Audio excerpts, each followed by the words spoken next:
相変わらずやかましい奴らだ。今度は背中合わせで行くわよ。よっしゃ、第7班ここに復活だってばよ。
相変わらずやかましい奴らだ。今度は背中合わせで行くわよ。よっしゃ、第7班ここに復活だってばよ。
相変わらずやかましい奴らだ。今度は背中合わせで行くわよ。よっしゃ第7班ここに復活だってばよ。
相変わらずやかましい奴らだ。今度は背中合わせで行くわよ。よっしゃ第7班ここに復活だってばよ。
相変わらずやかましい奴らだ。今度は背中合わせで行くわよ。よっしゃ第7班ここに復活だってばよ。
相変わらずやかましい奴らだ。今度は背中合わせで行くわよ。よっしゃ第7班ここに復活だってばよ。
相変わらずやかましい奴らだ。今度は背中合わせでいくわよ。よっしゃ第7班ここに復活だってばよ。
It's go time.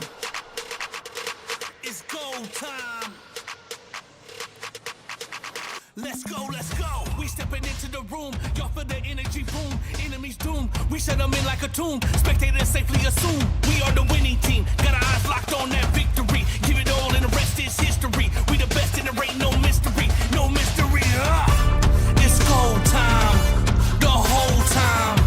It's show time. Let them know time. It's go time. The whole time. Scoring goals time. Let them know time. Let's go, let's go.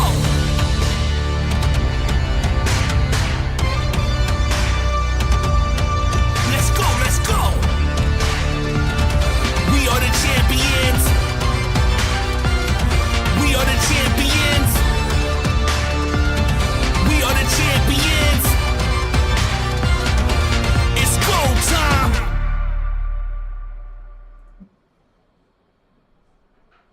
Hey everybody, with me Faye and also Kronos back to in action and reporting for duty for today's playoffs, day number 1 for MPL LATAM Season 3.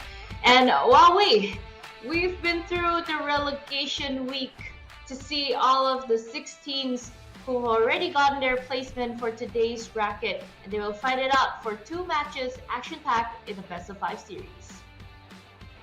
Yeah, you're right, Vay, and I think could not have said it better. Hey ho, we're here. It's playoff week. We don't have to wait any longer. It's about to get to the good part of the competition, the tough part of the competition, the part of the competition that everybody wants to watch. Yes, we had a slight bit of a break last week as well with that show match, and it gave us a little bit of a breather. We got to see what Vay really likes, and we know her true character now. But apart from that, you know, we move on. We love the Naruto, we love the Sasuke, we love Gaara as well, and of course can't forget Kakashi, and you know, whatever Vay likes. But yeah, at the same time, we move on to the playoff stage. Indeed, it's an interesting time if you're tuning in to the MPL LATAM stream. Of course, you're watching the English stream, the only English stream for MPL LATAM Season 3, and it's gonna be a blast indeed, Vay. But I think before that, we have a lot more in store for the rest of the evening, and we have our predictions on as well. And how was your week though, Wei? I've been doing great, prepping here and there, quite filled with the notes, but I'm pretty sure you have more of an exciting week. I mean, Kurdos, you're having a few tournaments, casting here and there, you're very active also. So I'm assuming that you're having much more fun of a week. And I saw you bake lemons in your story. Yeah, I mean, they weren't really baked lemons as such, but I was making fish and chips, bro. So I was just cooking some fish and chips. So you needed to you add the lemon, you grill up the lemon to make it look a little nicer, right? You make it look a little nicer, and the plate looks a little more exorbitant. It's just a nice touch overall. So not only cooking on the desk, cooking in real life as well, you know. Cook for a living. Yeah, the chef right here in our English desk. I'm pretty sure, man. I really love what you do. I mean, like, I love the culinary world also. And of course, both of us, we love the MLBB scene and also the desk right now. And we're actually waiting though for today's announcements because there are some few roster change here and there for our teams who will perform today and these two matches. There will be a video for you guys to show those introductories for them too. So can't wait to see them, of course, for what they've prepared and any new players coming in, new faces that we need to recognize and also learn about them. You know, on that note, right, while we're waiting for all of this to happen, let's just remind people that, hey, if you guys want to take a look at some of those baked lemons and, you know, if you want to take a look at all this good stuff, make sure you follow us on our socials as well. For me, it's G_Kronos. For my Instagram, for Vay, it's at Vay here. It's Vay here, at it's Vay here. I almost got it wrong, Vay. I was like, at it's at it's Vay here. Get it? At first, yeah, then. No, but it's at it's Vay here. Oh yeah, it's double it's. It's just a confusing thing. But you know what? We can be confused about all that, but there's some things that we definitely cannot be confused about. And if you ask me what that is where to recharge my diamonds from. Especially if you're from the LATAM region, ladies and gentlemen, you want to make sure you get that code. BNX MPL 3 is the code to get 5% discount from bonoxus.com. It's super fast, super secure, it's safe, and it's the best place to recharge your diamonds from because it's trusted by many players indeed. So and the discount's only for a limited time, so why are you waiting? Just head over to bonoxus.com right now to make sure you can avail those giveaways, or rather that discount. And of course, with amazing special prizes and also amazing gifts presented by Bonox before. Of course, everyone who wants to top up, who wants to get on the gameplay with their friends and even probably find any tournaments going on in their regions or even areas, you guys can also check it in the communitygaming.io. It is a website, guys, so you can just tune it in. It's all for esports tournaments. Either you want to host them yourselves, or either you just want to find some weekend activities for you to enjoy. You can go there and reach out. Of course, it is the safest place for you to host your events, and also a good community payments payouts from there. So it is really supported fully just at the website communitygaming.io. Yeah, you know, while you're at it, when you get the discount, when you get to play in tournaments, you also got to look at your MVP. But we'll take a look at that later, of course. We're going to go and get into the highlights that's coming through for the previous week that we had. So it's going to be popping on your screen any second now. Hello everyone, this is your boy Kronos here, bringing you the highlights from the relegation week of MPL LATAM Season 3. So let's get into it. First up, we had Infinity versus Malvinas Gaming, an absolute nail-biter which went all the way to game number 5 with Infinity taking the victory. And as you can see, Dude pulled off a brilliant triple kill in the process. And now the next series ending in a 3-1 fashion with DreamMax moving on. Yes, you heard that right. Everyone's favorite Alpha 7 Esports did not make the cut this time. But what this past week showed us is that Malvinas Gaming and Alpha 7 Esports got relegated, but that also means that the stage is set for the playoffs. 6 teams looking to fight it out for 2 spots in the Mid-Season Cup 2025. So ladies and gentlemen, don't wait any further. I will see you there this next week.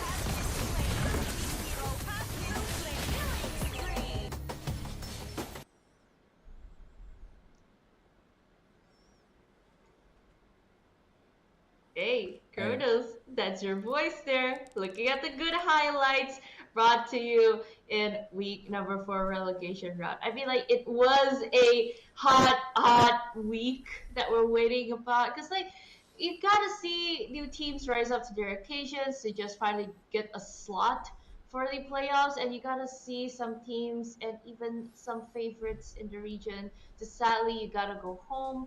So, I mean, like, throughout those heartbreaking process and also good passion that to bring in here, I would really like to see how they perform because we do have a little patch note here, a little update with 4 heroes currently can be highlighted on your screens. It's Kimi, Tiki, Yi Shen, and also Joy. I mean, like, there are some adjustments after the revamp. You can finally use Kimi. It's a 75% slow in the second phase of your ultimate that grants a higher power, so your damage would be reduced by 25. For right now to see that I feel like people would like to bring in more of the Yishunshin meta and also the Diggy so they can use them more later on, but I don't know if they would actually be utilized during this week or not because it's kind of new. But for the Yishunshin hero, I'm pretty sure that that is one of the comfortable picks here in Latam. Yeah, I think the Yi Sun-shin is definitely a comfort pick here. We'd like to see that pop in, but I think in the previous week itself, we saw Kimmy's coming through. And a lot of Kimmy's, not just here in MPL LATAM, but across the globe as well. And I think the Kimmy is going to be a staple pick just because of the fact that she's so mobile, has a lot of damage. You can build her a little different ways to start off with, but once you get that second item, Sky Piercer, you're just going to be melting everyone down. And I did the damage calculation, all right? Full build Kimmy does 333 damage per basic attack. And I'm talking about per basic attack, which is like pew, pew, pew, pew, pew, pew. So, and if you get the orange buff on top of that, it's going to be 343 basic attack. So, for us to find out who's going to get that pick, is it going to be slotted in first or second? Only time will tell. But, of course, the teams that are looking to take it for themselves are going to be Influence, Rage, and Infinity. The first series for the day that we're going to bring to you. And, of course, the second series is going to be Corinthians versus DreamHack. That's going to be a cracker on its own. But the first match, of course, is going to be Influence, Rage versus Infinity, and I'm gonna tell you, I'm super excited for these matches just because of the fact that they're gonna be a best of 5. It's not a show match, ladies and gentlemen, that you're looking at. I just saw that. I was gonna point it out. It is match number 1 indeed. That's gonna be Influence Rage versus Infinity, which is the playoff match. It's a best of 5. And the next match is gonna be Corinthians versus DreamHack, and that one is gonna be an absolute cracker. And through all of that, though, I really want to see how they perform later on because if ever you don't get to go off from this match, the winner will proceed to the next day. And sadly, for the loser of these 2 matches of the day, you gotta go down to the lower brackets because it is double elimination, guys. So at least you won't see anyone going home yet for the first day, so we can chill out on that note. And for right now, to refresh a little bit of your memory, this is our bracket of the day. We have 2 matches here for Influence Rage versus Team Infinity and Corinthians versus DreamHack for today. Both best of 5 Yeah, series. and those 2 matches are, of course, the upper bracket quarterfinals, right? And the winner from those matches will move on to face 9Z Globant and Entity 7, the top 2 in the entire bracket that came out from the Swiss stage. And, of course, the losing teams from match number 1 and match number 2 will go down towards the lower bracket. And the losers that will from match 3 and match 4 again will fight it out against those 2 as well. So moving on, there will be upper bracket and lower bracket, of course, and this is going to be the decider to see who's the first 2 teams to get there and not even get a chance, to be honest. And I think 9Z Global and Entity 7 looking super strong already with their start to the season, and whoever is going to move forward want to stay alive in that upper bracket to make sure they have that second chance and then get straight to the grand final, because you want to have that luxury and option to play around with, but also at the same time get the fastest route towards the grand final. But on the losers bracket, if you end up there, woo, you better pull up your stocks, better pull up your socks just to make sure you don't lose out. I mean, it is a very long pathway, I guess, leading to the grand finals later on. The question is, though, usually, those teams that you see, they start a little bit rocky in the early season, they suddenly can rise up. For some reason, it is a playoff buff. I don't know, it happens in a few regions. Sometimes it's there, sometimes it's not. But even next up here, we see that Influence Rage's lineup is definitely ready for today's match. There's Dino, Jotun, Chan, Paquito, and also Fury. Still the same lineup, still the main OG. Nobody is substituting anybody with the strong lineup we see from day to day.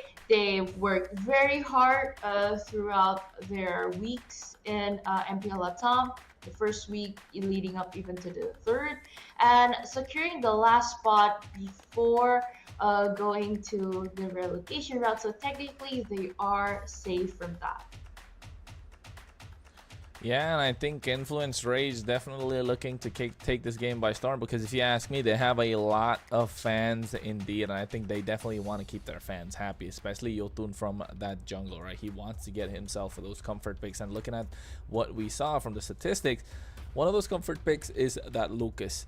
And dictating the pace in the early game, being that frontliner that can provide the CC, that can also take away neutral objectives, go for a full dive, flourish throughout the entire team with his style of gameplay as well, and just create enough space for their back line, for Fury to dish out the damage, for Chan to absolutely go berserk, because we know this team ticks at the pace what Chan sets, and if Chan is able to set that pace in the mid lane for them early on, it's going to be absolutely brutal, because you can see keys to victory coming through for Influence Rage. Of course, bring flex picks into the draft. That works with that Lucas, that works with the Gatokacha, the Hylos. Play aggressively in the early game by invading in the enemy jungle. Again, you gotta give Yotun his comfort pick for that to happen. And if drafting is a pick-off style rotation, capitalize as soon as their ultimate is available. So level 4s are gonna be crucial, especially if you put the Jawhead in the hands of Paquito. And that's going to be crucial, because as soon as you get those pickoffs, as soon as you get those ultimates down, level 2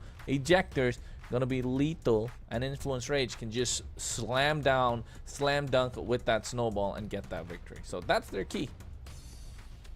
And I mean, like, by the end of the day, we've seen that how Jotun can shine in his assassin picks rather than the typical fighters. But coming in with Lucas and also the buff with all of that, probably can wrap it up quite nicely during the draft later on, and we can talk about a little bit more. But let's take a little sneak peek of what Influence Rage is ready for our introducing videos. Show. ¿Qué va a responder Show? Yo, en mi main. Wow. ¿De qué trabajaría Show? ¿Y por qué? Yo creo que sería profesor de karate. ¿Por Cinta qué? negra. Y porque... Patea, nada más. Tira patadas. Está bien, está bien. El segundo héroe es Sun. Yo tengo una para ese. A ver. Yo diría que Zoom sería albañil o mano de obra, porque como tiene clones Se multiplica y hace más rápido. puede trabajar más rápido. Fue buena. El tercero es Alfa. ¿Alguno de ustedes dos? Alfa. Sí. A ver, Alfa, técnico en computación, corta. Técnica de computación. Porque está metido con la. Clavó bien el chabón. Y el último personaje es Rubí. ¿Por qué? Yo diría que carpintera, porque como tiene un hacha puede cortar madera muy fácilmente. ¿Carpintera? Sí. No me la esperaba, la verdad. Bueno, gente, esto fue Héroes de la Vida Real. Finiquito. he said They his son was they there are with really clones. funny. Yeah, they're really funny players, to be honest. I've met them here in Indonesia before in the other tournaments, and they are really nice people. They're quite creative, as you can see, about some of the heroes. If they are not at Mobile Legends, what would they do in real life? I mean, it's kind of funny to see that how Sun, as you mentioned before, is like a construction worker. I mean that suits it well. But I'm kind of curious about what to see why Ruby is a carpenter. But other than being curious about that, let's see the player lineup for Team Infinity. Rusi, ZZ, Lionel, Fanboy, and also Doom. Still the same lethal lineup we've seen in the relegation route and throughout the first week leading up to the third. And so far here, we've seen their new coach really brings new highlights to them. I feel like their drafts are more elevated. I feel like they could actually shot call even smoother. Probably there are some new knowledge that are and is introduced to them. So I might say that overall this lineup, it is a solid lineup to, you know what, try to go head to head with Influence Rage later on. Yeah, I think Infinity, of course, needs to find a way to get there. And how does that happen, right? How do they know what to do to make sure they get the upper hand in that match against Influence Rage? If you ask me, from research I did, for a fact, Lionel needs those control mages. Lionel needs to get his hands on the Zushin. He needs to get his hands on the Vexana, the Auroras. He needs to find a way to start controlling these games. The more he controls the game, the more power Infinity will have when it comes to these team fights. And of course, with that, they need Fanboy to not get picked off himself. They need to find a way for Fanboy to go for the pickoffs, and also let Rusi be that one with the AoE damage, to be the one, that AoE presence that can dive into the back line. Give him that Gatot Kacha. He's gonna do a lot indeed. At least that's what I think it is. Of course, we're gonna see our keys to victory for the side of Infinity coming in sooner than later at the moment. But at this point, looking at this, both these teams, Vey, who do you think is going to come out on top? Give me your prediction. For me right now, if I'm not, I remember that I voted for 3-2 for the scores behind the scenes. To recall a little bit though, but let's give it to the keys of victory. I'll tell you guys later on for that. Be cautious though for off-meta picks from the opponents.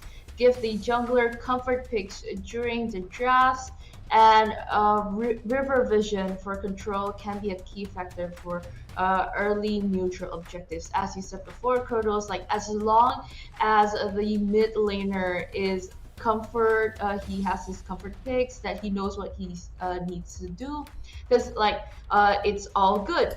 For right now, Team Infinity showed that they are capable on doing so for a lot of stuff in that showcase in a good fashion way, also for in relegation route. And this is our team head-to-head though between Chan and Lionel. You gotta battle it out between these two mid laners because they are the control end. And so far, when we're talking about stats here, sure, Influence Rage's Chan would have more of an advantage to his side, but at the same time we need to take into consideration of looking at these numbers from Team Infinity's Lionel, because he technically played more games, so overall those numbers will be compiled later on.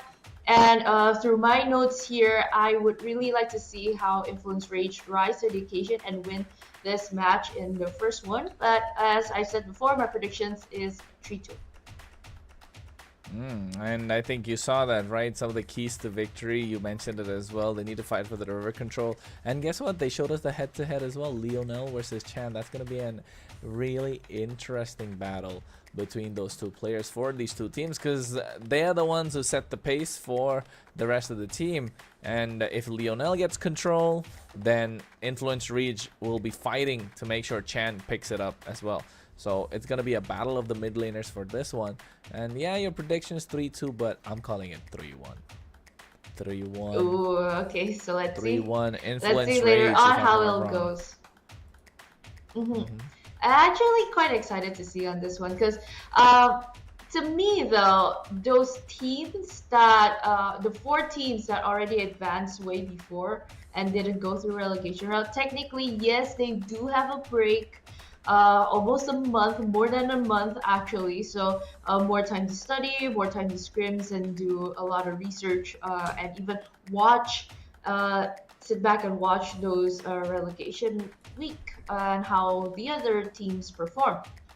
The question is though, through all of that break and also research, do they practice enough to actually like take back the moment that we've seen that most of these teams are in a dominating fashion during the early weeks of MPL LATAM Season 3? So we'll actually see how they perform later on, but I'm pretty sure that most of them are quite ready, because hey, it's the playoffs, man. You gotta be ready for that.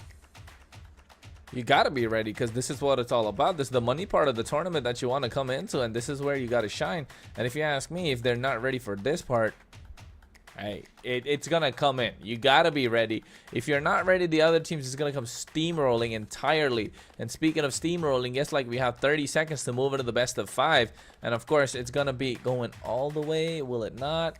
Hey, we don't know. Time will tell. If you ask me, 3-1. If you ask Vey, it's gonna be 3-2. I think both of us voted for Influence Rage, though, right? With the way that they've been playing, with the way Chan has been controlling the mid lanes, with the way Yotun's been following up, it's just been an absolute spectacle coming in from both these teams. So, what will it come down to draft? Are you looking at the Kimmies popping up? Do you want to see a Yi Sun-shin? Do you want to see a Diggy pop up play? Ooh, I actually do, because like a few of those regions actually really pop off using that hero as long it is used in their region. I mean, like, I think it's a local meta, you can call it as that. Other than that, if you want to see it showcased in the international stage, I might say probably will pop up here later on. But let's see, because we are jumping into the drafting phase of game number 1, which Coach Blackjack's respecting Julian for either both sides of the team. You don't want that Julian out. Let's just close it off. And we still do have that Sylvana verbal ban in this patch. So for now, that hero is off limits. What is off limits also, though, is the Kimmy. It's no longer that Granger Harith priority direct ban, but it is just respecting that Kimmy being played. At week number 4, day number 2, at that day, we've seen the Kimmy played. Some work, some not.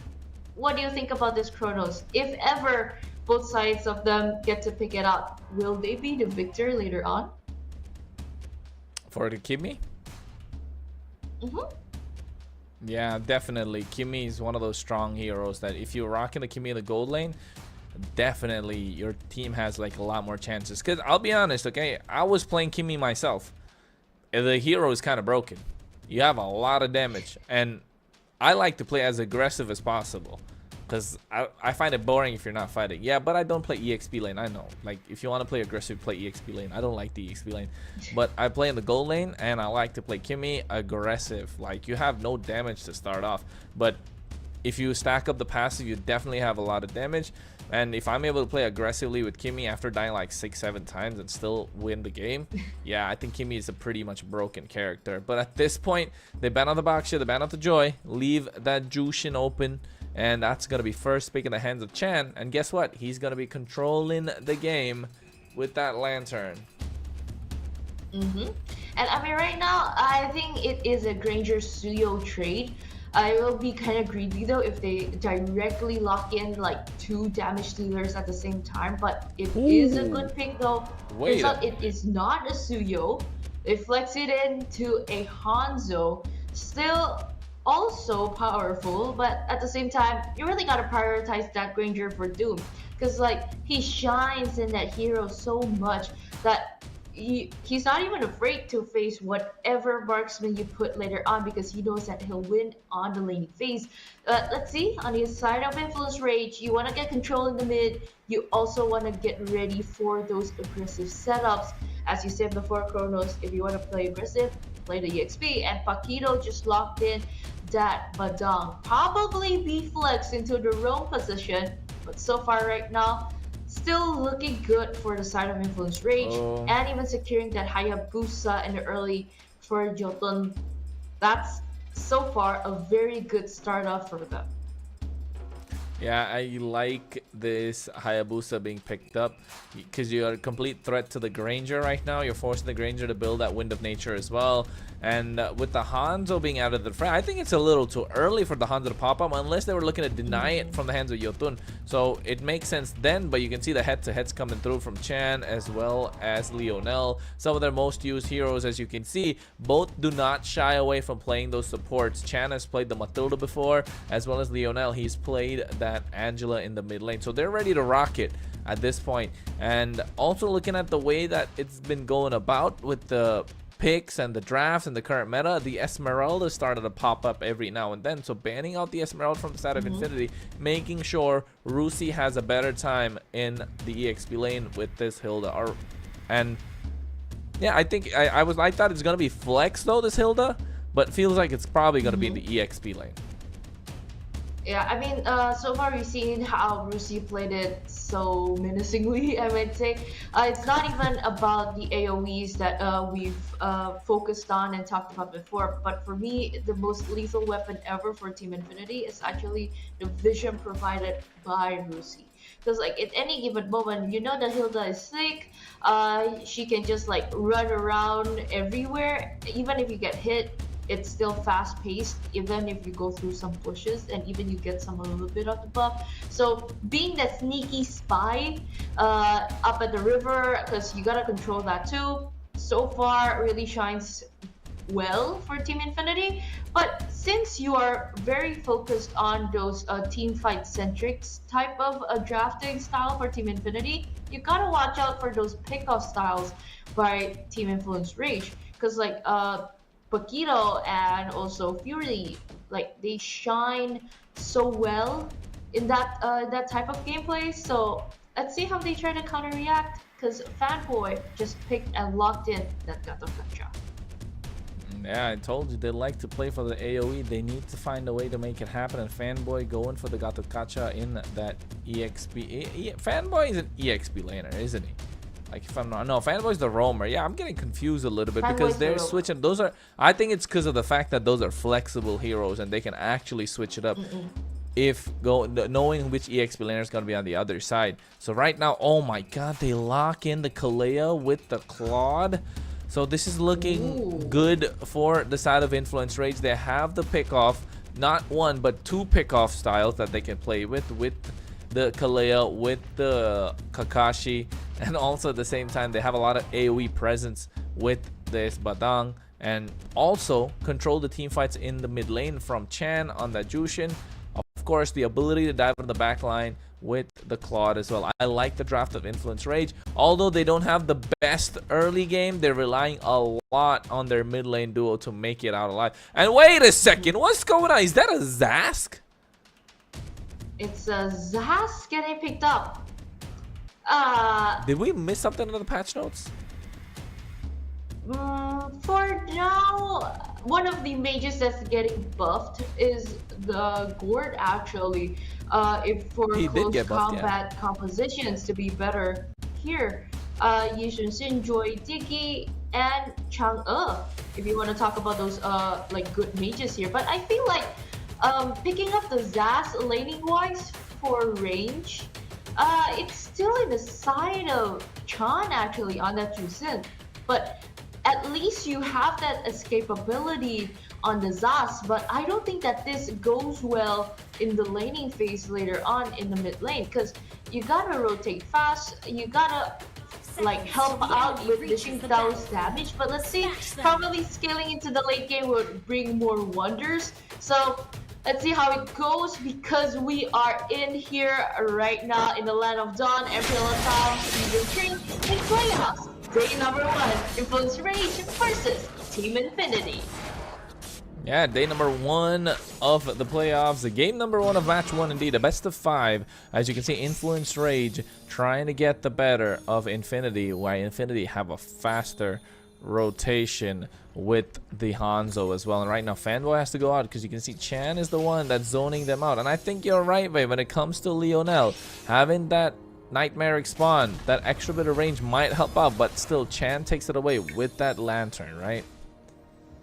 And I mean, so far I know we've seen that how Team Infinity just tries to outmaneuver the laning phase in the middle, so at least you rack up those leveling points, because again, we've talked it before in the keys of victory, level 4 power spike is important, because right now it's just coming in hard. Yeah, they're trying to go in. I think Yotun almost had that Ogi shadow kill, just didn't have it at that very point when he went with the quad shadow. And Infinity are doing a brilliant job trying to protect their lizard to make sure that Yotun doesn't get too ahead compared to ZZ. But right now, Chino gets chunked down quite low, and he's going to be able to regen back up indeed because of the passive that Kalea provides. But also at the same time, you can see that ZZ's definitely going to be ahead. But oh my goodness, they come in with a flicker as well. Paquito is there looking to take down ZZ with the quad shadow. Ogi shadow kill as Yotun gets first blood in his hands, and Influence Rage have the advantage.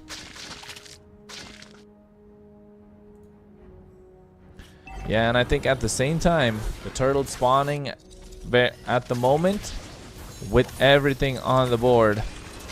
Influence Rage having the advantage. Oh, Chino forced to flicker out as well. That's nice with that Nightmare Spawn. You can see they're going through with the damage done. Already taken down super low And now that means Yotun wants to go for a little bit more on towards Rusi, but he's in the bush. Pops to revitalize as well. Paquito will have to run away. And I think so far, Infinity have done a great job in controlling this turtle space, controlling this turtle pit. But at the same time, Influence Rage are ahead in terms of gold, thanks to the 1 kill that they have, but it's not by a lot. So they're trying to get the turtle reset, and now seems like it has been. Okay, I mean, like, we've seen that how Infinity tries to, like, control on the tempo, but a more aggressive style, though, for now, they do cover the vicinity better, because you've seen that Jotun right now, he is farming. I think he's letting go that neutral objective, because as long as you do have vision, that you know that your junglers are not getting invaded, at least it's that. But if they do keep this up, it might go really aggressive here, right in lane. Okay, Paquito even jumping in, AOG committing through all of that. ZZ getting a kill, but at least Tsunami Slam right on point though, at least getting 1. Blazing duet from Fury, following up, but not enough to take another collateral damage. Yeah, not enough collateral damage done just yet, but you can see Yotun still wants to get... Oh my goodness, that's a lot of damage coming through from Rusi. Quite aggressive on this Hilda as well. No Ogi Shadow kill from Yotun to make sure he was able to survive, but that was a good follow-up from Chino as well, making sure he had the help that he needed. And right now, with everything going on across the map, Influence Rage, yes, they are kill up, but Infinity are slowly farming much faster, and that's thanks to the help of what's going on in the goal lane and the XP as well, and also mainly the reason being ZZ's fast jungle clear. And for now, I feel like Paquito and Rusi, they are wandering about in the land of Dawn looking for a lot of vision, but so far I feel that Paquito is more active here. In the laning phase, because I mean he is able to give his laning phase out, because you know you're going head to head on Team Infinity, you gotta protect Chan in the midst through all of that, and ZZ in the last point of that at least faded that lantern flare out from Chan. Yeah, I think right now Chan definitely has a tankier build. When you take a look at the emblem as well, right? Goes for the Brave Smite to make sure he can get a little more tanky, can survive. It's not really solely relying on damage, understanding that he's going to be the target for the side of Infinity, especially ZZ. So he wants to build good tanky enough to make sure he survives, stays longer in the team fights, especially with the Lantern, with the Beacon, making sure he has the damages. Right now you can see Fanboy has been picked up and put down. Paquito taken out below half HP as well. They're looking to get the turtle started, but right now gets on towards him, but the knockup coming through as well. Yotun will have to use the quad shadow to get out, but that's a nice title strike. But guess what? Chino goes down first in the hands of Doom, and that is a kill in the hands of a Granger. That's not looking good if you're Influence Rage, but right now Rusi finds the kill still on towards Paquito. Flicker baited out as well as Fury is able to clean up shop, while Infinity still get ahead after getting the turtle. 2-for-1 trade, and for right now the kill score is 3-on-3. It's somewhat of the same. It kind of equalizes if Team Infinity gets that turtle. At least there is 500 gold and also shield buff through all of your friends in one team. And like, even looking at the equipment items, the Hanzo so far just strives well on that corrosion side. And even Doom on that Ranger already securing that Hunter Strike and also Skypiercer that early and getting a kill. Oof, as you said, Kronos, this would be a problem if those kills keep racking up for him. Yeah, Doom's gonna be a monster if he starts stacking up on the Skypiercer stacks. You can see, right, that Sonata almost doing a lot of damage. Chan, that's about 1,000 damage already. Oh my god, he's eating a face full of bullets once again. And this time he has to go back, and there's no possible way for them to control the river, and especially with a Nightmare spawn, extending the range and the reach for Infinity. And I mean, so far you kind of see how and why the Zas works out. I mean, again, we've talked about before, if it's the laning phase, you gotta help that Zas out. But if we're talking about range-wise, it should go better head-to-head later on. But you know what? The Tsunami Slam coming in, and even the Purify coming, wow-wee, with Fury escaping through all of that with the BMI, even Paquito jumping in. But so far, all those resources out, no one is trading any kills yet.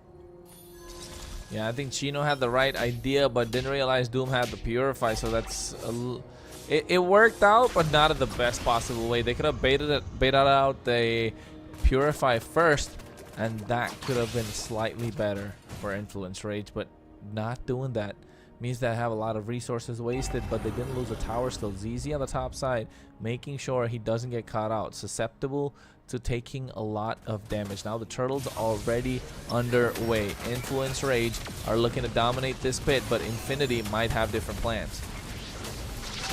Okay, right now though, we've seen a little bit of play here, but Fanboy almost getting in, even ZZ securing that turtle, which is good in the early. And thank goodness there's that lava golem to tank that damage. But you know what? AOG committing in. Goodness. Here coming in with the fist crack add-ons and the fist break. Not enough. And even ZZ securing that kill. Team Infinity tanking a lot of damage from Jotun, but turns out it is not enough. Even a double kill secure for Doom. Almost committing a triple. You do not want to overextend on that. But Fury though, that cheeky play on top, securing that 2 turrets there. And even with the Blazing Duet, not enough to take Rusi down. Yeah, I'm not sure if Fury's at all using the BMI, the mirror image, making sure he can get out of harm's way. But oh my god, Doom, he forces the flicker as well. Fury was smart enough there to make sure he flickers out of harm's way. And right now, Infinity are ahead. And slowly, they're looking to take the lead. And Doom is the one leading the charge. Level 11 on this Granger. Definitely has 20 stacks right now on the Sky Piercer as well. He got that Sky Piercer after the first kill. Has 2 kills on the board after that. So that's 20 stacks, guys. Don't ask me how I know the math. I'm just doing the math quite easily. Because we got to give you the right information, right? Because right now you can see Infinity are moving like a unit. Creating the spaces, Fanboy. Doom taking down towers one after another. Okay, and even right now looking at most of the equipments are actually ready, but I feel that there's a lot of like split push potential here, even with Fury accompanied by Paquito down at the bottom lane, which is actually good because you know what, probably is that fighting power wise Team Infinity has the upper hand, but for right now, Influence Rage is just slowly focusing on those objectives. Yeah, it's got to be the objectives that they got to take. Influence Rage are looking like they are behind, which they are. 4K in gold, and now Infinity get their hands on the Lord as well. A quick Lord should be spawning about 4 seconds right now. 10-11 is when the Lord spawns in. As you can see, the Lord is out the gateway, coming from the top side as well. So Influence Rage are looking like they're in trouble. They do have the late game with Fury, but hey, if Doom is snowballing this hard, hey, it's looking difficult, isn't it? Yeah, it is. Because you know what? Even that Lord is just coming from the top. Even ZZ trying to commit with that Pinnacle Ninja. Faded out that resource actually from Chino quite early. Since you do know that's not up and available, pushing in with that Lord, I don't think that Influence Rage can hold in as much because they gotta buy a lot of time to at least find a way to let Fury push in later on. Yeah, and oh my god, nice Wind of Nature from Doom as well. Cameraman caught it at the right time, making sure everything was good. As Fury, you can see Fury took down the Lord quick, but here's the second set of waves. The Holy Shield is still present, but ZZ with a Pinnacle Ninja trying to go on towards Jotun, making sure he gets out alive. So, I mean, it's so far, Infinity looking good, looking strong. And Vey with a 6K gold lead in their favor as well. I mean, like, at this point, it is very far away.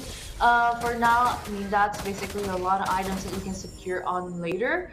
And so far, right now, Team Infinity, they're just finding good moments because Influence Rage is just coming in hard. Tsunami Slam goes through at the same time, Revitalize to make sure he survives. Chino flickers out. Oh, nice AOG! Looking at that! They find the opening, and Chino gets taken down. As the AOG created so much of a separation, Influence Rage didn't know where to go, and right now Jotun just trying to pick up the pieces, getting that split coming out on the top side, on the bot side rather, but Infinity do not want to start They don't want to stop. They want to go stomping, and they take away Paquito and now turn their attention in towards the base crystal. They have one cannon minion standing, and they're trying to tank it all, but guess what? Too little, too late. Fanboy can't do much right now. Fury goes to the back line, but he eats a lot of damage in return. Infinity melt him down, and now turn their attention again into the base crystal. The Nightmare spawn with the Dominator's Descent doing quite a lot, but the base crystal still the target. Infinity take game number 1 in this best of 5. That is just brutal. Looking at that drop, looking at, I might say that's a cheese pick, and it works after all in the end, even though there are some doubters. But you know what? Doom is just on a streak of fire on that Ranger. He knows he has to do well, and even with that Zos on the mid lane, just picks up so well today.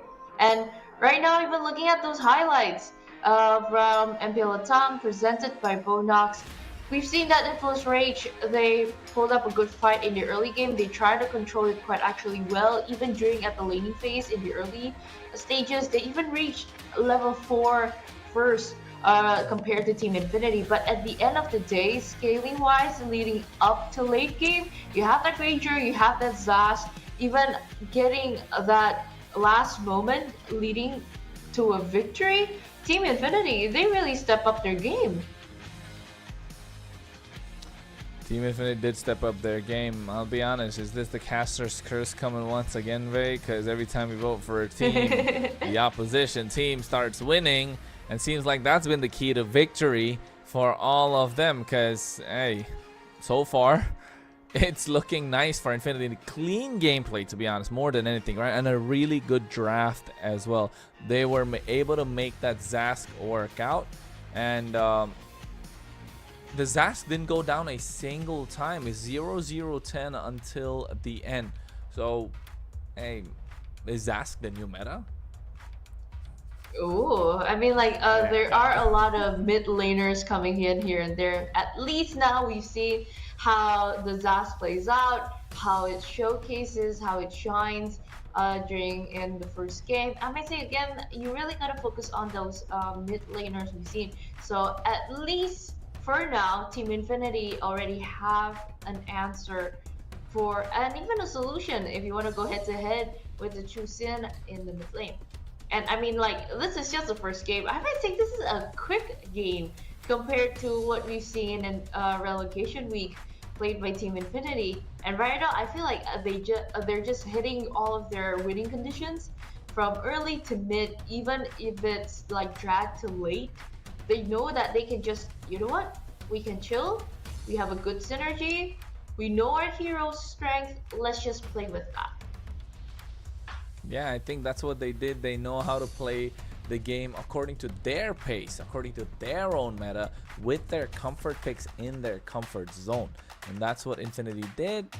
Hey, they came out on top. Influence Rage, though, tried something a little, I wouldn't say something new. What they did work, right? It's not like they went crazy. The only thing I would say was kind of lacking is that Claude pick. Instead of the Claude, if they went for a Moskov, a Beatrix, maybe, I don't know, at that point, even an Irithel, rather the Irithel would have been much better, right? So I'm not really sure why they didn't go for it back then, but hey, seems like they probably have to shake that off right now to make sure the caster's curse is not real, so that we get our predictions right sometimes as well. So far, it's looking good on their side. So let's just hope. Let's just hope it comes out on top for them. So yeah. It is the first game for them, and essentially they're just finding their footing here and there. And even looking at the statistics, though, yeah, it feels like a quick game because it was action-packed. And even throughout all of those objectives, you get the lore, you even get a free turtle, I might say, uncontested for Team Infinity, which this is one of those little objectives that they uphold up until today. and even still continue to improve. With a 12 minute and 38-second gameplay, this is quite good and showing new colors from them, that how disciplined they go play and they go head to head, but at the same time you know that Influence Rage is also aggressive. It's just, I'm just happy to see that they're able to match that and even overcome them later on in the late game. Yeah, I think they need to find a way to overcome them in the late game. Indeed, it's going to be crucial for their side to do so. But so far, if you ask me, the builds look fine. There's nothing really crazy going on both sides. Who do you think will come out with the MVP though? Because Infinity definitely took this game. Influence Rage. I think that Zask probably caught them by surprise. Or the Hanzo. I really don't think it should have, but for sure, it definitely didn't feel like Influence Rage were playing their own game, because this Claude I just think the Claude just put a wrench in the works, and it just didn't fit in this draft for them. I don't really agree on that, because I mean, like, they do want to play that pick-off composition, right? Probably you think of the range of the BMI from the Claude to at least like escape if ever the Hanzo will want to try to catch you and everything. But at the same time, laning wise and even team fight compositions later on in the late game, you will lose out against the Granger. So I mean, like, it's just begs on to the differ, but I think we are trying to see here in the MVP of the game, Doom, again and again on that Granger danger. He really shines on that with the assassin emblem, and also bringing in with reach and everything, Festival of Blood. No wonder that you know that this guy is really on the thrill, pun intendedly, because of the items and emblems also. But looking at this, like how he shines and how he plays, like this is basically the Doom that we've seen in week number 4. Still the same guy, still the same aggressiveness, and even with that early game, as I've said before, I'm shocked to see that he secured that Hunter Strike and also Sky Piercer that early in the game, plus 1 kill, because of that snowballed so well. And Team Infinity, they just somehow find that moment for them to just let's be aggressive, and they put the pressure on and again. So Doom was just able to chunk down a lot of damage, even though the frontliners are tanky. Like, you bring it that Kalia, you bring it that Dong. It just basically weren't as tanky as you think, because, well, Doom just jacked out a lot of damage from him just oneself. I'm telling you, bro, it's definitely got to be that Zask. I mean, according to me, I think Zask is the MVP. I'll be honest. The 0-0-10, 100% KPA, like, that speaks a lot, if I'm not wrong. So, for me personally, I think Lionel was definitely the MVP. So, because he's the one who controls the pace of the game. So, on a hero like Zask, which is kind of off meta, to make it work. Yes, Doom had the damage. Yes, Doom dished out everything. He got the stacks. I still think Lionel was an MVP. For me, it's an MVP performance. I voted for Lionel. But apart from that, I think game number 1 definitely in the favor of Infinity. And Influence Rage need to find answers to pull that comeback. Otherwise, it's going to be match point in the next game if Infinity take it. And in a best of 5, we don't want to see that happening, do we? Yeah. I mean, now that you mentioned it, that it was Lionel shining on that Zask, that we've usually seen that he just excelled so well in the Jusian. I feel like this is like a revenge story. Hey, you took my hero. Fine, I'm gonna use something that I know I can overcome that. Because, I mean, like, if you play that hero that long, I'm pretty sure you know those little openings, you know those little flaws that probably not everyone gets to explore. So at the end of the day, you probably want to, you can like take advantage of that opening to actually win it later on. So I mean, like, I don't know if we'll be respected ban in the second game, but I don't think so. It is that worth it to ban off the Zask. I mean, probably respect it. Probably you want to go head on to it, but I don't think that it is a banned option to at least it's not to a that game extent. changer, right? Because like I feel like the most game changer will be the Julian if it's out. So that's why I said that you won't even ban out the Zask for the drafting phase. But hey, just a probability, but it's definitely not 0%. Yeah, I don't think the Zask is going to be banned out, let's be honest. He wasn't a game-changing pick, but he did make it difficult for Yotun to kind of like pick him off. So that definitely something that is not going to be banned out, I feel like. He definitely has a lot more mid laners in his arsenal. But at the same time, the Julian is something that should not be let loose. We've seen that before. Yeah. We've seen how the Julian, it just goes crazy if it's in the hands of Yotun, if I'm not wrong, and he just likes to go ham with it. He's one of his comfort picks, and nah, we just don't want to see it. It's gonna be a one-man army. It's gonna be a one-man army walking through, of course. But at the same time, right now, the sides have switched up a little bit. You can see Infinity on the blue, Influence Rage on the red. They're preferring the red side. And out of the coaches, I know Coach Blackjacks. I've seen him coach multiple teams, to be honest, and he has a nice style of coaching as well. And he likes to go with the slight front to back. He likes to have a little bit of a dive. Depending on what the meta is, he's definitely able to adapt, and he likes a flexible mid laner. I think I've said this earlier on in the season as well.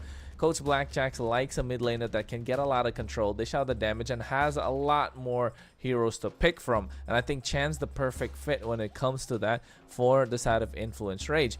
And right now, Infinity, with their bans, whoa, that's quick. Sorry, Vay, go ahead. I was talking, and that was quick bans. Yeah, I mean, like, at this point, it is template bans. I mean, you know, those heroes being picked up. It's just probably a priority shift if ever you feel that it is very heavily impacted. And even like this, we've seen that Influence Rage. You gotta respect that Hilda Arusi, even though it is not as active as the Hilda we've seen in Relegation Week. But right now, because of that leading route coming here and there, it does hold off the Badong to perform. So you know what? You gotta let that go. And picking up a Granger for Infinity, which is good for Doom, Influence Reach, they still want to go head-to-head with that Hanzo and Kalia combo though for now. But is it an Kalia EXP or a Roam? Again, it's still being flexed. But right now, your favorite hero, Kronos, your favorite skin, plus the Jusen, and Wowie, ZZ locking that Suyo in. 3 main damage dealers just dished out like that in the first phase. This is quite aggressive for Team Infinity. Yeah, Team Infinity going gung-ho with their draft at the moment. Really aggressive with the Jushin, with the Granger, of course, being picked up first. And having the Sasuke go against his wife in this battle. So he's going to be in the jungle rocking that Suyo. It looks nice so far for the Suyo without a lot of magic damage coming through. So he's looking a little tanky, as he always was. Before the nerf, at least against magic heroes, but here's only going against physical ones. But I like that Hanzo being picked up this time on the red side. It's quite early, if you ask me. Again, Hanzo's coming in early, but seems like it's a strategy for both these teams, making sure it doesn't go to the other side. Rather, the Kaleo being picked up, good for pickoffs, good for a lot of CC. They want to sustain in these team fights. Same thing coming through with this Phoveus. So extended team fights on the board, but instantly you can see 2 Purifies coming straight from Infinity on that Jushin and that Granger.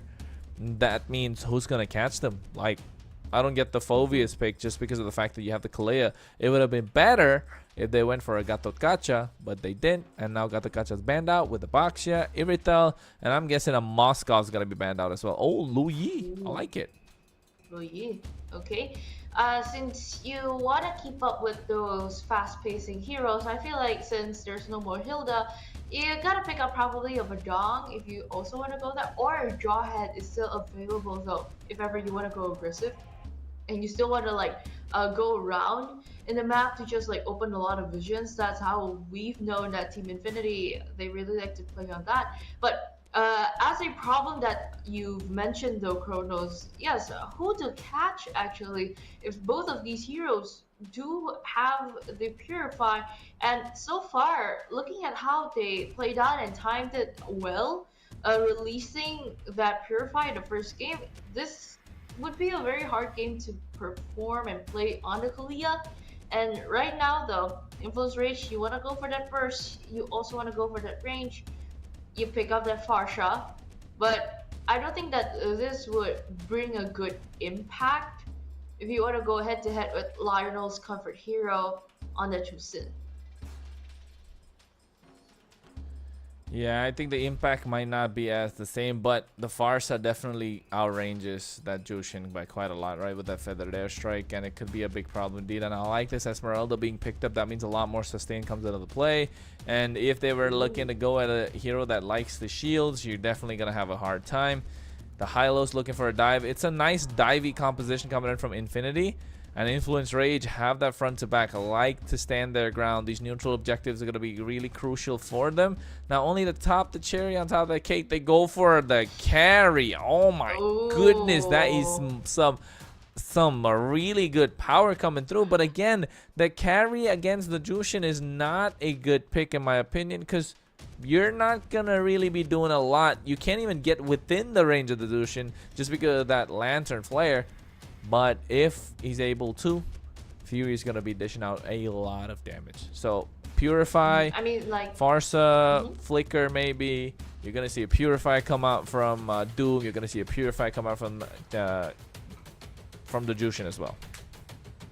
Yeah, I mean, these type of compositions that you will want to bring in will actually put up a lot of impact later in the late game. So you gotta really make sure that early condition you can't really fight as much as Team Infinity, because you know, on the Suyo, on that Ranger, they can't afford to go aggressive. But on the other hand, in Influence Rage, you really gotta hold it back until the late game. So let's see, how will they do? How will these two teams juke it out and find their winning conditions? Of course, it is the first match of the day. Second game though, still coming in strong. Team Infinity versus Influence Rage. Yeah, Infinity versus Influence Rage. Let's see how it goes, because Infinity want this game to make a match point for themselves. It's a best of 5 indeed, like Wei mentioned, ladies and gentlemen. Your casters for this one, myself, Kronos, and of course Wei joining me.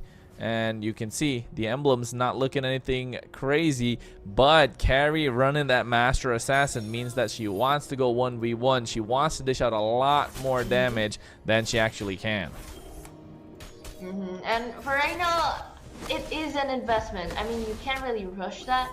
But seeing how Rusi and Chino just go head to head in the EXP lane, it will be a problem though for the early game, because like it's easily chunked down if you're on the Esmeralda and like Chino is on the Paquito, and I mean, sorry, the Phobias.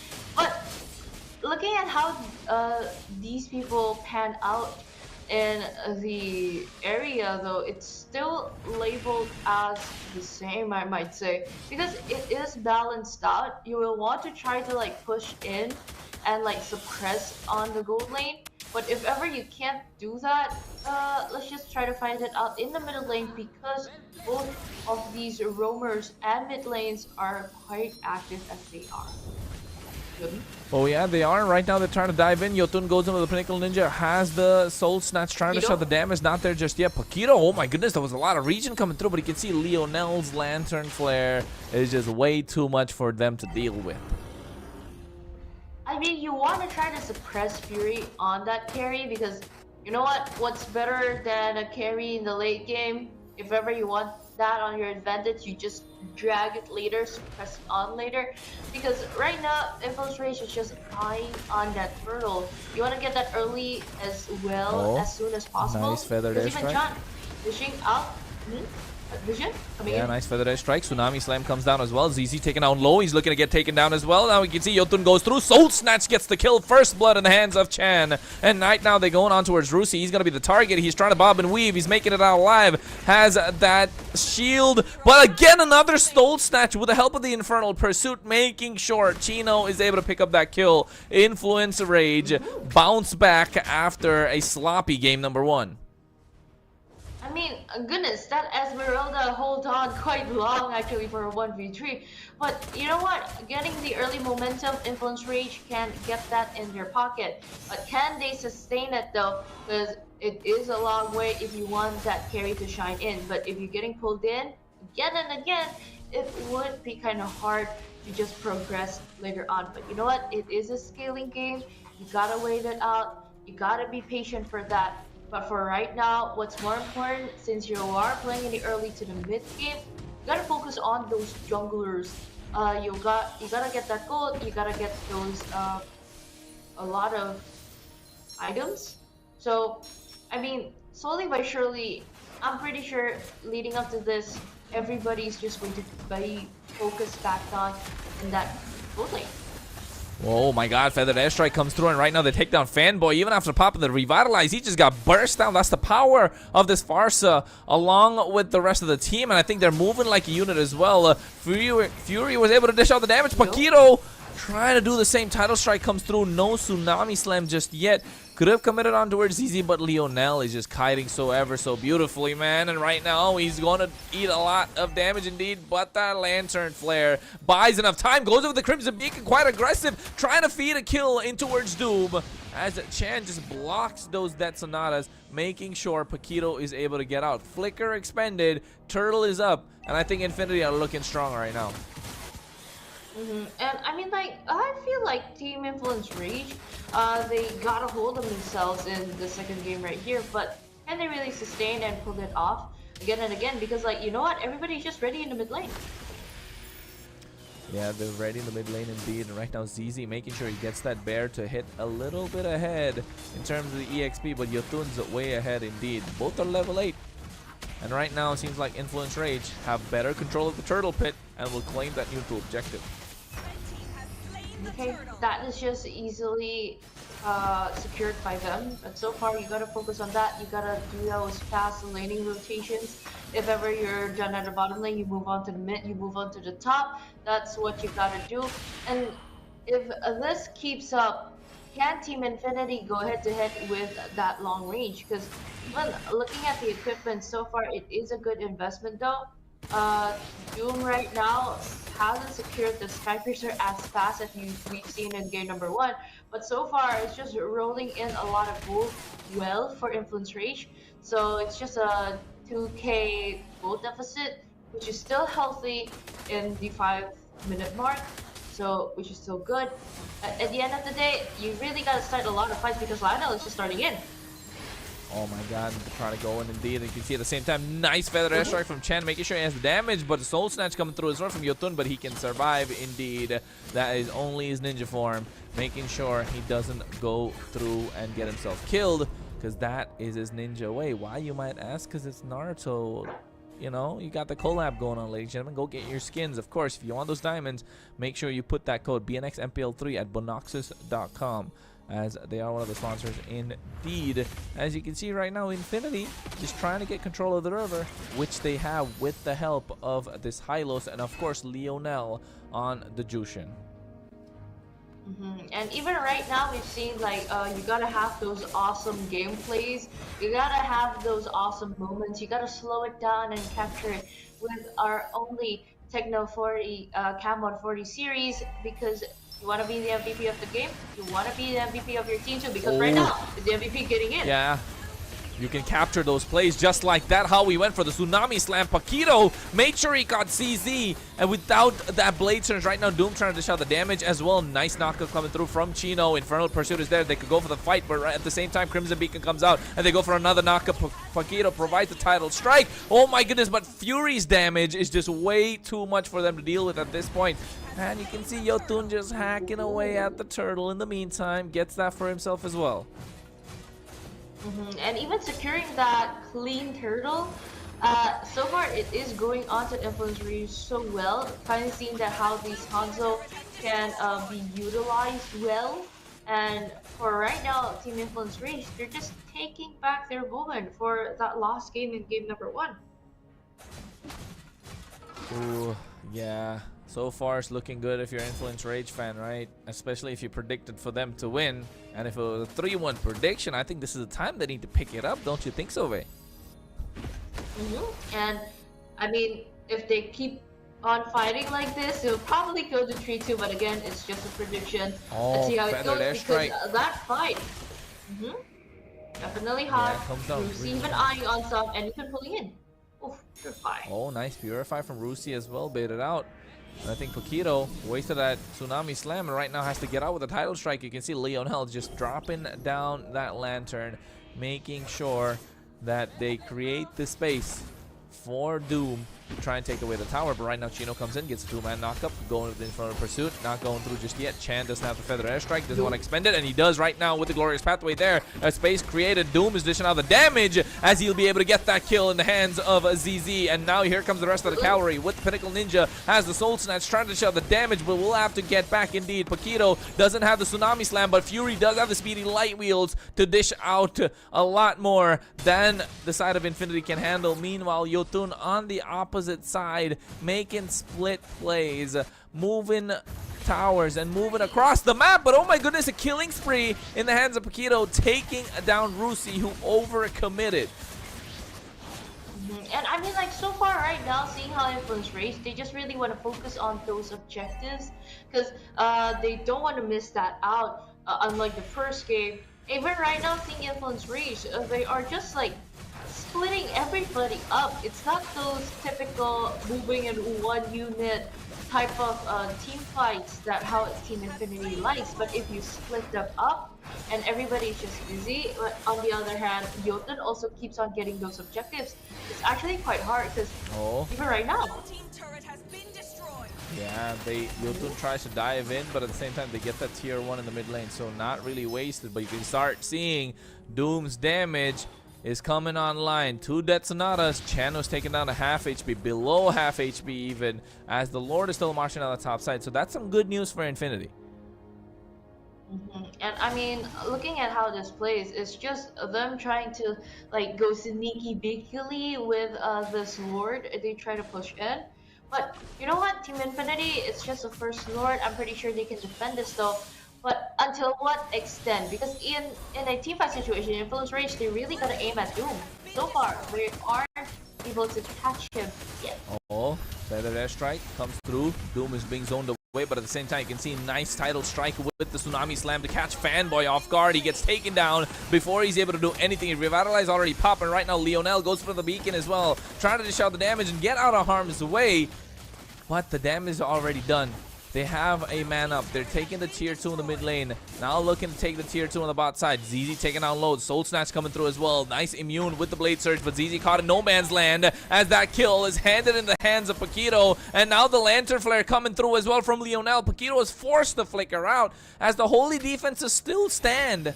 And Infinity live to fight another day, but oh my goodness, a nice feathered airstrike come through from Chan. The positioning was beautiful. Rusi trying to survive, but here comes the Infernal Pursuit from Chino. He gets the kill, and now they're hacking away at the mid lane inhibitor.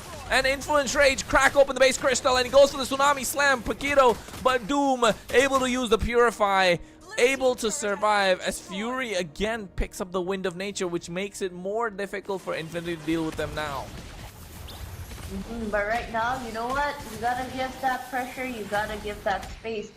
If you keep on pressuring as much, it wouldn't work at all leading up to the end, because you gotta, it's like fishing, I might say. You gotta push and pull a little bit, if that makes sense.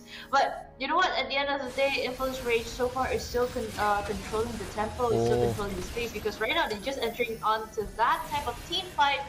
No one can just try to pull anybody in. And for right now, from what I've seen, how the Sparsha and also the Juicing play out, they really are the main controllers, these amazing mid laners, because if you're outrange or outpoked, it's actually pretty hard to just want to try to start the team fight or even try to pick someone off, because with this draft composition, both works well and both just needs to initiate. Yeah, 2-man knockup coming through as well. You can see at the same time they're going for the Lantern, dishing out a lot of damage. The control comes through as well. Rusi is going to be the target. No Purify pop just yet, but the Tsunami Slam already expended. The knockup coming through to make sure Chino survives. And right now Infinity are low, so they will have to go back. But you can see Yotun, his target and his focus has been objective after objective after objective, and he's making it work. He's clicking. The clock is moving, the clock is ticking at the pace of Influence Rage, and Yotun's calling the shots. And I mean, like, to me, what's amazing is that how he made that decision. He knows that he can just like go in with the Pinnacle Ninja, and you want to try and execute that backdoor gameplay because the mid is just wide open. Even 2 lanes of minions are just like pushing in. But at the same time, you know what? Let's play it safe. Let's get that lord. He even got that because Influence Rage was just able to suppress everybody in Team Infinity in that vicinity. And because of this, right now, Influence Rage, they keep on putting that pressure because that lord is just marching in from the mid lane. Yeah, you get your oh, nice knockup coming through with 3 of them with the title strike, and they get the tsunami slam down as well. Lionel was the target, no purify pop. It was a little too late now. Yotun going at the back line. Wind of Nature not going to be able to survive, but you can see they get the base crystal. Influence Range in the blink of an eye take the victory in game number 2, and we have ourselves a series, ladies and gentlemen. Definitely equalized on that moment for a 1-for-1 now. And we've unlocked the 4th game technically, but for right now we're just looking at the highlights on how they try to play out. For me this time, Influence Rage with a typical same pick on the drafts, I feel like they got to execute this more thoroughly. This Hanzo pick, I feel like it's just something that they've practiced again and again, and it has become a comfort pick for Jotun, and it's finally shown its fangs and even his ninja way in game number 2. And I feel like in game number 1, again, that cheese pick of a Zaz just kind of throws him up and even outranges that Chusin. But for right now, since that Farsha outranges that Chusin, it just kind of turns back a moment for them. And even in a lot of team fights, since they got their early engages, they secured their mid-game probabilities, and leading up to the late, you know where their carry can just shine so well. You can just execute through all of that. But I feel like the most impact player right now that has made the most out of it is either Chan or Chino on that Phobius, because like they were the main engagers, they were the main zoners, but at the same time they were also the main aggressors during those team fights. Yeah, they definitely were the aggressors indeed during that team fight, because Chino was the one creating the space with that Phobius, right? He needed to do that, and it worked out to perfection for their side. Also got the knockups whenever necessary, and Chan, hey man, I've been saying it. It's the mid laners that are calling the shots. Yes, Yotun was the one who went and get these objectives, but Chan controlling the game, feathered airstrike after feathered airstrike, just poked them down. Infinity can't really do anything. No way to come back. No way to close the gap as well. And that was when it started getting difficult. It started getting bleak.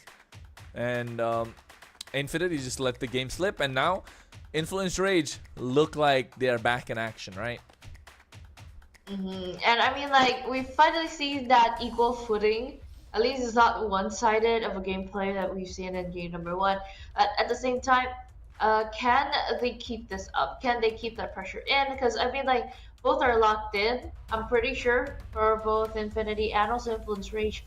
Other than it's a matter of draft, it's just a matter of like time of how they play and execute later on in the Land of Dawn. So, is there any heroes, even after those update patches and even though that mini patch that we've witnessed today of an update, any heroes that you would like to see pop on later in game number 3, though Kronos? But before that, hold on to your thought, because our emblem details are up on here. As you said before in the early game, you gotta focus on the carry, on Fury.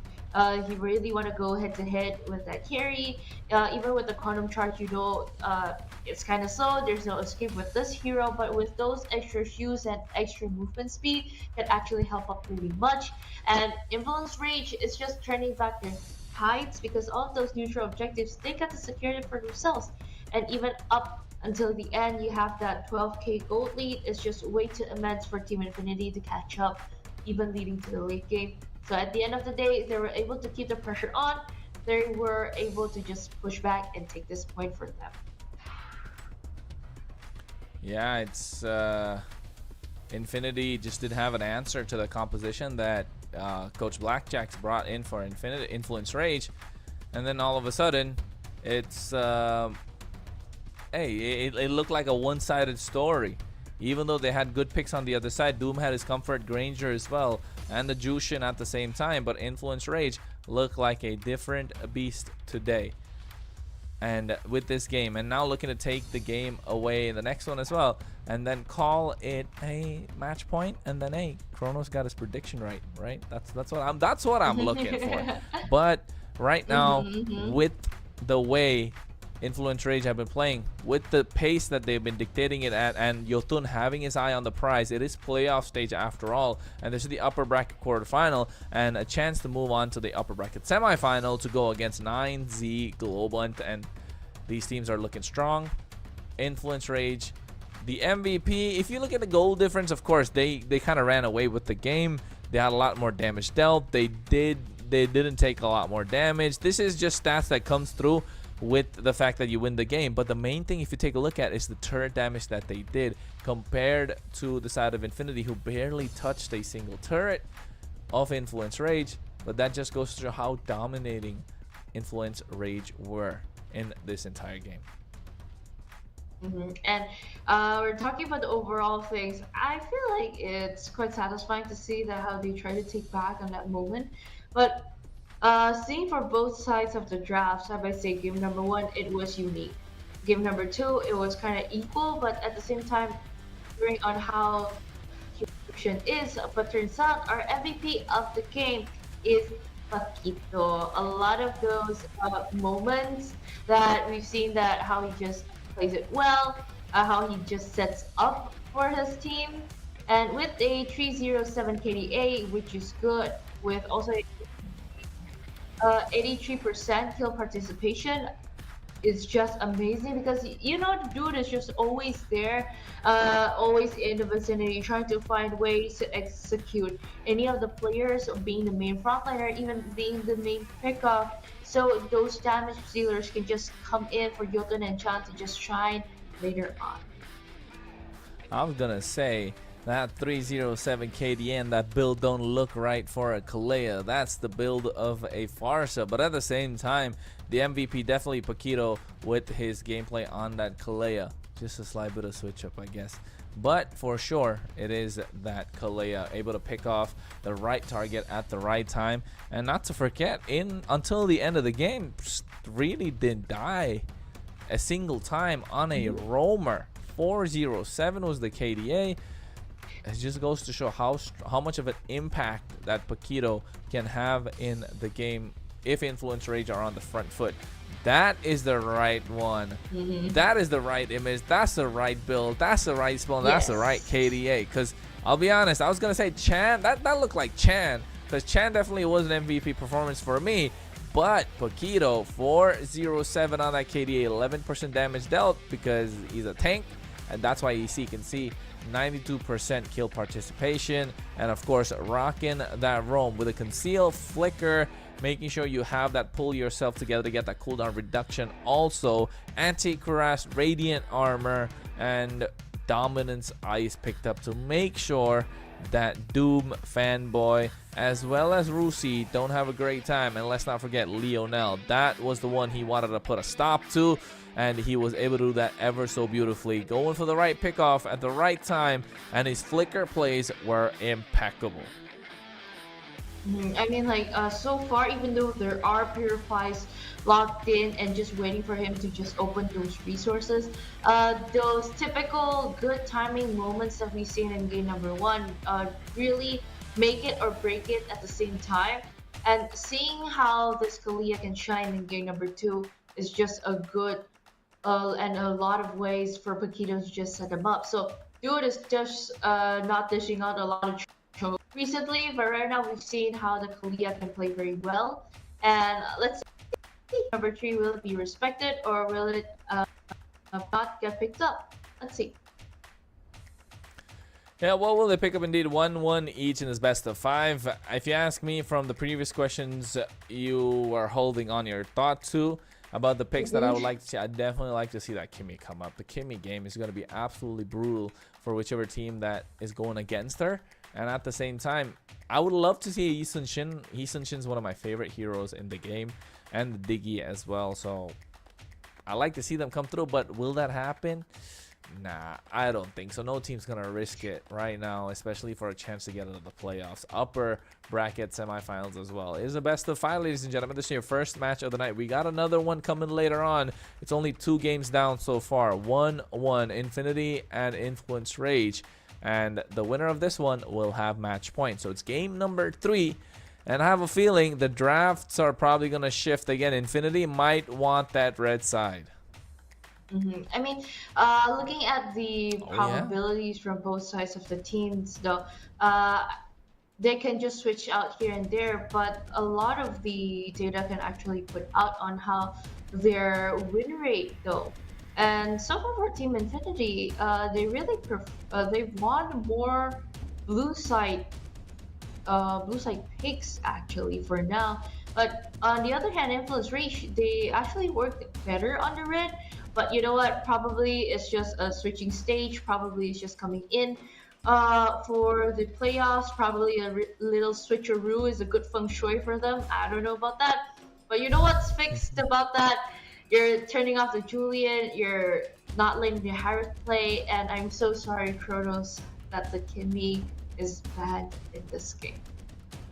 It's just too risky of a pick, if you ask me. You do not want to give away the Kimmy. It's first pick material, bro. It's pick or ban, like straight away. Don't even think about the counters. It's just a super strong hero right now. You can have so much mobility, and with that maximum charge, you just absolutely nasty pullback coming through as well. But right now for this one, you can see our head-to-head gonna be Yotun versus ZZ, and you know why that first pick, our first ban Julian comes into the fray? Because ZZ is a monster on the Julian for Infinity. He can 1v5 on that Julian. We've seen that happen before as well last week in the relegation phase. Just absolutely brutal. He gets that Julian, Lionel pops that Angela. Unstoppable duo indeed. But for the final bans coming through is the Hanzo and the Joy, and the first pick Phoveus, that Chino that you were talking about, Vey. Ooh, okay, you really want to shift your focus onto that. I think Team Infinity can still secure in that Granger if ever you want to deny. Oh, the Hanzo is banned. Take away the, I thought Hayabusa, but then turns out yes, a priority for Rusi and also ZZ securing that Suyo and Hilda, which leaves the Granger technically wide open for Influence Rate to take back, though. The question is, would Fury would like to pick that up?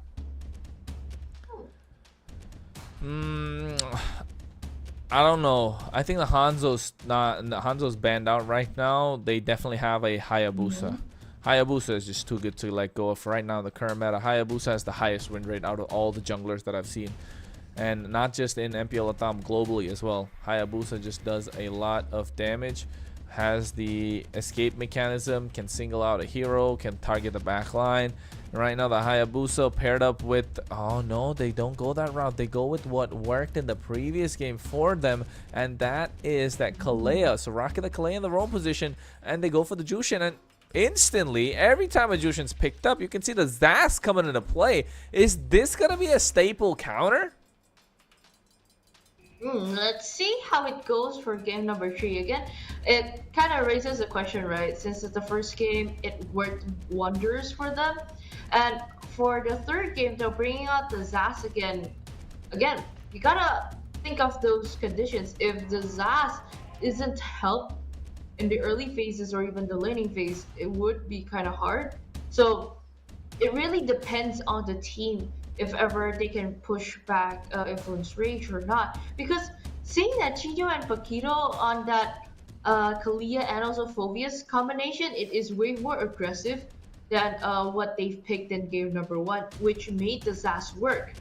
So if ever that happened again, I would say it's a probably hard game for the Zas. But if ever, Team Infinity can make it work. I might say it's just their signature cheese pick at this point. Yeah, I mean, that Zask is a signature. It's doing really well. The Zask is just, I can see why they're picking it up, but I still don't think that's the answer. But if that's what Coach Tsubasa thinks, Hey, it worked out in game number 1. Why don't we try it again? Run it back is what they're saying. With the Xborg banned out and now also taking away the Granger. I'm not sure if that was a great option because they had the first pick after the second phase of the ban. So Granger could have been slotted in their hands as well.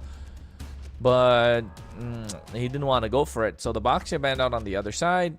Probably looking for another tanky frontliner. That could be a problem. Looking at the Gato Kacha. That would be a great ban coming through for the side of Influence Rage. The Hylos is still available. Maybe ban out the Hylos would be a good option as well. Yeah, And the Gato CC. Kacha Gato Hylos Kacha. would be good. Yeah, you turn that out.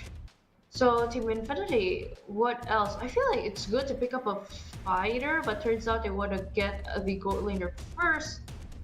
So whatever happens with the Phobius and also Kalia, you just want to take that away from Fury. And you know, Duel plays it very well too against similar hero pools, which is alright. But you want to go fast and aggressive for that. A Beatrix would be fun. Laning phase wise, because that Granger is like out of reach, and even no Harith on this point. At least you can try to suppress in that carry there on, but the Lucas is picked up here right now. I think Lucas jungle for Yotun. I think it's more possible on that. Last pick, Marksman. Would a Moskov work in this composition? Yeah, Moskov is the best one. Moskov is the best one that's there anyway. So they have to go for the Moskov at that part. And I think over here, the Moskov being locked in means that Influence Rage have a solid draft, an absolute monstrous draft come through. They have 3 in the front line. You have enough space for the Moskov, and of course another controlling mage in the hands of Chan. And now they're looking for a mage. Farsa doesn't look great over here. Vexana, Aurora. Again, I'm leaning in towards these two. But there's also the Valentina that would be absolutely crushing it if picked up by Infinity right here. Oh wait, they don't need. They need a frontliner.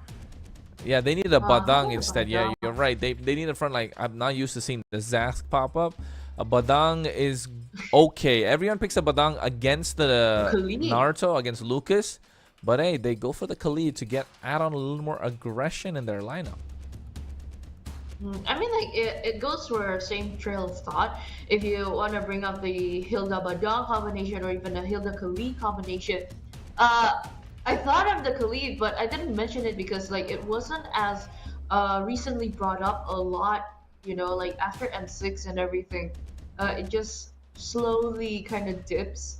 But probably it'll still work because it'll actually like match the fast pace of rotations later on with the Hilda and Team Infinity. But sustaining wise, I would say Influence Rage got there in their pocket. You have the Lucas, you got the Phobius, you have that Kalia at the same time. But let's see, as long as you have that quick healing, that quick Sam card, with also the Hilda fronting a lot here. So you gotta save those resources to see and how they juke it out later on in the Land of Dawn, because we are entering game number 3 of the day. First match though, still with Team Infinity versus Influence Rage with me, Faye, and also Chrono, still reporting for duty for MPL LATAM Season 3. Yes, we are indeed. And right now you can see Influence Rage getting the party started in towards their side, but at the same time, Fanboy just being a menace, trying to poke down Chan as much as possible and give enough information towards the side of his team, and that's Infinity, of course, as Yotun has his hands on a comfort pick. And looking at the emblem so far, nothing crazy coming through. This time you can see the carry Doom run in the tenacity rather than the Master Assassin that we saw in the previous games coming out from Influence Rage. And that means that they don't want to go as aggressive as possible, prioritizing sustain. But Fury again running the Master Assassin on a Moskov.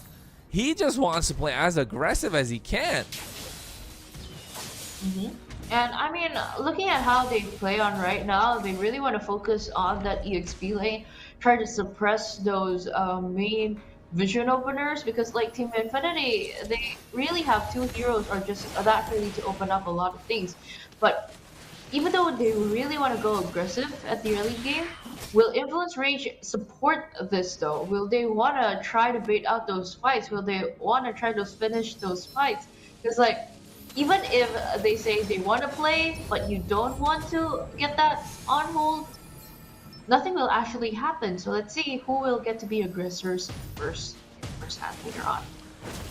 Yeah, First Blood definitely gonna make a big change, and right now the knockup coming through from Paquito as well. Looking Fanboy, he's overextended, but they go for the Desert Tornado, and right now Paquito taking down low, forced to flicker out, but here comes Chan with the Crimson Beacon and the Lantern Flare, pulling back Rusi. He has to revitalize to help him survive, though, as Yotun tries to get the turtle started, as Fanboy and ZZ just zoning them out, but here they're going through a lot more. Paquito trying to heal back up from the orange buff. As you can see, Influence Rage are the aggressors. They go through flickering forward Chino, as Paquito is able to pick up the turtle for himself. SOD did miss out, but that still means that no kills on the board, no First Blood just yet.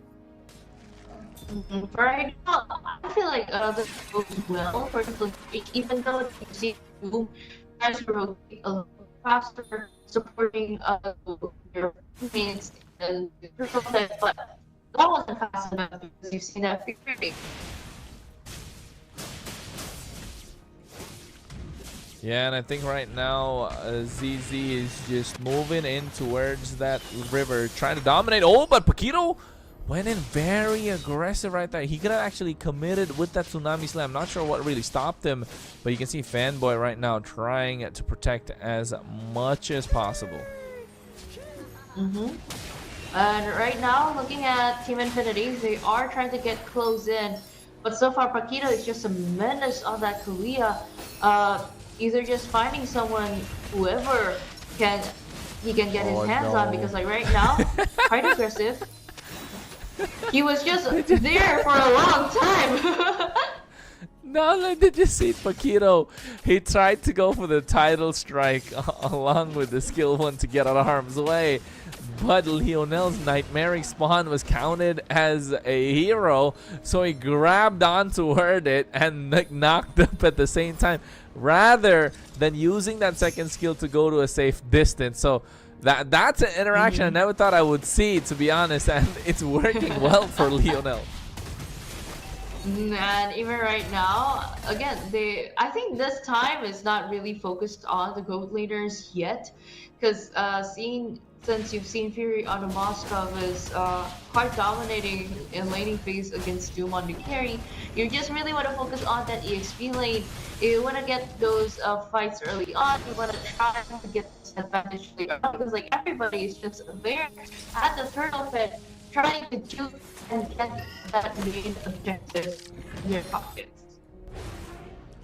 Yeah, I think at this point the turtle is going to be the objective that is looking to be taken down. Doom gets his hands on the corrosion site. Lionel gets his hands on the glowing wand. Indeed, right now Chan has to go back. You can see Rusi trying to dive in on towards him. At the same time, you can see Yotun goes through with Unleashing the Beast. And here comes the Raging Sandstorm. First Blood, finally. Paquito is the first one to go down. And now here comes the rest of the Cavalry. Fanboy taken down and out. But the Infernal Pursuit from Chino dishing out the damage. But the Nightmaric Spawn does a lot more as ZZ goes straight for the back line, and Chan is melted away. So that is a 4-for-1 trade in the benefit of Infinity as they turn their attention towards the turtle and will be able to pick it up quite nice and easy. And I mean, like, it is a good trade-off, actually. It's more than good, it's great for Team Infinity. And for even right now, getting that turtle, it is a good start for them to actually just rack up points here. But you know what? Since you're on that boss stuff, since you're more active also playing on that, so far there aren't any split push gameplays that they are trying to initiate. You just want to get that fight secured first, because at least when you're trying to pick somebody off, then you can get the turret. Because like, it's kind of different than the second game that we've seen. Yeah, it's slightly different indeed. It's a little back and forth, like a tennis match, right? They're just going their turn, their turn, their turn, and now it's Influence Rage's turn to try and pick up the pace and try and get a kill here. Otherwise, Infinity are just going to be snowballing right now. And with ZZ farming like a machine, he's going to be unstoppable. Yotun a little behind when it comes to a level, but definitely looking to call it even as fast as possible for them. And now on the bot side, the attention is going to be on Chino as well as Fanboy, because you can see a 3-man rotation right by that bear bush. 5 men grouped up for Infinity, looking for a fight. And I mean, like, I think they're just like waiting for either Paquito or somebody trying to pick off. Because so far Team Infinity is just scouring here and there. There aren't any initiations, or any type of pickoffs that we might see play on. But you know what? Paquito is just wide open right there, and even playing with those passive, you gotta be careful with those heals. But you know what? At the end of the day, since you have that Moscow, which is good, you wanna try to outmaneuver them. At least get a few turrets to your side of the pitch. Yeah, it's gonna be, and right now Chan's gonna be the target. He has to use the Crimson Beacon as well to get out of harm's way, and you can see Infinity, they're dominating the turtle pit every time they're there. And right now Doom already with the speedy light wheels looking to take it down, secured by ZZ with the retribution. Infinity are looking strong. They already have gotten 2 turtles. Influence Rage have taken 1, but the gold lead is still not that much, that big or that big of a difference for Influence Rage to think that they're not able to bounce back. Because if anything, Fury has been farming quite nicely, and the moment a Moscow is let loose, it's gonna be really, really interesting. And even right now we see, even though Team Infinity tries very hard to pressure Influence Rage, but I think like during in those turrets, there are still kind of the same. Wait, he still survives. He goes for the Dominator's Descent, but here Fanboy committing. Not really sure if that was the best option. He could have used the flicker, but choosing not to do so. But here's the SOD finding Fanboy. Fury is able to clear the wave. Again, he has been farming like a machine. He cleared the top side, used the SOD, came down to the bot side, and then cleared that wave as well. So that's a lot more gold in his pocket. And Influence Rage are soon to hit that power spike. And even right now, Team Infinity, they're just finding an opening like this. Paquito trying to jump in. Sadly didn't get Doom or Lionel. Forced to flicker out as well. Not really the best option, but oh my god, you can see that Franco skin just popped up on our screen as well at the same time. But so far, so good for the side of Influence Rage. They're just buying time. 500 gold lead on the side of Infinity means nothing. And if anything, Infinity are the ones under pressure. I thought there would be a concealed plate initiated by Paquito, but it's just a fluke trying to take a little drift down from the bot lane to the mid. But you know what? You're just waiting for a good moment, because that Lord is just up for grabs, and a bit of a fight though started there in the Oh my goodness, he goes in, Paquito gets melted down, speedy light wheels coming through from Doom, and that is what they did. They are the first ones to pull the trigger. They didn't want to be patient, but that means Influence Rage can actually try and go for something, because there are not a lot of ultimates present on the side of Infinity, and the pickoff coming through is not present for Influence Rage. But you can see right now they have the damage coming through as well with that beacon, with that lantern, and Chino could go into the Infernal Pursuit. Gets a knockup. Fury, SOD still present. He could go with the flicker as well, but Infinity secure the Lord. ZZ has been a farming machine. And you know what? So far, it's just good on their side. We're trying to see how Influence Rage just tries to adapt to the situation, because you know what? Infinity got that Lord. They're just trying to push in. But again, so far from both sides of the team, map pressure-wise, still the same. But gameplay pressure, Team Infinity gets this in their pocket. But since it is a Force Lord, though, I'm pretty sure this is pretty easy to clear out by Fury alone. But let's see what does Influence Rage have in store. I'm not sure if Yotun's in the right position. Unleashes the beast, but you can see at the same time, nice Raging Sandstorm as Fanboy gets pulled back by the Tsunami Slam. SOD did miss out. as Lionel went in for the Dominator's Descent. Rusi's going to look to target down Fury. Has a Spear of Misery as well. Gets pushed back. Fury's trying to clear out the Lord, but Fanboy is trying to zone him out as well. Infinity could look to collapse right there on the bot side, but good clear. And Fury farming up, being a threat, means that Infinity do not want to commit just yet. But Team Infinity, they got that middle turret down, leading up to the second one, but still pressuring quite good. And right now, finally, Team Infinity slowly but surely just chunking down a lot of the areas and also the map presence, just showing their dominance against Influence Rage. But let's see, because I feel like this is a quite slow-paced game. They dragged it a little bit slowly, but it is a sure win as long as none of them are picked off later and during pushing into the high ground and leading up to the base. Yeah, they gotta find a way, right? And right now you can see that the tier 2 is under siege. They're able to get that for themselves. Oh my goodness, Paquito just got melted down thanks to the Dominator's Descent, and that's a lot of damage coming out from Lionel. Paquito did not see that coming, and neither did we, because that was an instant meltdown. I'm not really sure if that kind of damage should be legal, because right now you can see they're looking to go on towards Yotun, but he has a flash. That flash combo finally gets the first kill on the board, but he gets melted down. On a killing spree is ZZ, who gets shut down indeed, and here's Chan on a double kill, going through with that Crimson Beacon and that Lantern Flare, able to pick up the kill for themselves. And now Influence Rage looking to bounce back. And Fury trying to push in quite well. I mean, like, around 20 seconds the latest on that death timer, but there's still Doom and also Fanboy. But if you can't catch on to that carry, it's kind of hard actually with the, Raging Sandstorm, not enough. Cheeto getting chucked down, a lot of damage though. Paquito with the concealed play, not enough, but everybody is just trying to eye on Chan. Good thing though, that's a choosing. You still have that range, but you gotta let go of that pressure, because it's not worth it if everybody is down right before that Lord objective tape being taken out. Yeah, I think right now Infinity definitely did blunder over there. Oh, nice SOD connecting. Will he commit? No, he does not. He's still getting the split, and good protection coming in from the rest of Infinity as the Lord is marching down the mid side right now. Influence Rage, they're not looking that behind. It's looking defendable, but one mistake and Infinity will just turn the tables. I mean, like, as long as Fury has that angle and is able to hide out, like, from Rusi or even ZZ or even Fanboy, still should be good, but let's see how they defend this fight.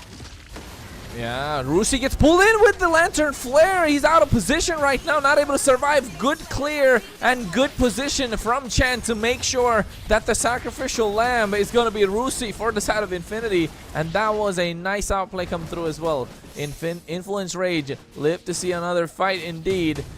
As Fury, I'm not going to lie, Vay.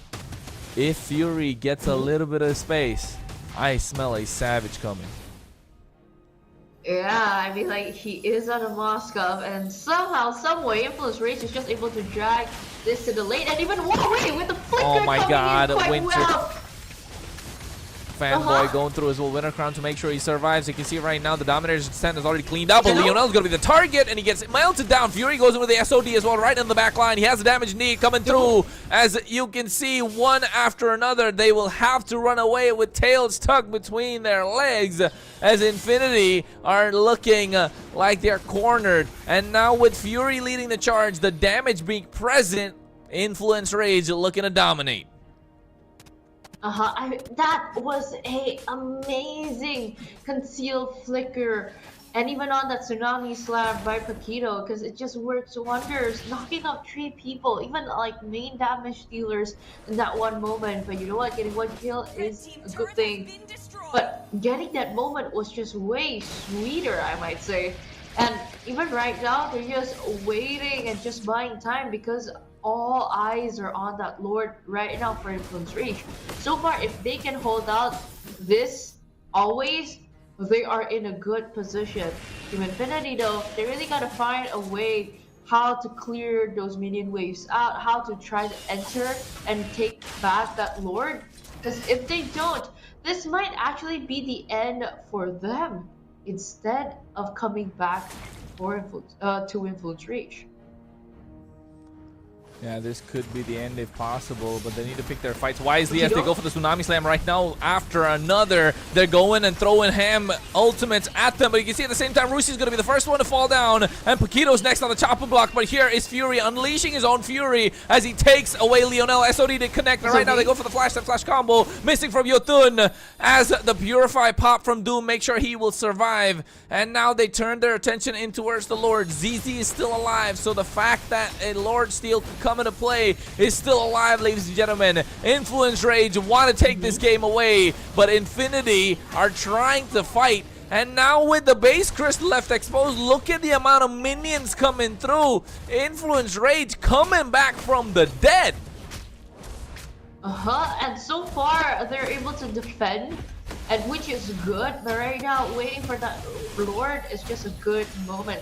Not a lot of collateral though dished out by Team Infinity, but right now, looking at the Lord, they better defend quickly. They better find that answer quickly. If not, it's actually going to be a match point for Influence Reach. So let's see, because the Lord is marching right in the middle. Fury is just trying to split push. At least they know that they can handle like 2 lanes at the same time. But if everybody is focused on the middle lane, you better ready to break out with that fight. Look at the back line. Fanboy got spotted a little too early. Paquito trying to go for the title strike. No one home just yet. The Lord crashing in towards the mid lane inhibitor. And now looking to take him down. Chino has eaten up a lot of damage. Dominator's Descent already being used by Lionel. And ZZ has the 4. But you can see right now they get the nice target with the Raging Sandstorm committed as well. A lot of Winter Grounds pop. But at the same time, Rusi's the first one to fall. Chino and Fanboy traded as well. One after another. The damage is online. Wind of Nature from Fury to make sure he survives. And Influence Rage take the base crystal off the back of Fury, making sure the comeback is alive, ladies and gentlemen. 2-1 match point in the hands of Influence Rage. Match point indeed for Influence Reach. And right now, for a good victory. Even looking at the highlights though, for today's game, a lot of SODs connected, a lot of moments created by Paquito, and Huawei, this dude really is amazing on that Kalia. He just knows when to pop off, he just knows when to find good moments, and for me the most memorable one was that concealed flicker of a Tsunami Slam performed by Paquito in the middle lane.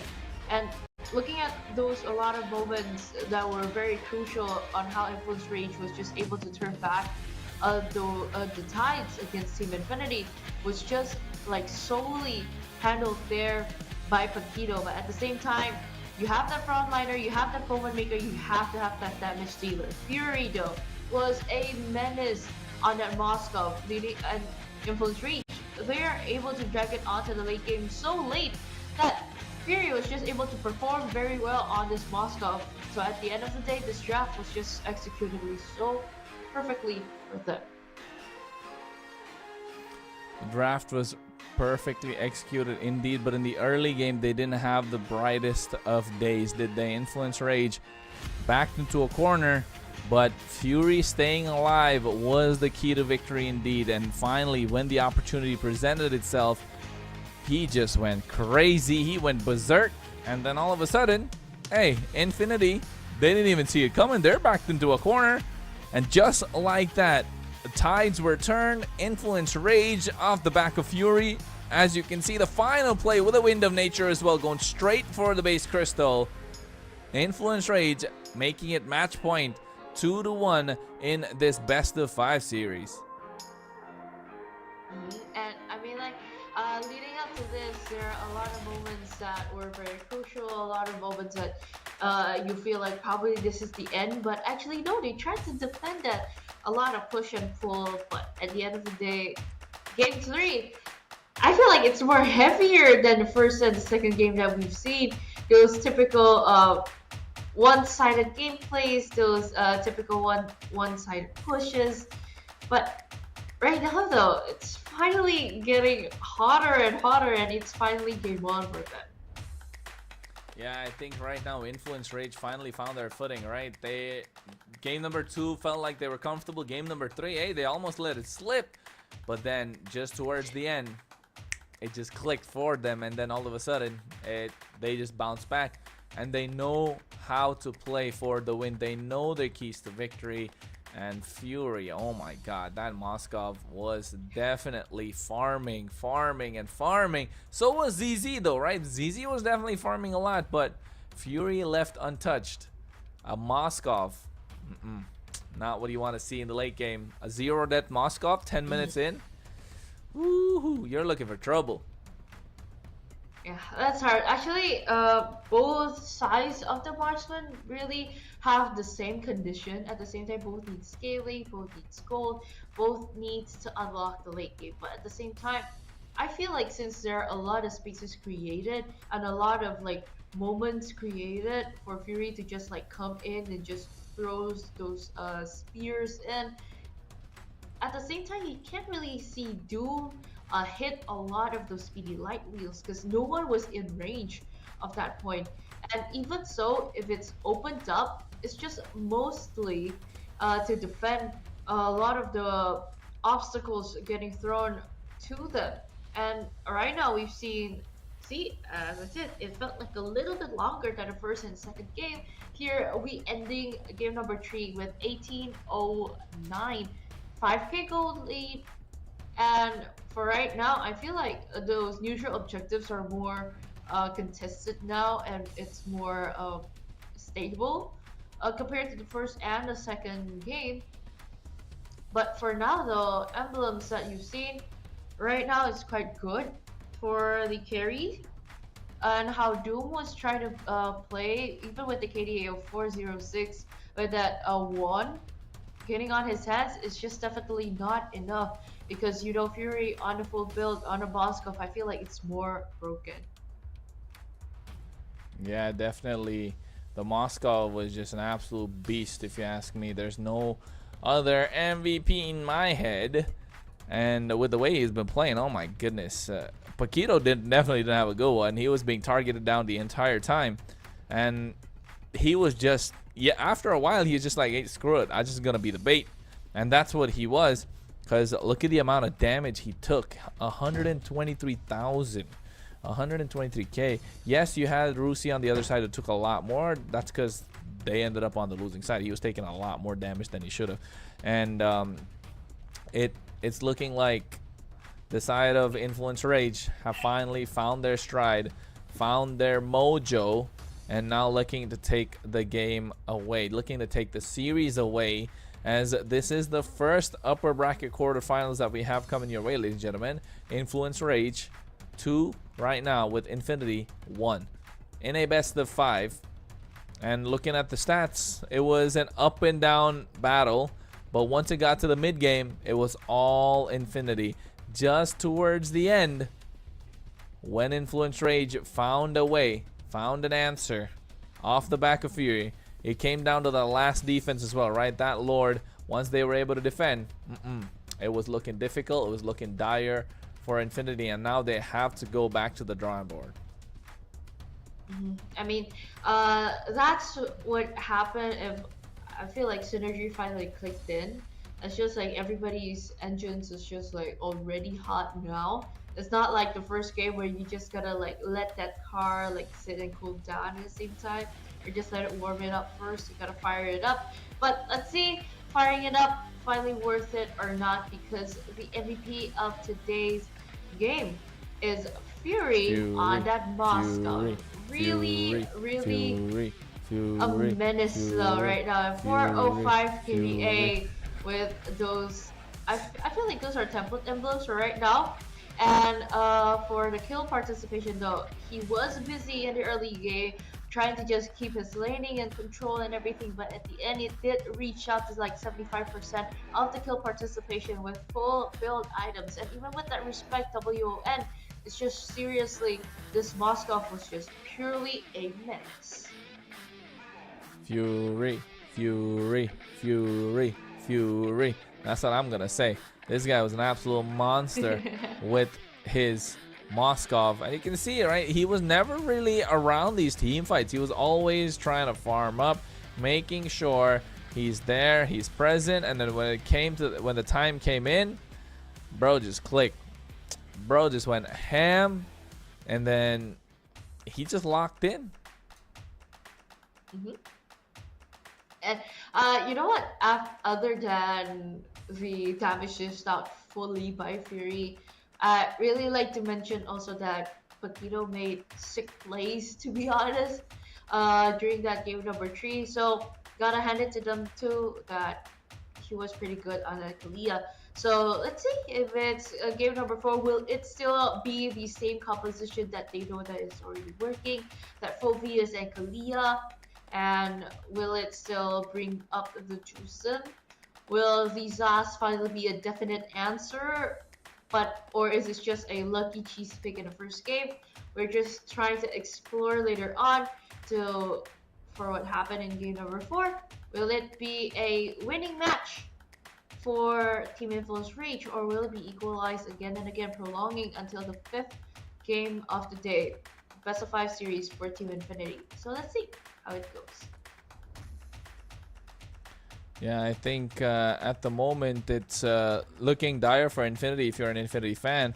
And if you ask me, they need to find a way to make it out alive. Otherwise, yeah, Infinity might not have an answer. They'll have to go to the lower bracket, and Influence Rage can move on. And it's match point in their favor.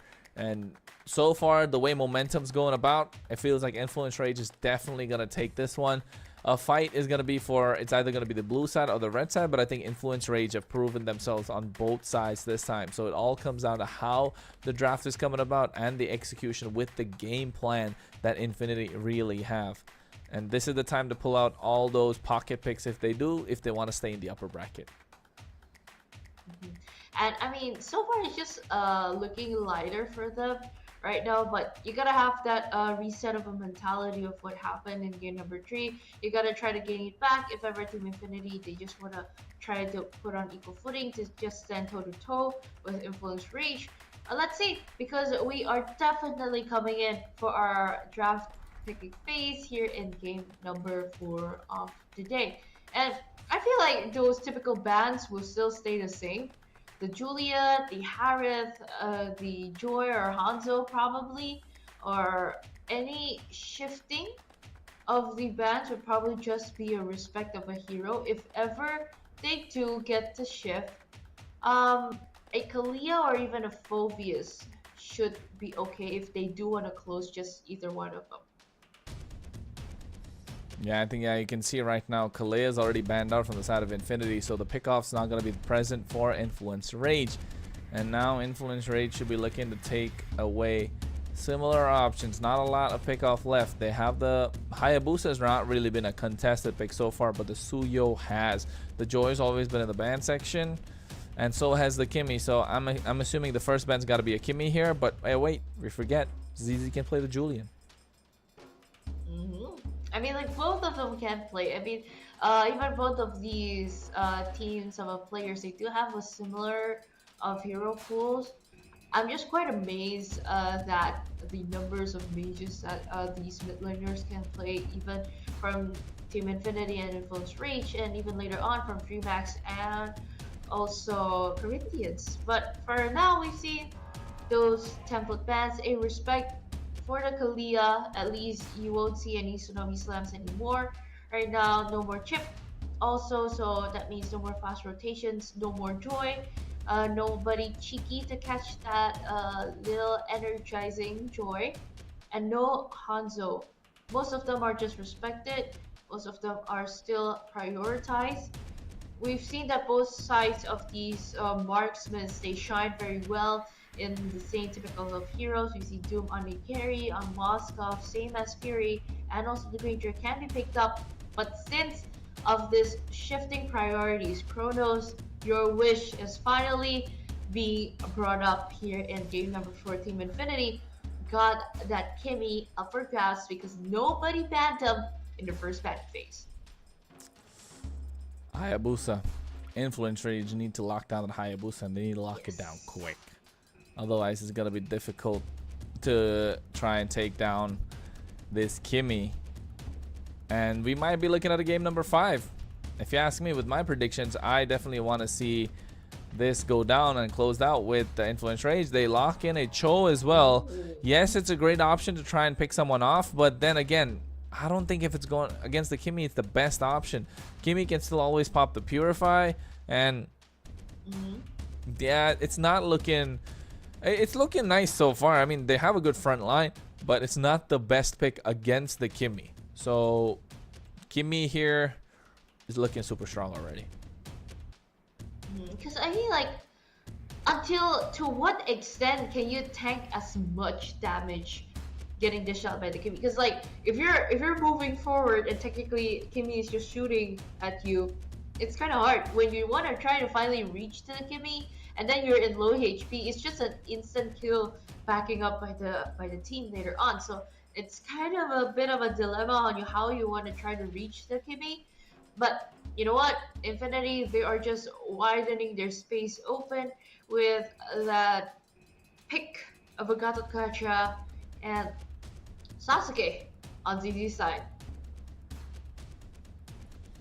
Yeah, I think the Sasuke over here definitely... It's better in the side of Infinity. Actually, it could have been better on the side of Influence Rage for Infinity as well, because they don't have a lot of magic damage, but that's only one of the very few junglers or good jungle options that's available. I think Influence Rage really needs to lock down this Hayabusa right now. They don't. They get the Lucas once again. It's gonna be Sasuke versus Naruto. I like that, but not against the Kimmy. For the The sake Kimmy's of the looking arc. so strong. It's looking so strong still. Who's gonna catch the Kimmy? You have a Purify locked in, and the Cho's gonna be useless.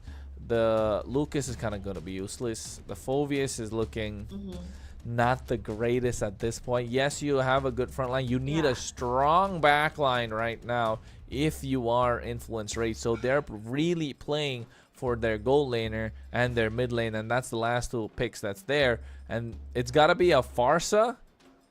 Farsa's got to be locked down for Influence Rage, so they should be looking to ban it out. Infinity ban out the Moskov. I'm assuming the next ban has to be a Farsa here. Other than the Farsha, you want to go head to head with the Kimmy? There's still the Granger though. Range wise, at least it's still manageable, but at the same time, for continuous damage, you have that from Kimmy actually. So it's kind of hard if you want to go try to head to head with this updated broken version of a hero after the ultimate fix also helping the Kimmy to actually accelerate more later on. So it's kind of a hard thing to decide, and banning out two tanky frontliners here is a good answer.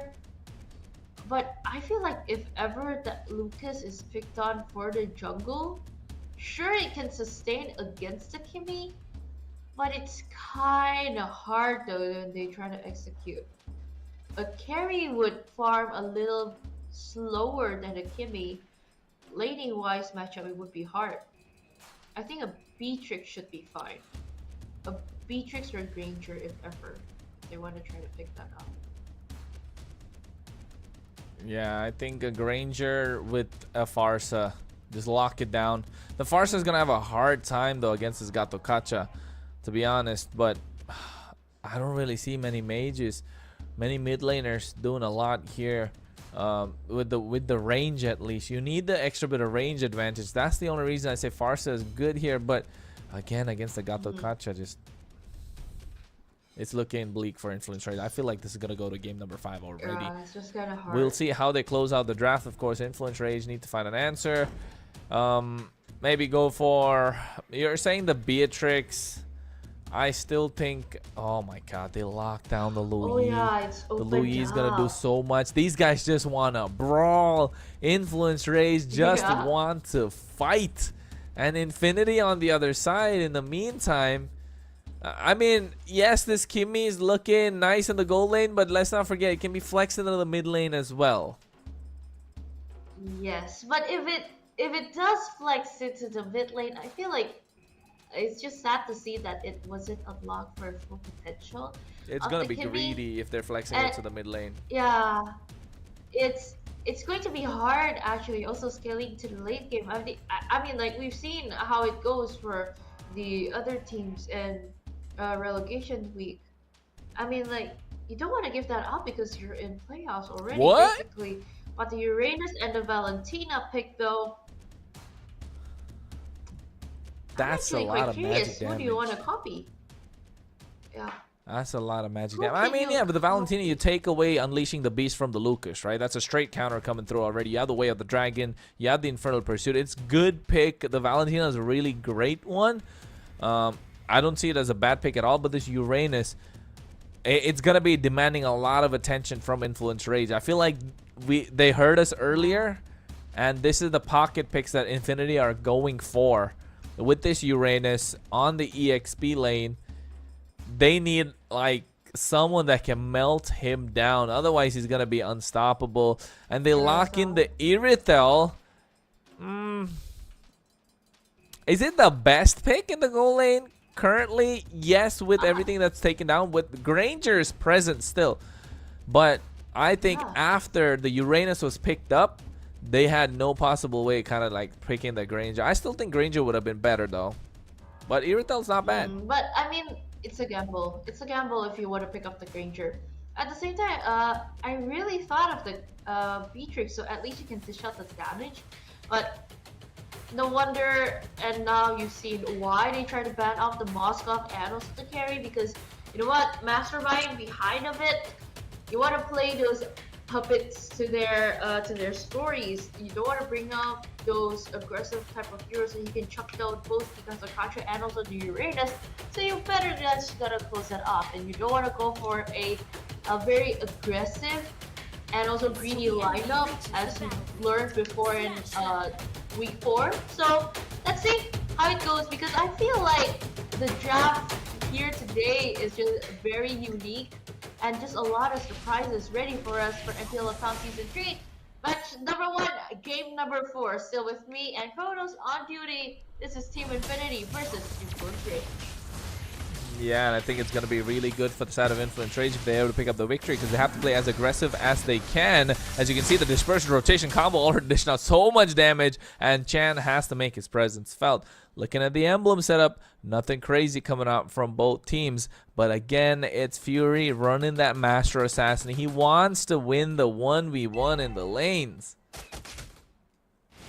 And I mean, right now I feel like it's more calm and collected in the mid lane. I mean, sorry, on the top lane, but from the mid lane, you're just going to try to choke it out. Again, level 4 is important. If ever you already unlock those ultimates, you can rotate a little bit faster, especially you're on that Loi. But you know what? As you said, if you want to try to get in, you want to try to kick it out, the team is just very powerful, dishing out a lot of the damage as fast. And even Jordan, it's just very hard to tank all of those damage. Even if you're on the Lucas, it is a big problem, and you gotta build up your chunky items fast. Yeah, Yotun at this point, he was almost gonna get taken down at level before he reached our level. Before he reached that level 4 power spike. 10 seconds until the turtle spawns, and I think Infinity here are looking a little better compared to Influence Rage. At least they're holding shape so far. So right now, Influence Rage need to start pulling away at the turtle. As you can see, Yotun tries to go through, but Lionel steals his ultimate away using the IMU. And right now, Fanboy's in the thick of it. Puts in the Revitalize as well. Goes in Unleashing the Beast. The Retribution comes out from ZZ on point. But at the same time, First Blood Willie in the hands of Lionel. He takes them down, but you can see the Dispersion Rotation combo is way too much. But Lionel, after Unleashing the Beast, does way too much damage for Influence Rage to deal with. And now, ladies and gentlemen, seems like this might go to a game number 5. Oh. Okay, a little bit of diversion play. No! What was he thinking? I thought he was gonna get the kill. Actually, for that one, same.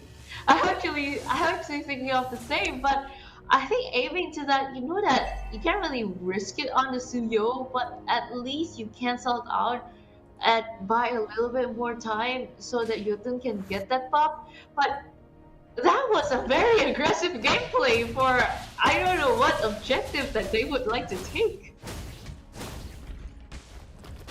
Yeah, it was very aggressive gameplay indeed coming through from their side. I think right now Yotun really needs to find a way to try and take this game into his hands, because right now going against Lionel on this Valentina is not a good time for him. And also, so far, Doom has not been doing anything, and I think the moment Doom is online in any of these team fights, it's going to be difficult. It's going to be problems. It's going to be troublesome for Influence Rage, because right now Rusi is just creating so much space, and he's able to buy time. He's able to garner the attention of Chino. I can only imagine what happens once he starts getting his items on board. But here the diversion play could come through as they want to break hell loose on top of him. And right now Rusi gets taken down finally, but everything was thrown at him, including the Way of the Dragon. And I mean, like, if everything and all the resources are coming in, this just gives a clear go of Team Infinity if they do want to try to re-engage on this fight. But so far, it's just big of a problem here if they really want to try to commit. Infernal Pursuit comes through, revitalizes there to make sure they survive. But at the same time, you can see Doom is just doing a lot of damage, going pew pew pew pew the entire time. As the taunt comes through, Fury's there in the back line as well, trying to dive ahead, but the Way of the Dragon to make sure Lionel is pushed away after using the IMUs, unleashing the beast. Has a 9-tailed fox of his own, and Infinity are dominating this game early on out. Just because of a deal breaker pick here, or the Kimmy, but you know what, Influence Rage, you know, Paquito is also strong on the show. You're just finding ways to just maneuver over. If ever you want to try to pick off, you can. But they really got to find an answer fast on how to adapt going up against this Kimmy. Because if it's not, it's going to be hard for Influence Rage to just want to go head to head on that. Yeah, the diversion plays from Chan hasn't been working out so far really well, right? But you can see Doom with the maximum charge pulling them back as the damage to dish out as well. And right now, on the bot side, Rusi has just been demanding so much attention that Yotun and the rest of Influence Rage can't really deal with him unless they commit at least 4 people like we saw in the previous gank. Wait, but I mean, like, was that a Way of the Dragon? I don't think so. It is triggered that early. I don't think so. Just used the Way of the Dragon against ZZ. He just used the Way of the Dragon against ZZ. Oof. Little bit early though, and even right now, looking at 3 Purify still on and active for the side of Team Infinity. Influence Rage, again, you gotta really think of a solution on what can you do against this lineup like this, as tough as Team Infinity's lineup. Yeah, I think Infinity's lineup is just looking really good. They have 4 magic damage heroes, but still not enough. But right now the diversion is made at the top side. Fury as well as Paquito will have to go through. But right now Yotun going with the 9-tailed fox, unleashing the beast. But Lionel has a beast of his own, AOG, to create the separation. But Doom just keeps going pew pew pew pew the entire time. And I mean, like, it really does support well on how Team Infinity's try to play on their drafts. But you know what? At the end of the day, you still want to try to find one momentum to just take back. But so far, I don't really see that possibility coming in, because like Team Infinity, they're just moving in one unit, and so far a lot of the gameplay is just executed quite well because of the damage dealt. Nice maximum charge, pulling them back and taking them down really low. They get their hands on the final turtle of the game as well. And now, yes, Yotun was able to get that 1 tower on the bot side, but they're lost out so much more in the process. Just 1 trade over here. The Way of the Dragon committed on towards Fanboy. He's going to use the AOG to get out. No, he does not. He gets melted down indeed, but here comes Yotun with unleashing the beast. But Lionel has a beast of his own, but he's taken down low this time. A little too early, but Fury has the damage to dish out as well, but he's able to survive. Here's a shockwave blast, but the attention is going to be Rusi indeed as they take him down one more time. But the more attention they give Rusi, the more the rest are able to free themselves to dish out the damage. And I mean, like, up to this point, I feel like Influence Rage is just trying to hold on the because there are rarely any opportunities for them to split push with this lineup also. So it's just really handled on very much on the potential of those team fights. And so far, still sustaining, still going on pretty strong. But if ever you can't really get the moment correctly, Influence Rage is just bringing on a big problem because their typical type of resources is just a one go type of thing. It's not those typical extended team fights that Team Infinity can bring to light. So let's see how it goes because in the mid lane, everybody's gathered in, but so far no initiations yet because right now Chan is the main target, even throwing off that flicker. One expensive resource out, and it's a good information for them. Yeah, I think it's gonna be good information coming through indeed. The Lord is coming up in about 10 seconds. Influence Rage have the power of the diversion. Are they gonna make it to the bot side? 3-man rotation. The mid lane still needs to be cleared out. As you can see, they need to find a good position in and around the river to try and contest this Lord. And right now, trying to hold from the bot side, and on the side, Influence Rage gets more of a radar, but Team Infinity, since they got that pixel push better, they got a better vision on this, and even trying to clear out the mid lane. Fanboy and Doom, Lionel, no, everybody just Chan onto that Chan. taken down so low. Paquito gets a knock up with the G Kundo as well, but right now you can see Rusi is just demanding so much attention. They can't really do much. The Lord is going to be the target for Infinity. They're starting to hack at it, and they should be able to get it for themselves. No wave clear on the top side, no pressure coming through from Infinity. They don't trade it for anything as well. And I think Influence Rage are on the back foot. They need to find a pickoff, and Paquito needs to start handing kills on a plate towards Yotun or at least Fury. Yes, it's a low kill game, but the macro from Infinity is just absolutely impeccable. Other than this, I feel like it's also mind games on how you try to initiate these type of team fights, because you can't really just like go head to head or headstrong with it. So let's see, because like one push can't be the end of it. But for right now, since it's the first Lord, I don't think so. Yeah, I don't think it's gonna be the end, but hey, with the Lord marching on the top side, there's no holy defense there. There is no wave that is being protected over there as well. It's marching down very slowly.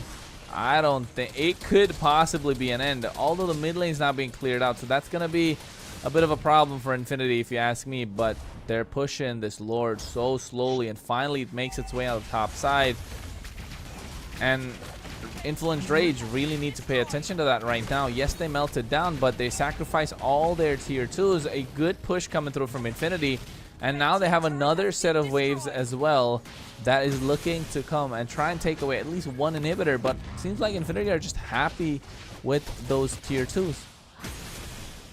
I mean, like these type of disciplined plays that they try to execute, and they aren't any rushed into ending.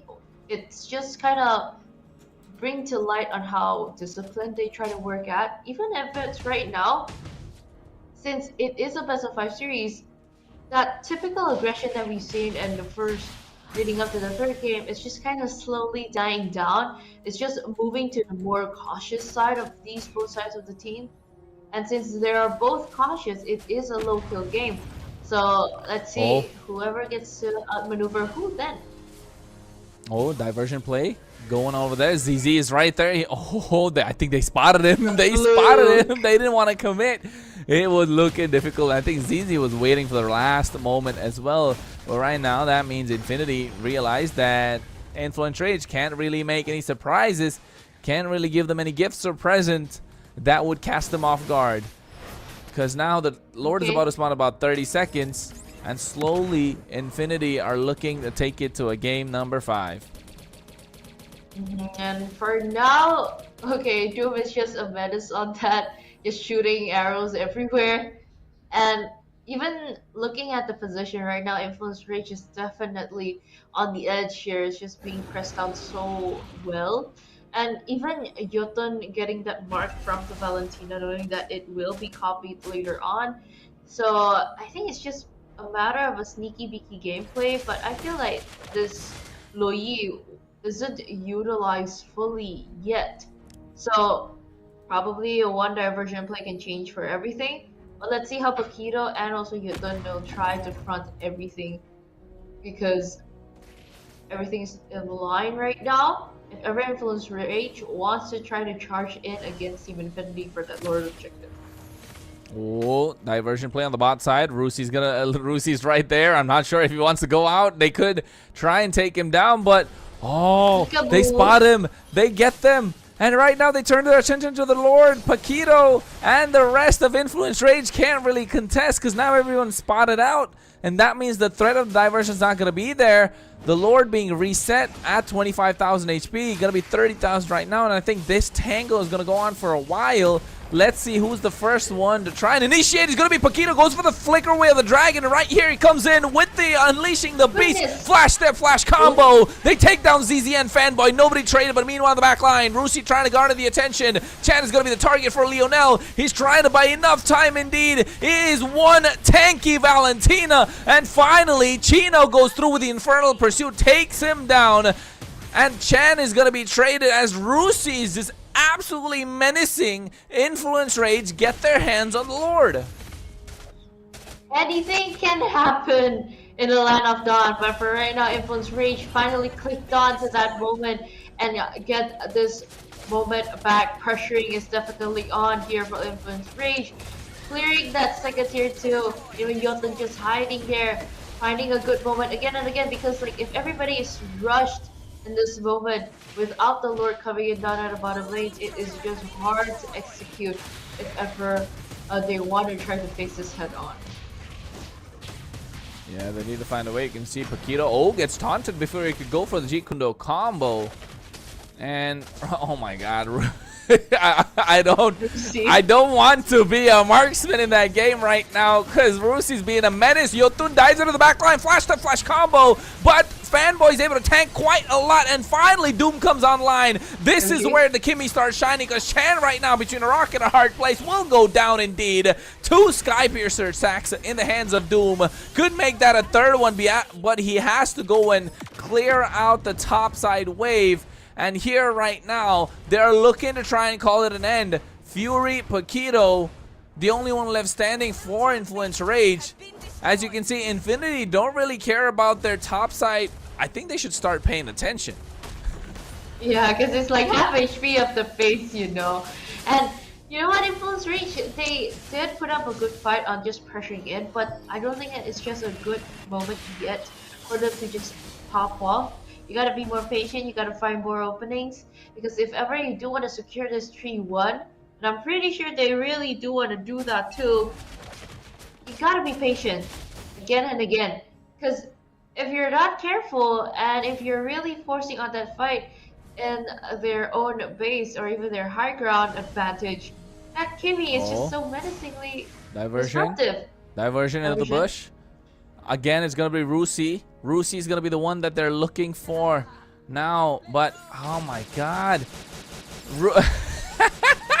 The emotes, the recalls are coming out. They're trying to bait him out. They need to take him down. And if Rusi goes there, he might be the one to bite the dust. He just got to be patient. They're trying to show themselves. Rusi understands the risk. He realizes someone is there. They don't see them on the map. The diversion. Oh my god, this has got us so anxious right now. And finally, Rusi comes out waiting for the skill 2, waiting for the dash to come through. But he walks into a death bush and they throw everything at him. But he's able to survive thanks to the help of the Purify. And now another diversion made to the top side.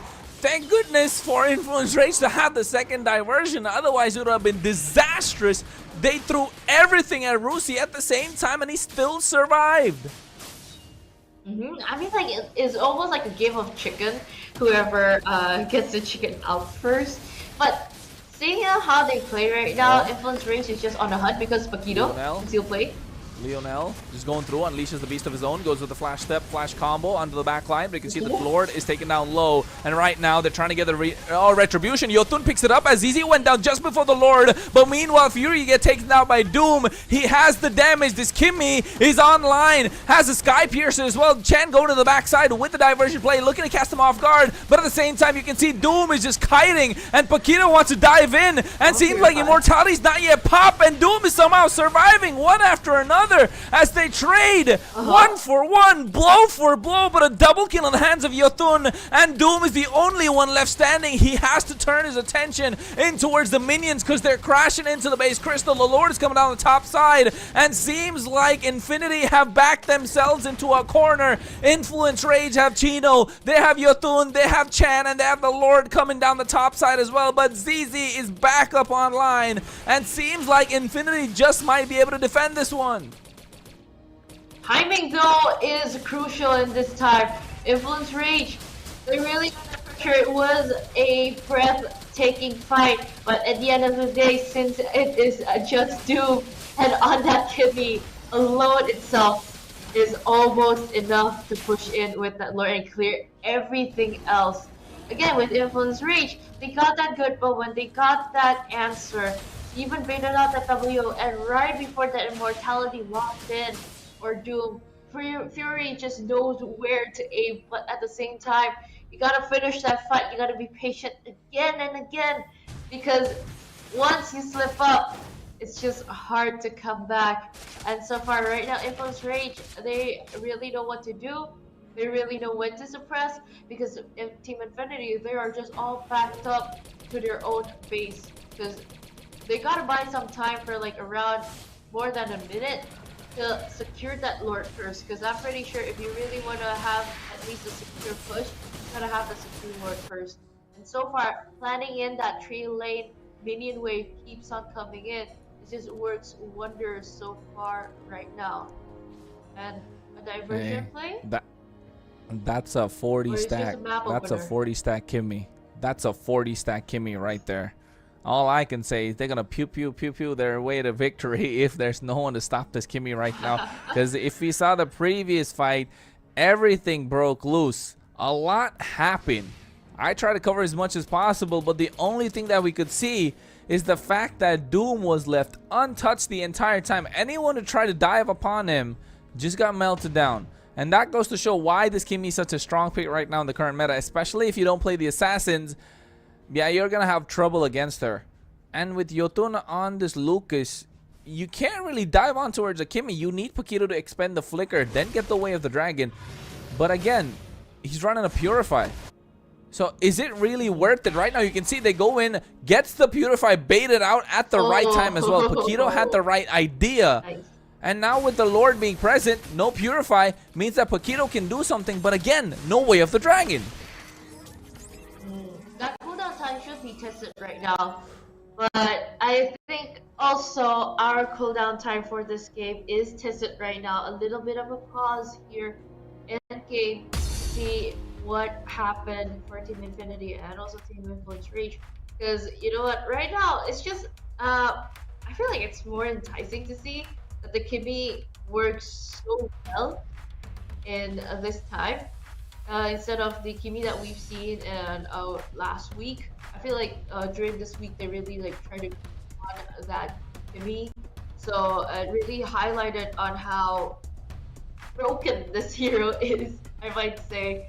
And seeing though how they play, it's just trying to find a solution, but so far no one can reach him.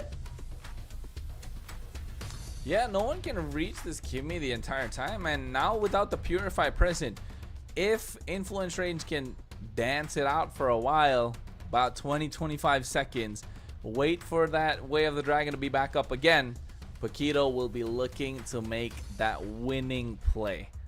That's what is gonna be the problem, right? If Kimmy is not gonna position himself better, yeah, he's just gonna go with the Way of the Dragon, the flicker, and that will be a big problem, of course, for the side of Infinity. And Influence Rage will be looking to take the series. Of course, they are at match point, so if Infinity are able to pull this back, hey, we have a game number 5 in the first match of the day or the evening. And I mean, like, for right now, they're just trying to find solutions for this time, other than the game itself. It's just how do you want to try to execute against this Kimmy? Because every time they try to initiate a fight, I feel like it is a close call, and it was just almost finished, but yet almost is not yet enough. And for now, even with the immortality, even with the WON, the Kimmy is just more unstoppable than ever. So I don't think that it is time to find a solution. I think it's more just like how do you try to outmaneuver the Kimmy later in the game, because they tried that, at least dishing out a few resources to take back whatever Kimmys have, because you don't have to purify now, because you definitely want to play with that diversion play nicely. Yeah, the diversion play is going to be super important indeed. Right now you can see Paquito just trying to create the space. He got the way of the dragon already, and that means this is the flank angle that they're looking for. The Kimmy really needs to watch out. Doom's positioning has to be absolutely incredible. That's why you can see Fanboy just protecting Doom wherever he's going. And right now the Terrify on towards Chino means that they will have to try and push. They're trying to push them back, but you can see the minions are starting to stack up on the top side. The moment Rusi is visible over there, they're gonna start rushing this Lord, already below 30,000 HP. Oh my goodness, the maximum charge comes through, and right now they unleash the beast as well. He's gonna be taken down in an instant with the flash step flash combo. What damage coming through, and now Influence Rage have turned the tides. Yeah, this was a good call for Influence Rage to get that leap of faith, to get that gamble that I might say finally turned up well. But then again, you gotta really time it right. Learn from what happened before. You don't want to rush it in, because if ever you want to rush it in, it doesn't time properly. All your resources are gone. There's no more Lord for that additional defense move. So you gotta wait it out, because Chan right now is just eyeing for a diversion play onto the side though, and everybody's just trying to push in. Yeah, they're flanking in. The inhibitor is going to be the target in the mid lane, but Jotun goes into the flash combo. He's taking down low. A lot of damage coming through from the Kimmy, but at the back line, Rusi went in. He gets melted down, and that is one EXP laner down and out. And now with ZZ coming back soon, Jotun's trying to go in, unleash the beast of his own, and Lionel taking care of that as well. 2 winner crowns popped, Immortality taken down as well, and here comes the rest of the cavalry. Doom is completely unstoppable, taking down Chan. As you can see, this Kimmy is dishing out quite a lot of damage, and Fury's trying to survive, but all the immortalities, all the winner crowns, only a matter of time, because Infinity buy themselves some more. It's gonna be crucial. They have only Jotun and Paquito left standing, and seems like they want to march down mid lane with the Stormtrooper, just going pew pew pew pew the entire time. And this is why you don't leave a Kimmy open. 50 stacks, 503 KDA. Infinity looking to take it and end it all. And really marching into the mid, Paquito is just trying to bait it out of maximum charge, coming in out. Not enough to defend all this, because you know what? Coming in with Jotun, unleashing the beast, not enough. Even Paquito couldn't really survive through all of that. Dishing out so much, and even finally shut down. No, because Paquito. no gameplay though, kicking out CC, but Paquito couldn't even survive through all of that. The base wide open for Team Infinity to victory, equalizing and unlocking win number 5 of the day.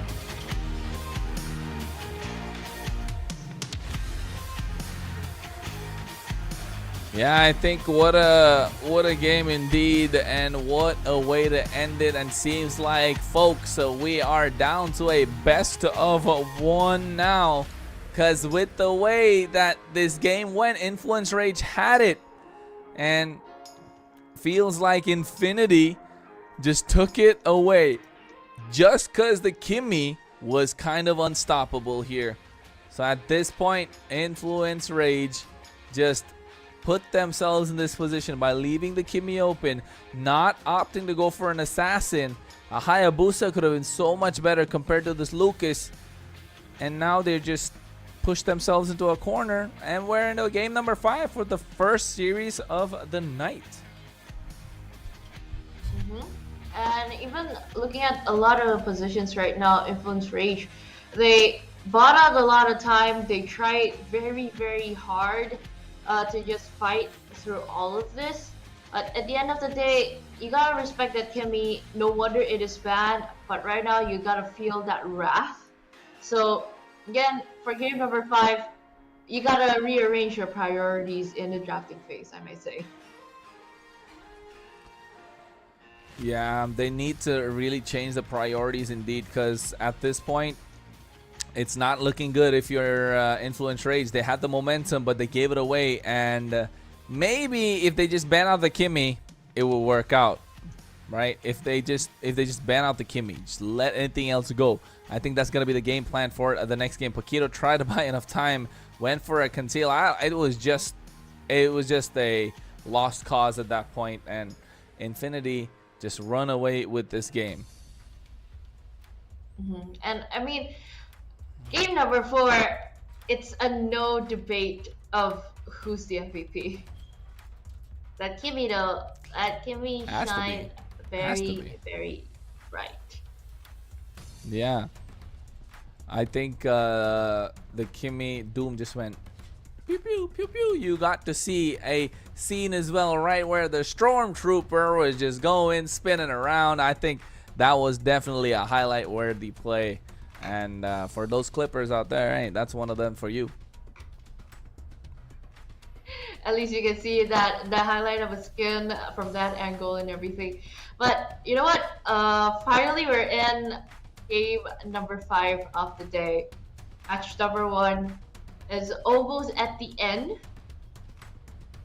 and a lot of the picks are quite crucial. I feel like it's more creative since it's playoffs also. So at the end of the day, I would really like to see how they shine, because both sides of these teams are very, very good, Kronos. Right now, I can't even pick, like, oh my goodness, who will actually win that drafting phase later on, because, like, looking at this game number 4, the game duration exceeded all of those game number 1s until 3. It's 24:11 seconds now.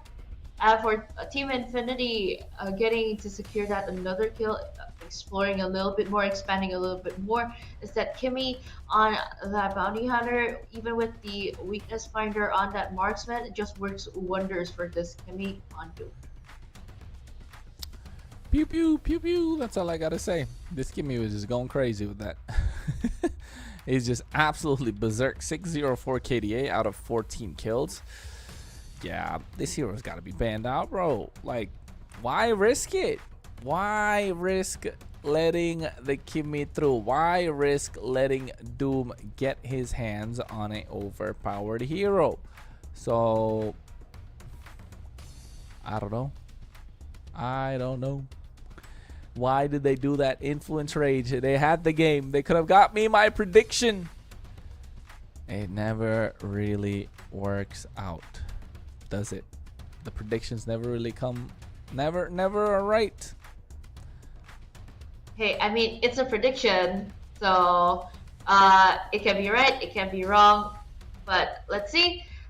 For now, that there are moments where it really dipped in on, like, the goal difference to the side of Influence Rage, but at the longest moment though, since you have that Kimmy, since you have that continuous damage, you're just dishing out a lot of things. It's just a well-oiled farming machine. And you know what? At the end of the day, it's just, again, a W for them just for letting that Kimmy go. I was shocked actually, because, like, I was too focused on looking at the other banned heroes, and I completely forgotten that Kimmy was just wide open and up for grabs in first phase. Kimmy is just too strong right now, and you can't really let open that hero. That hero is just wreaking havoc right now. And with the way this first series is going, wait, we're in here for a long night. We're not even halfway through. But you know what? And you know not what? being halfway through doesn't matter. The MVP for, I mean, is it really a question at this point? Just start doing that. Pew pew pew pew pew pew pew pew pew pew. That's gonna be the MVP indeed. Cause yeah, exactly. They just go pew pew pew pew pew pew. Come on, do it with me. Okay. He's gotta be the Kimmy. I don't see anyone else be the MVP. It's gotta be Doom. He just went crazy with this pick. 604 KDA, 34% damage, 71% kill participation. You gotta ban this hero out. And I mean, I don't know even where to start on how amazing Doom's Kimmy was in the early game. Lady Phase was amazing. Even though you're going up against a hero that, you know, even Fury plays well, it is just hard on this Kimmy because, like, you really gotta respect that new hero after a revamp. Every hero is just basically broken at this point. But for game number 5, I'm pretty sure you respect that Julian, you respect that Kimmy. You just had that thing out, and I feel like that's a clear go. It's okay if the Hilda is out. It's okay if ever Paquito's Kalia is out. At least you can juke it out here and there. At least it's just great opening visions here and there for the Hilda. But these two powerful damage dealers, you really gotta respect that and just close it off. I mean, they could have just picked up the Hayabusa as well, right? It's not like Yotun can't play the Hayabusa. The Hayabusa was such a great pick against the Kimmy. I don't know, man. At this point, I don't understand why they let the Kimmy open. That game plan just did not make sense to me. They didn't have anyone to dive on towards Kimmy as well. So what were they really trying to achieve from that draft? I hope that they shake it off. Whatever they're cooking, they really need to shake it off at that point and find a way, find an answer. Just take this game number 5, one fell swoop, rush it, run it and gun it, and they could take it all. But Infinity might just, you know, get themselves a little more confidence, because in a best of 1, anything is possible. I mean, looking at how they play though from like relegation week number 4, it will be that type of the gameplay where they just want to try to drag it out into the late game, because they are going to be more cautious. So even though in the best of 1 series anything could happen, any aggressive gameplays could happen, but seeing them now very cautiously moving forward from the playoffs, even though you're not going home, you're technically getting a slot at the upper brackets, and you're facing another mountain tomorrow actually with the 2 other top teams later in MPL LATAM. So you don't want to go down for a harder road if ever you gotta face a higher mountain. So right now we are jumping in for the 5th game of the day, Team Infinity versus Influence Rage. We are jumping into the drafting phase, but for right now the first priority is not the Julian, it's more to the chip and Julian on Influence Rage's side. Yeah, I think Influence Rage this time on the red side. Again, they ban out the Julian. Have to respect ZZ's comfort pick, the chip being taken off. Just take out that Kimmy, man. Like, second ban, just do it. Why do you want to risk it? You don't got anything to prove. You're just losing out on a slot at the top, you know, at the upper bracket semifinals. But to be honest, if I right now, just for the fact that I didn't get my prediction right, I want Infinity to win this one. Just so that Bay doesn't get her prediction. Okay. You're always doing the opposites for each other, so but you know what? Let's see. And for right now, because like it is a possibility, like both of them picked up like good fights. They really dished out good things, and even with the Kalia still respected on the side of Team Infinity, you don't really want that out. For Team Influence Reach, I think you gotta respect that Kimmy right now. Either for one of it, but the Harith is still also up there too. Yes, Harith definitely is a good goal laner. Hey, come on, it's gotta be the Kimmy in the final ban. Don't do this. Don't do this, Influence Rage. Don't do this, Coach Blackjacks. That's gotta be the Kimmy. The Hanzo's left open. I think Infinity want that Hanzo. So ban out the Joy here so that the Hanzo cannot be dove upon for Infinity. And now leave the question up to Coach Blackjacks and Influence Rage. Are you gonna ban out the Hanzo or the Kimmy to just completely destroy your team in the previous game?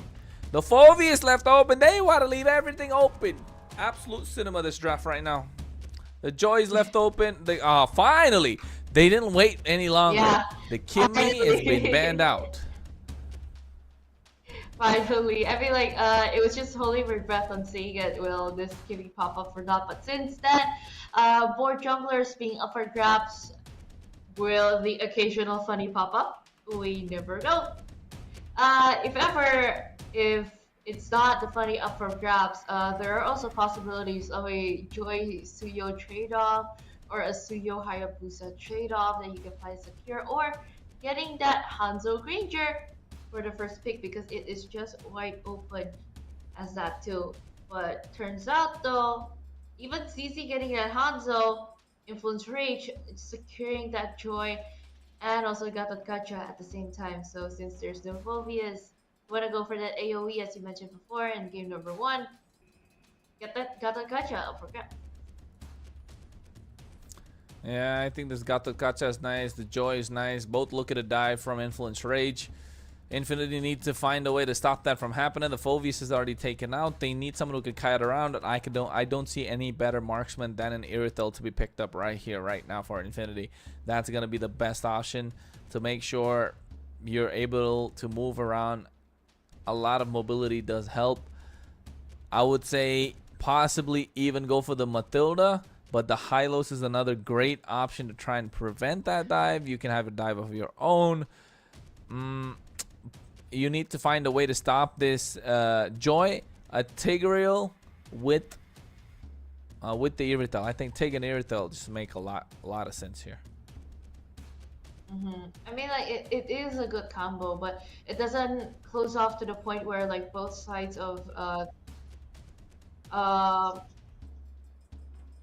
Mike here is quite good here. What? We're looking both here.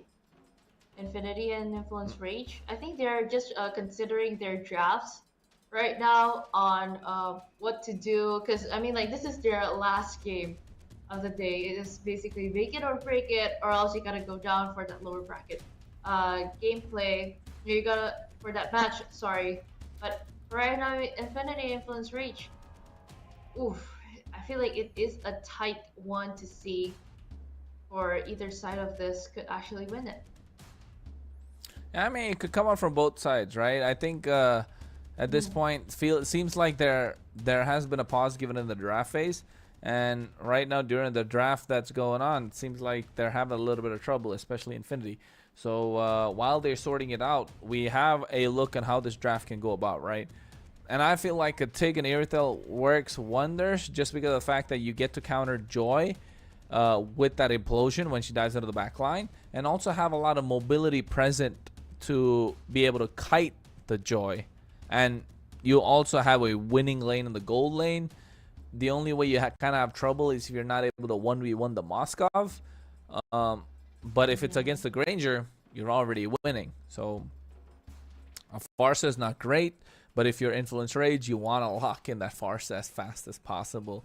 Just rain down that feathered airstrike, and then you have the electrifying beats to finish things off. Oof. Influence Rage are cooking on different levels, and so are Infinity. I mean, like, at this point, if you bring up the Influence Rage's Joy possibility, you can try to stop it in with those typical stopper heroes. That Vixana, that Tigreal will probably pop up.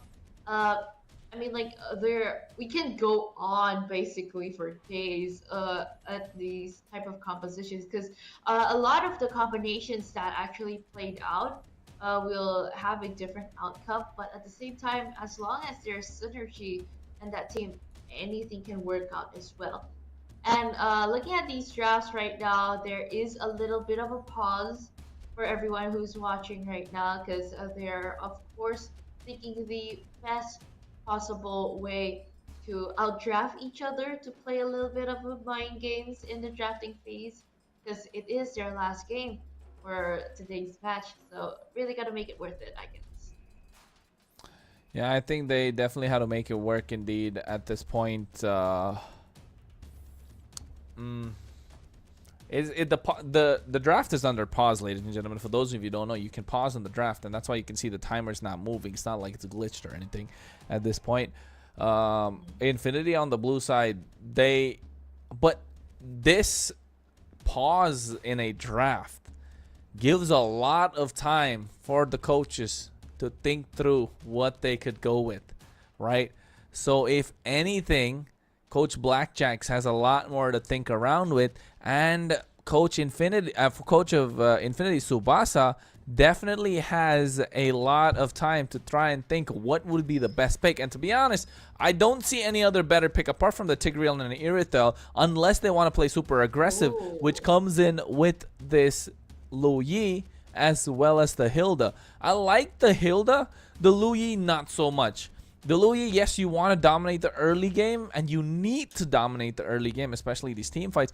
But if Yotun gets going with this Joy, yeah, Lionel's not going to have the best of games. Yeah, I feel like looking at Jotun and how fast he rotates in the jungle, any assassin picks would be good.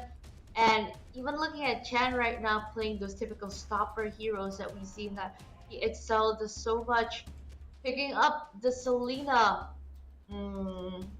There are a lot of good juicy targets later on, but if ever you can't get that Lu Yi or actually like stop the diversion play, at least you can stop the Hilda's charge.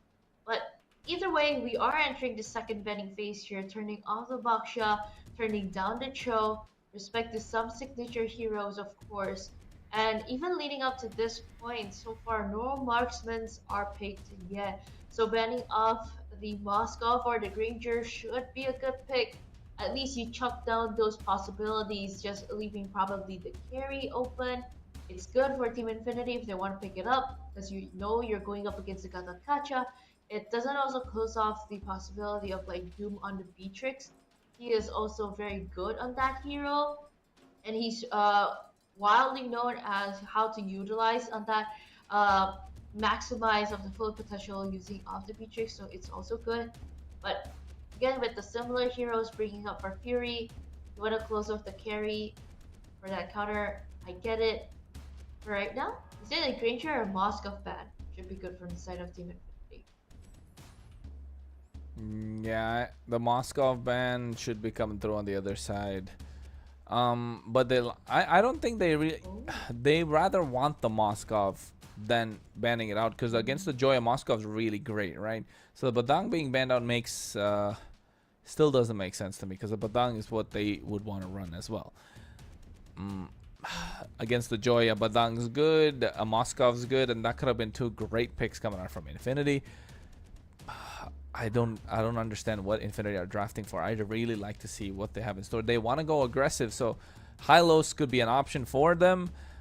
Maybe along the Hylos they could also go for a Beatrix, because I don't see in Influence Rage giving away the Moskov right here, because yes, the Moskov is being picked up by Fury right now.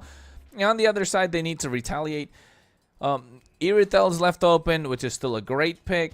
They could still go for the Tigreal. Yeah, they lock in the Beatrix. Like I said earlier, Beatrix is kind of like the only option left at this point. If you want to survive against the Joy with the Haas's Claws, with the Malefic Gun, you have a lot more burst damage capability with Nibiru's Passion, Bennett's Rage, blah, blah, blah. But here, Infinity need to find the wombo combo. It's got to be the Tigreal. If not a Tigreal, you're just like, I don't know what you're doing at this point. The Joy is kind of let loose if you don't have a lockdown skill. They need crowd control. But they go for the Hylos. Again, something that I said earlier, it works out, but I do not think Hylos is the best option here. Especially if you get on the back foot. Oh my god, they just locked in a glue. Influence Rage, just take this draft away. Yeah, for right now, looking at the compositions, I feel like it is a strong front to back for the side of Team Infinity, but at the same time, the free will though for Influence Rage to just dive in and dish out a lot of damage here and there is just way too immense on the side of Influence Rage. For right now, I gotta give it to them, but I don't want to close off the possibility that Team Infinity's draft could actually work.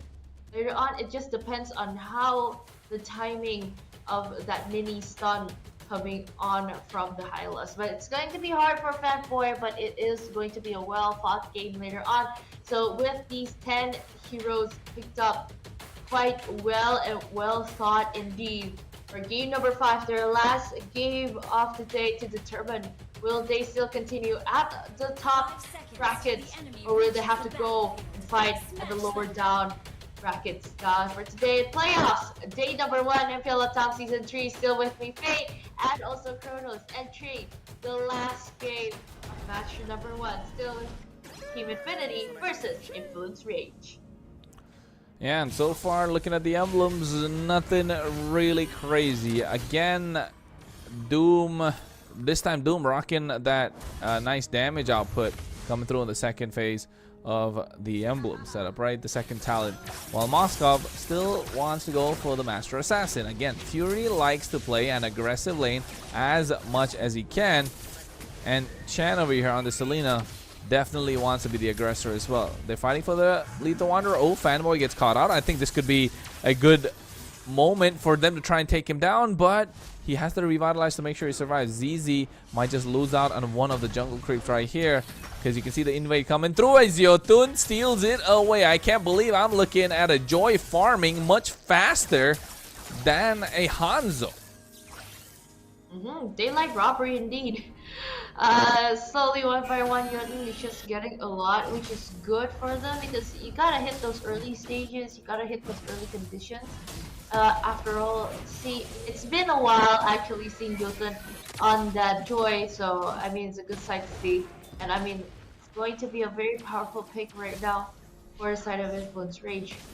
And it doesn't seem so unlikely though. They'll probably win this match. Yeah, at the moment, seems like Influence Rage definitely are slowly starting to build the advantage. Oh, Fury, look at the amount of minions he has kept away to make sure that Doom doesn't get the wave clear as fast as possible. And that's why you can see the turtle being started already. Yotun taken out low as they get the retribution. They get in control, and it seems like Influence Rage are moving at a much faster pace compared to that of Infinity. Oh, he didn't get the last right now, seeing Influence Rage, they are like trying to find their footing. Already level 4. You gotta juke it out later in the turtle pit. And at the same time, no aggressive initiations yet, but Paquito is just scouring for vision so wide and vastly right now, just trying to see whoever there, because you gotta have a man to open up those bushes, because if you don't, Lionel can just pop here and there quite easily. But right now, a bit of a panic opening up that expensive resource. But right now, Influence Rage is still on top. Yeah, I think you're looking fine. Yotun, Yotun's is moving out really freely. I'll be honest, if I was Yotun, I'd be having a field day this game. Just have Paquito or someone go in and try and bait out the Law and Order from Fanboy, and then you can just dash around for days, because right now Soul Snatch comes out, but just not enough damage, and Yotun's gonna have a fun time. He's gonna be dancing around, listening to the music of the electrifying beats, because he has his own rhythm, and nobody to stop him this game. And you know what, so far it has been working wonders though. But even Chino diving into that this is it. far This is lane, it. even ZZ coming in, melted down. He gets taken down indeed. Okay. And yes, he does. Glorious Pathways there. AOG comes to the way as well. And now Influence Rage just being the aggressors. Infinity not looking like they're having a good game so far. At the early game, I mean, Influence Rage really controls the area. And also dictates a lot of the jungles getting chunked out here and there. A wide sudden SOD though, it caught me off guard, but you know what, it's okay. It's just probably trying to aim somewhere in that jungle area, but you really gotta focus on that problem there, because Chan is just taken down that way easily. You know? Yeah, Chan just got melted right there. I don't think he's having the best of times. And that one, a little bit of a mistake coming through from the side of Influence Rage, over-committing.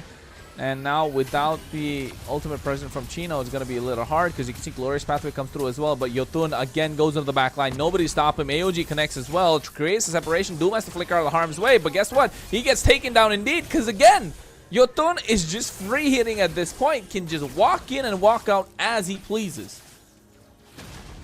And I mean, like, there aren't any stoppers now for Team Infinity.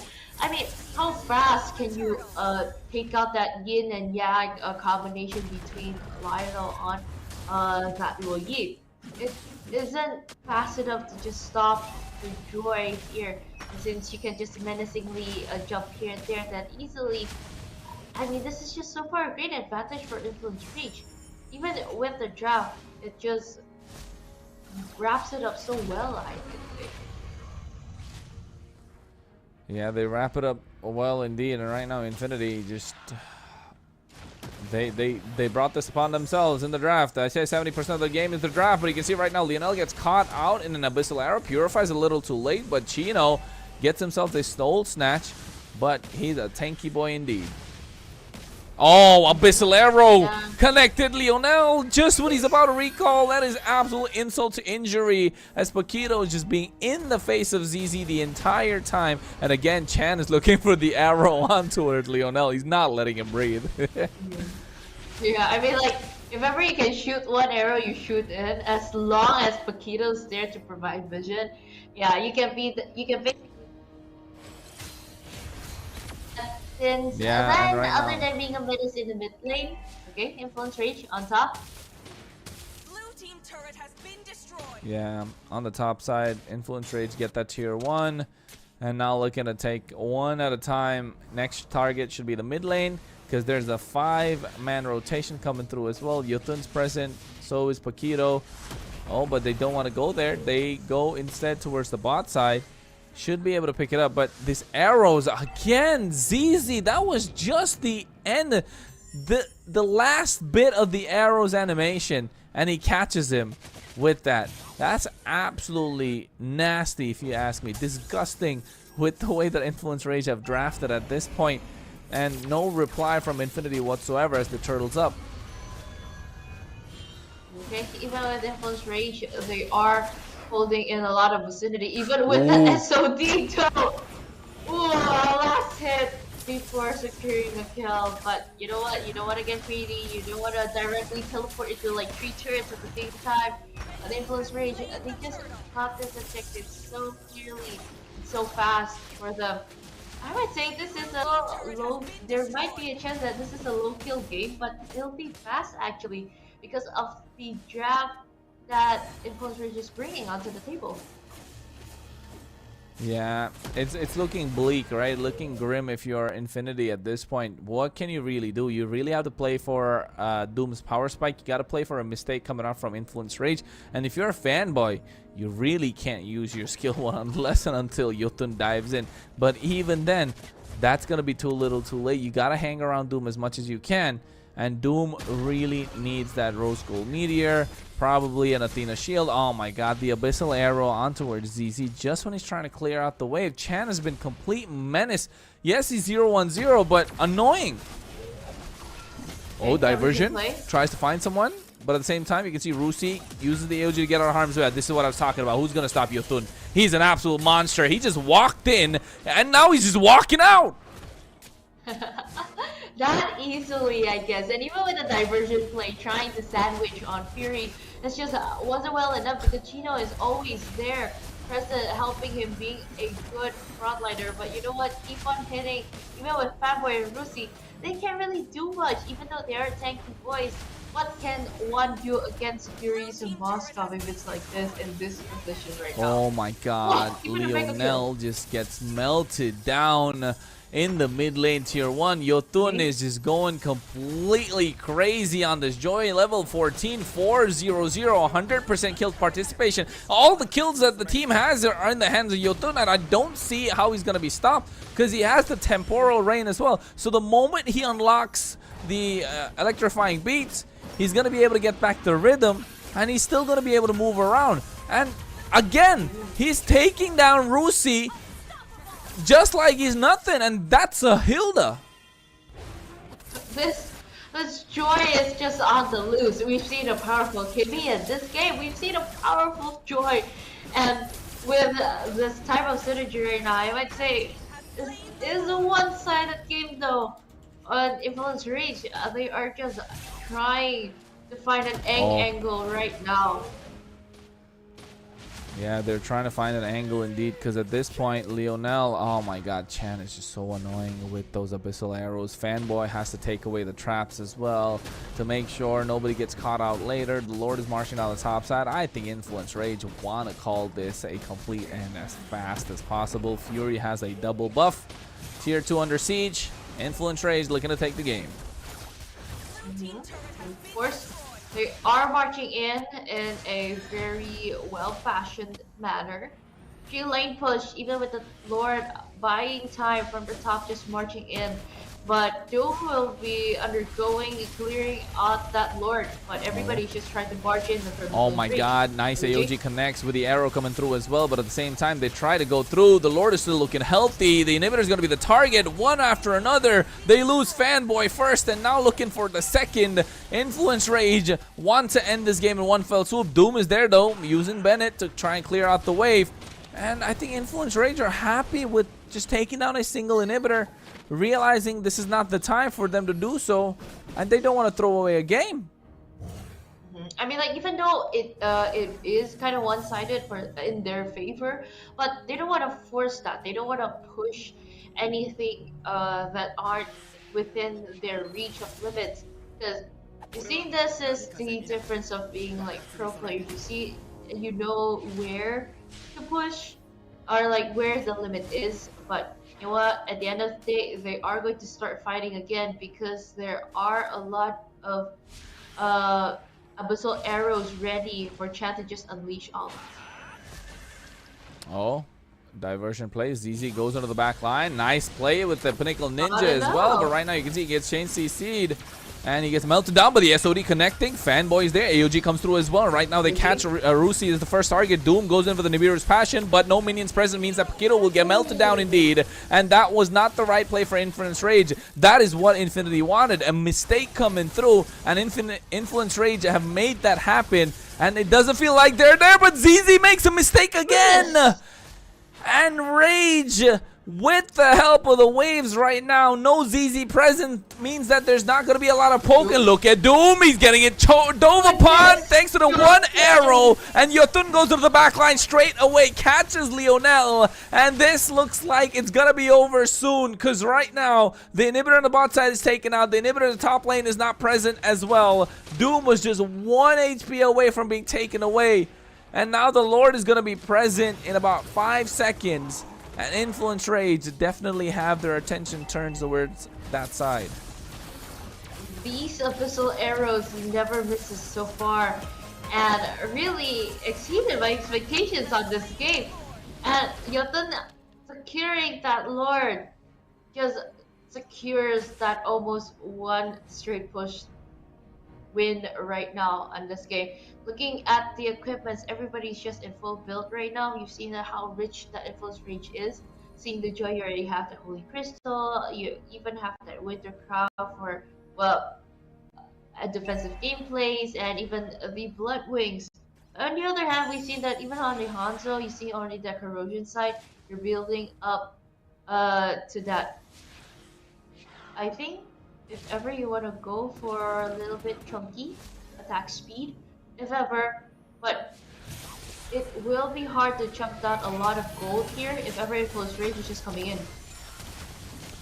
Oh yeah, you can see right now they're trying to get the clear out, but you can see Yotun trying to go in and Rusi's taking out. No, that's a tanky Hilda, to be honest. Right now, Yotun with the damage he has present, definitely something that they need to watch out for. The inhibitor in the mid lane is still left standing. The Lord is already the base crystal. Here comes a glorious pathway, and Chino's the one creating the space, but you can see Doom is trying to melt down the Lord. ZZ wants to go to the back line, but he gets melted instantly. But here comes Yotun with the electrifying beats. Finally, he finds the kill. He is legendary indeed. But Fury locks into the base as Influence Rage will take the victory in game number 5 and move on to the upper bracket semifinals.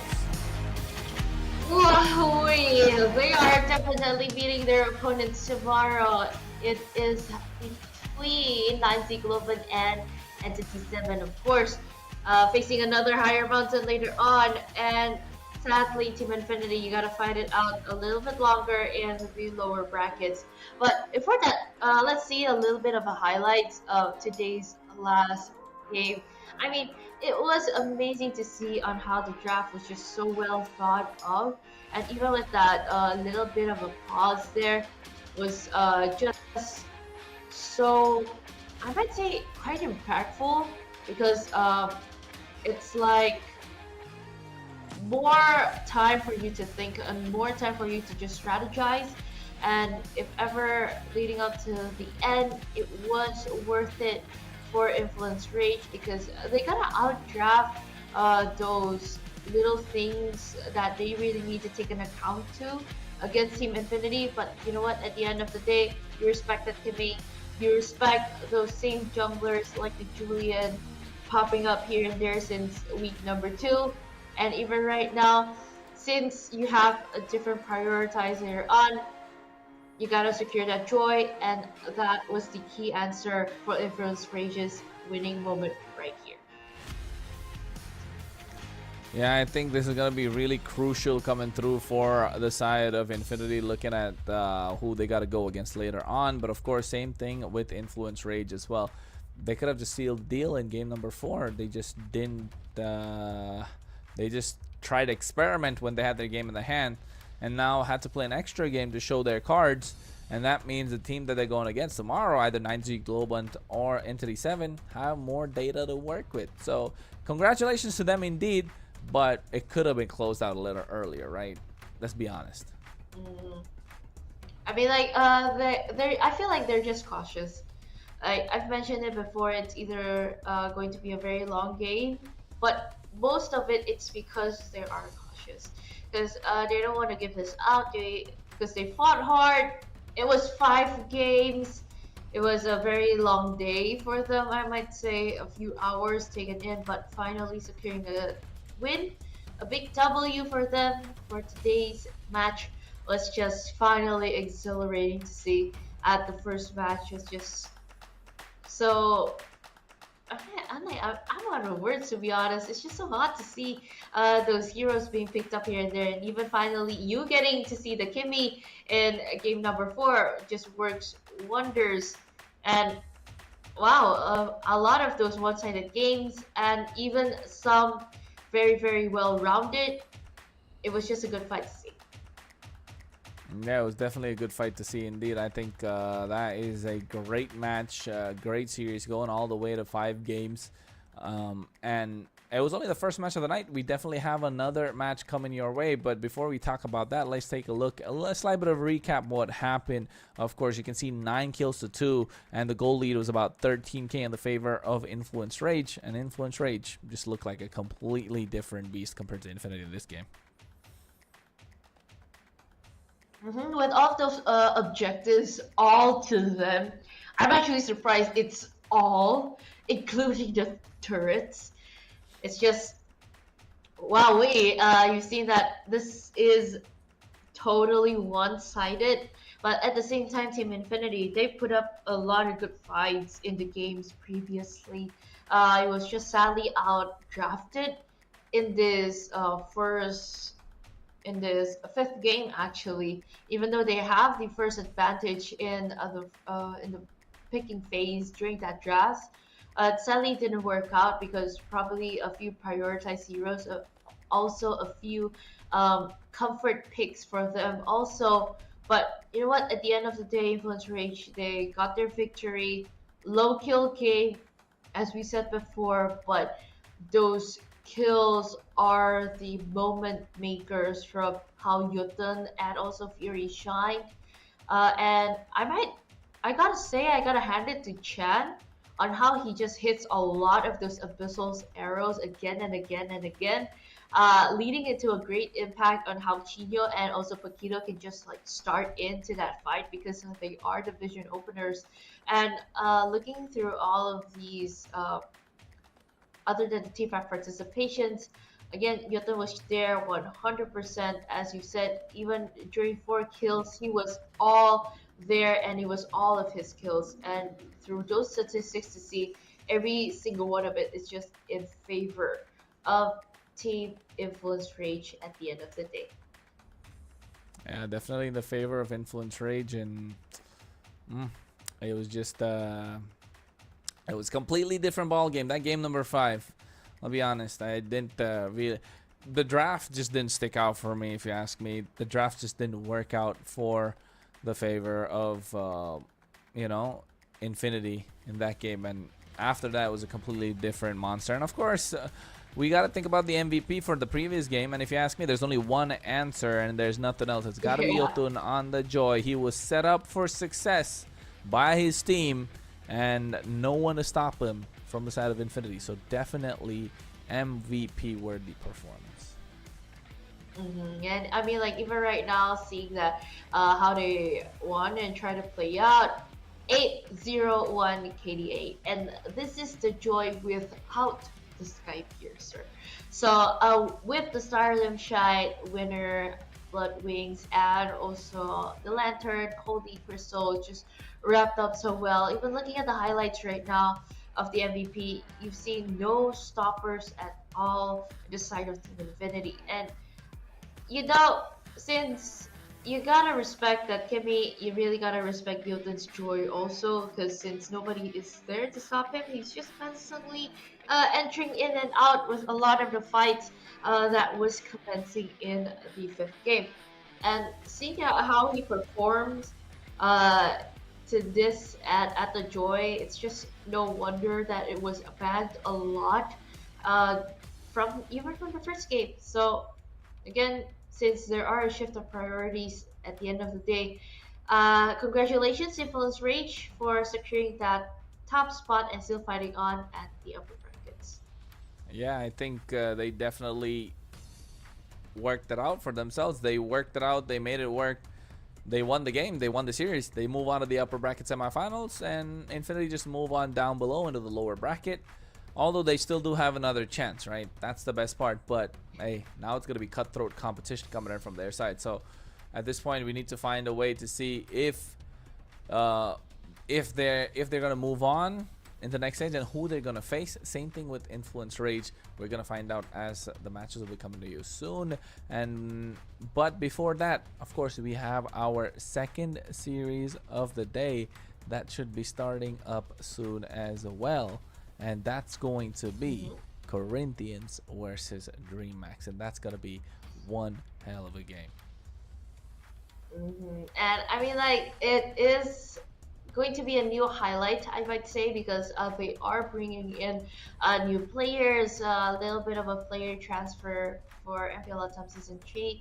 We'll see a player named Flicked in the side of Corinthians, and he is a Filipino player and had experience in MPL Cambodia in See You Soon, one of big names there in Cambodia also. So I would really like to see how he pairs up.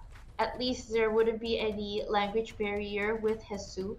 They're both Filipino, so I might say for those typical setups that Jesus will bring into highlight, will work out with their new jungler later on.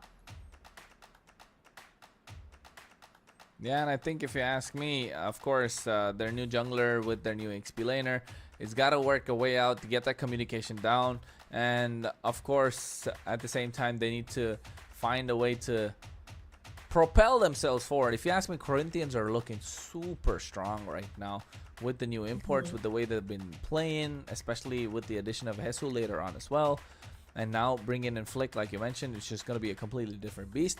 But apart from that, of course, at the same time, let's not forget to give a shout out to everyone that's involved, and especially Bonoxes.com, as if you want to make sure you get some diamonds, if you're in the LATAM region, you got to recharge through Bonoxes.com. Why? Because they got a 5% discount. BNX MPL 3 is the code. You will get a 5% discount. It's super fast, super safe, it's secure as well, and a lot of players, a lot of individuals trust Bonoxes.com, so I don't see why you cannot. So make sure you go and avail that discount, because it is for a limited period only. You gotta go right now. Bonoxes.com, BNX MPL 3. Do it. Do it now, of course. And we're talking about trust. You gotta build that up. You gotta have that trust if you're joining in community tournaments, because the only way to support through all of that, if you want to join in or if you want to host your esports tournament, you can go with communitygaming.io in the website. You can just check it out. There are a lot of tournaments going on right now other than MLBB. You can just check it out right there. And a lot of probabilities that you can actually meet new friends there in the community while bringing it up. And if ever you don't want to join some, you want to host them, they are also there to support in any way at all. So don't forget to go check it out, the website at communitygaming.io. Yeah, and not just that, right? If you think about it, you gotta look good on your photos after you get that MVP. But how do you do that? By being an MVP in the game. First thing, you gotta be an MVP in the game. Only then you can move forward to having your photo put up somewhere. But if you gotta be MVP with your photos, there's only one way to do it, through Techno. So make sure you're MVP in the game and MVP in your photos. With the new Techno Canon 40 series, capture every victory with its incredible camera and flash snap feature. That feature that freezes the action in motion with precision and clarity. Become the star in and out of the game. And right now, quite interesting to see through this action-packed 5-match of the day. I can't really wait to see what will happen later on in match number 2.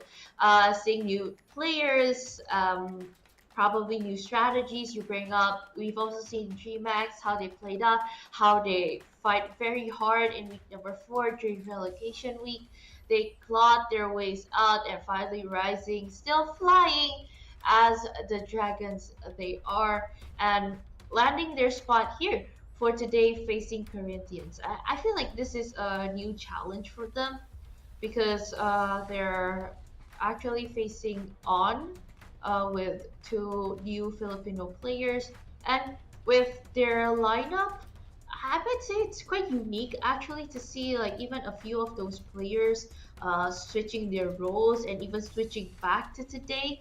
So if ever that will be a main concern. But so far, seeing how DreamHack play in week number 4, synergy was just there. Everyone can just play very well. And let's not forget that become the Hokage of your nation. So don't forget to download MLBB with the Naruto Shippuden collaboration right now. It's all available in the App Store and also Google Play. So don't forget to download it now because you will get to find and see a lot of exclusive Easter eggs and also skins popping up here and there in the game for you to be the Naruto lover and of course the MLBB lover of your game today. Yeah, definitely. You gotta be a Naruto lover, and we love that collab, right? We love the Mobile Legends Bang Bang X Naruto Shippuden collaboration, of course. If you missed out the show match, you can go and tune in into last week's stream, where we brought you a nice Naruto show match between 9Z Globant as well as DreamHack girls, because DreamHack girls are the ones who are representing the LATAM region for the MWI. Big shout out to them, and of course 9Z Globant were the top team from that Swiss bracket. And if you want to see a little more highlights of those, of course, you can follow our socials as well. For me, it's at G_Chronos. For Vey, it's at It's Vey here. So make sure you go and follow us on our Instagram, YouTube, wherever you want to. Find us, and hey, you might see some highlights for MPL LATAM coming your way as well. And apart from all that, Vey, I think we're already past the first match. We're halfway through the day. How are you feeling so far? So far, right now, I feel like I'm more energized the first game because like went through for like 5 games of the day, but still, okay, I finally see the sun here now. So sun update, everybody, good morning. And with this incredible Sunday morning here in Indonesia, we are jumping in for the second match of the day. I really can't wait to see because I feel like it's more interesting. It's going to be more interesting to see these 2 teams check it out. And as I've said before, I'm actually quite curious on how they perform because you see there was a huge gap of a holiday, so these teams weren't playing as much or even firing up their engines. It's just fully watching, learning, and probably just scrims here and there. So I really hope they do very well too later on. Yeah, I think definitely we'll find out later on. I mean, that's what we can say, right? Because you definitely had a great day, and you're feeling more energized. That's the most important part for me. It's getting late towards the night. It's 12:30 in the AM here. So, hey, we're just finding our footing. In Brazil, it's about 8:21 at the moment as we speak. So, it's getting to that good part of the night, right, where you want to see those interesting matches and a nice time that you can spend in front of your TV while having dinner and just have a drink and just hang out. So if you ask me, at this point, you want to see an interesting game. Of course, the interesting game that you're going to see later on is going to be Corinthians versus DreamHack, and that is going to be an absolute cracker of a match because it is looking bleak. It's looking dire, especially if you are a DreamHack fan. Yes, they made it out, but Corinthians look super strong right now. I'm on paper though, right? It's on paper though. On paper, yeah, on paper, of course.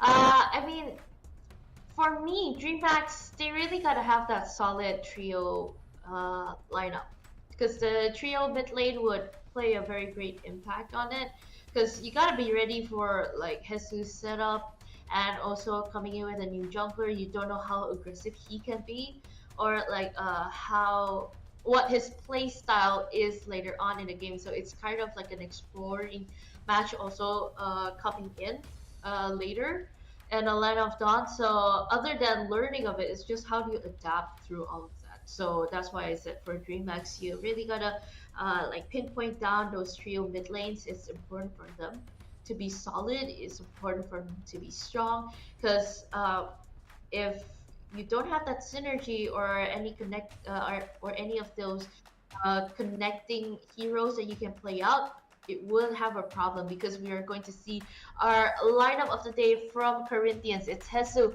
Flick, Frostlanabe, Luis, and also Upatsi.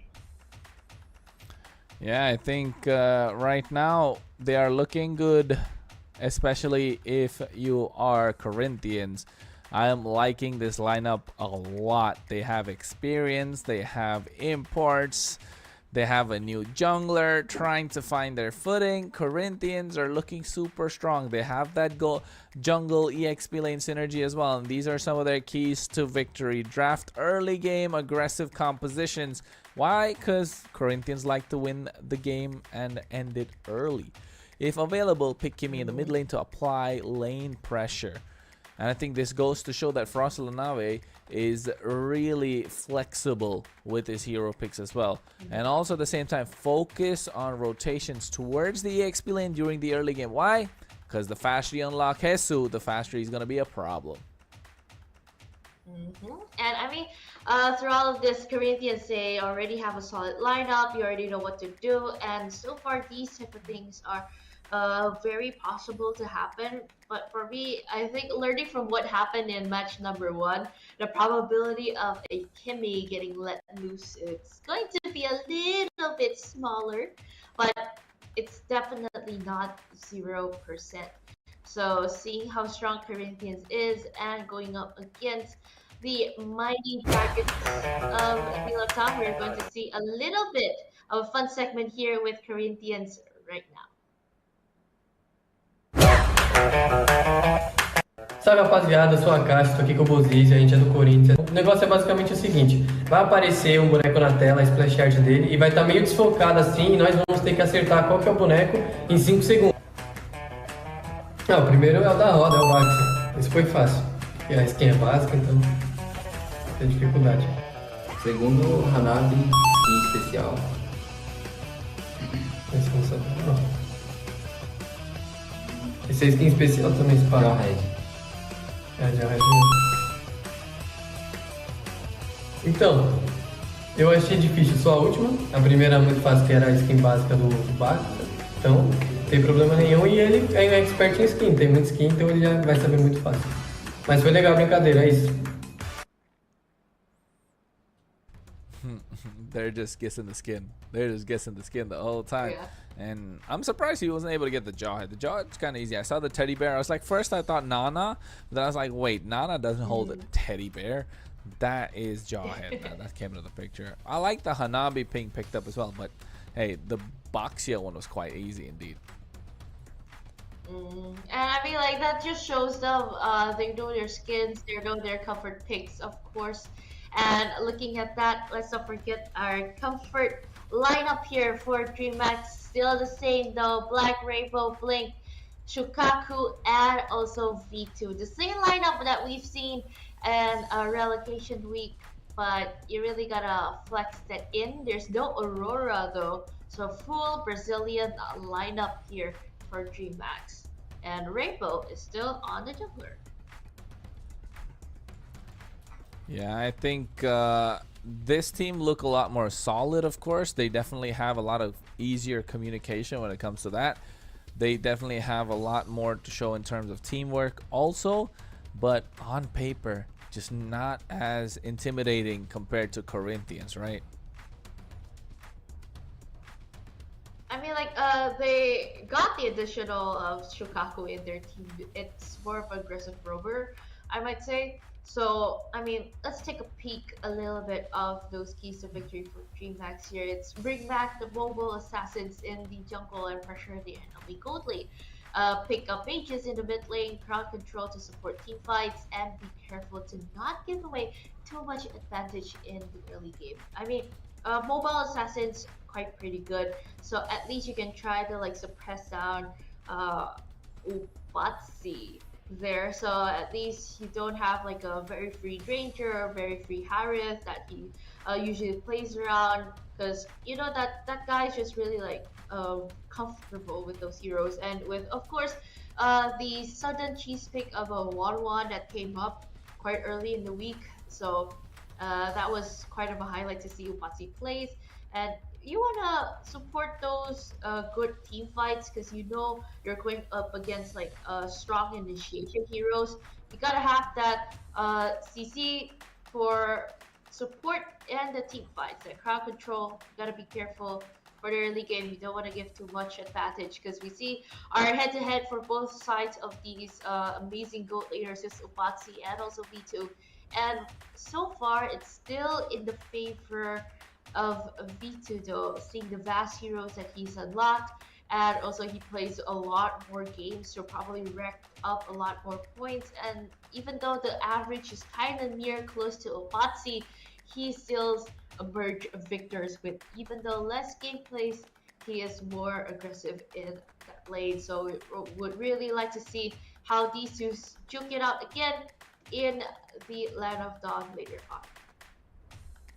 Yeah, we gotta see later on. Indeed, the head-to-head definitely gonna be the gold laners, and I think it's gonna be interesting. It's gonna be really, really interesting, because Upatizi definitely is a strong gold laner that we've known, and he's been on the global stage as well. V2 again, another gold laner that's proven himself time and again, and I can't believe it's gonna be going they're gonna be going head-to-head against each other. I might give a slight edge to Upati though, but might be proven wrong. So far, every prediction of mine's wrong, and I've been the caster's curse. So I'm not even gonna try now. Okay then, and I mean, looking at the lineups here, they're really definitely bringing their A game, seeing how they play it also.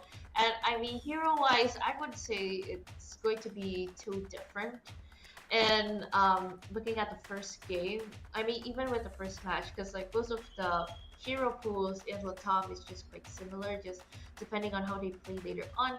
Because I feel like they could really go more aggressive, those typical fast ending gameplays, because even though it's a best of 5 series, I'm pretty sure that they can afford to just go head to head and just brawl it out, even if they want to. Because even with the keys of victory actually showed out, hey, let's bring out the Menace, bring out the Kimmy, we're probably good to go with that. Yeah, definitely just let the Kimmy open, and then all hell's gonna break loose, because that's what we want to see as casters. We wanna see OP heroes coming out. We want to see heroes that just break the meta, and one of them is Kimmy right now. Just breaking the way the meta looking right now. Just, yes, you have the assassins that are good. All of a sudden you buff the tanks can come back into the picture. No, no, no. Not when the Kimmy is around. You're gonna pew pew pew pew your way to victory. So yeah, not a fan of leaving the Kimmy open, especially in a pro scene like MPL LATAM Season 3 when playoff spots are up for grabs as well. If you're red side, just ban it out. Respect, of course. And for right now, the audience prediction though for today's match, it is on a 50-50. So everybody has their favorites here. So if ever our fans who are watching right now in the comment section, you can really comment down. #GoTMX if you want to go for GMAX Esports, and #GoCorinthians if ever you want to support them. And for right now, I feel like it's more interesting to see these two head to head in the first day of the playoffs, because both of them have never faced each other off ever during for the first week leading up even through relegation rounds. So if ever, this is actually their first time meeting each other, going head to head. So probably it's just all this time studying, learning on the theories, learning how to deal with them on paper. It's finally putting those skills to test right now, because we are going to jump into that drafting phase in about around 80 seconds right now. So guessing game, Kronos, what heroes you would like to see in this second match of the day? The Granger, the Kimmy, popping some of those Hayabusas. I love to see a Hayabusa gameplay. And I'll be honest, give us a Fanny, man. Just give us a Fanny. I haven't seen a Fanny play out in a long time. I'd like to see a Fanny pop up right now. Okay, a lot of interesting to see. Would you still wish for Kimmy to pop up? Yeah, of course. I'd like to see a Kimmy versus a Hayabusa, or a Kimmy versus a Fanny. Although Kimmy is kind of broken in my opinion, just don't leave it open. If you're on the red side, don't even think about it. Don't risk it. But yeah, I mean, if they're feeling a little, if they're feeling a little daring today. But hey, guess what? One of the heroes we're not going to see is that Fanny. Fanny already banned out. Now the other side for Corinthians, what are they gonna take away? Okay, right now you want to close off that Phobias. No more Fanny. Would a Julian be closed off here? I mean, like, respect to TMX, so because Rainbow does have a vast pick of heroes. So far he strives very well on the Hayabusa. So if ever that's closed off, I mean, I'll just take it as a respect. He played it 3 times and he won with that Hayabusa 3 times, so it worked wonders for DMAX right now. And closing off that Lucas, you don't want to have the sustaining EXP or even a flex jungler. So I think both sides of the teams, they just really want to go head to head with those assassin jungles. And even supporting and also respecting that Hanzo, let's just close it off. But a lot of vast mages are still open right now. Jusin is still there, Kidney is still there, the Luoyi is still there also. So if ever they don't want to close that off, it is still an opportunity for them to pick it up. Yeah, Luoyi is left open. A lot left open, to be honest. They go in the route of taking away the assassins on the red side, taking out the Lucas on the blue side, along with the Phobius. So they don't want to give any sort of fighter junglers in the hands of DreamMax. Luoyi being banned off as well, as you said. That was left open. And right now for DreamMax, Kimmy, yep, has to come through. Kimmy just banned out. Don't want to risk it whatsoever. And now you can see the head-to-heads in the gold laners.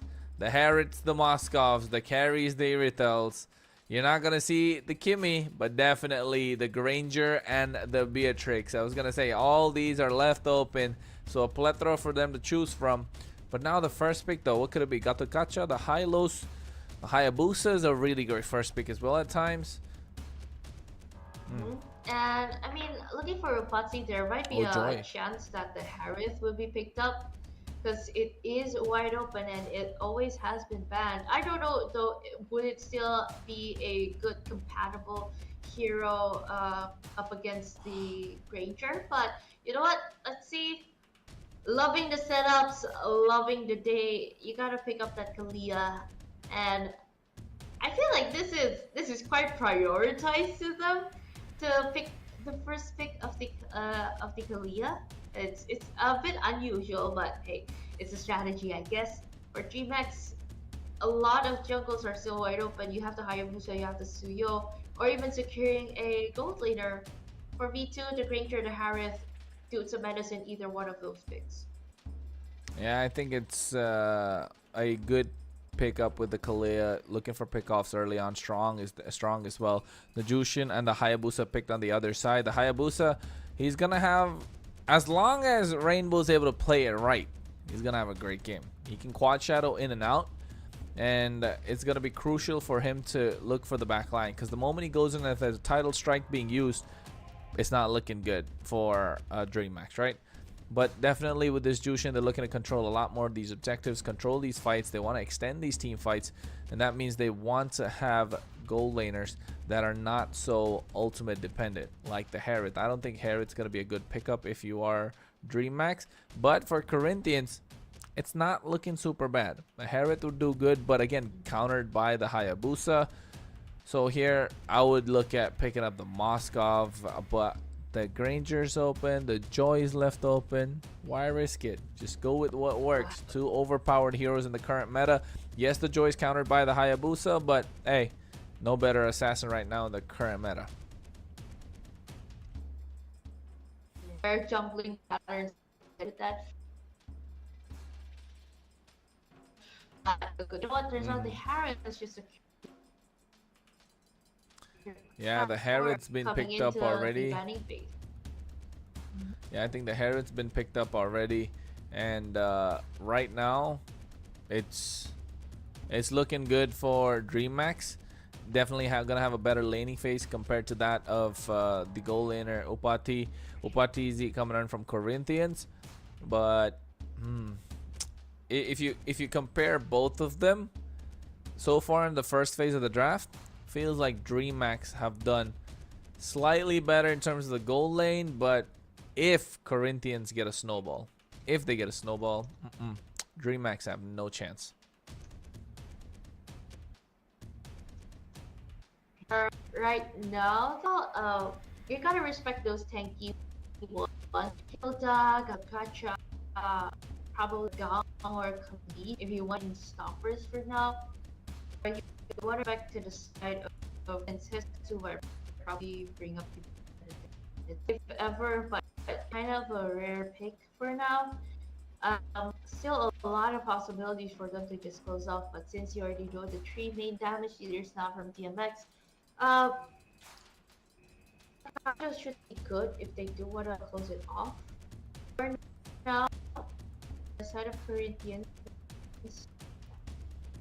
for from DMX, you can either close off the mage, since you already have the Chusin, you aren't going to be very concerned, or you want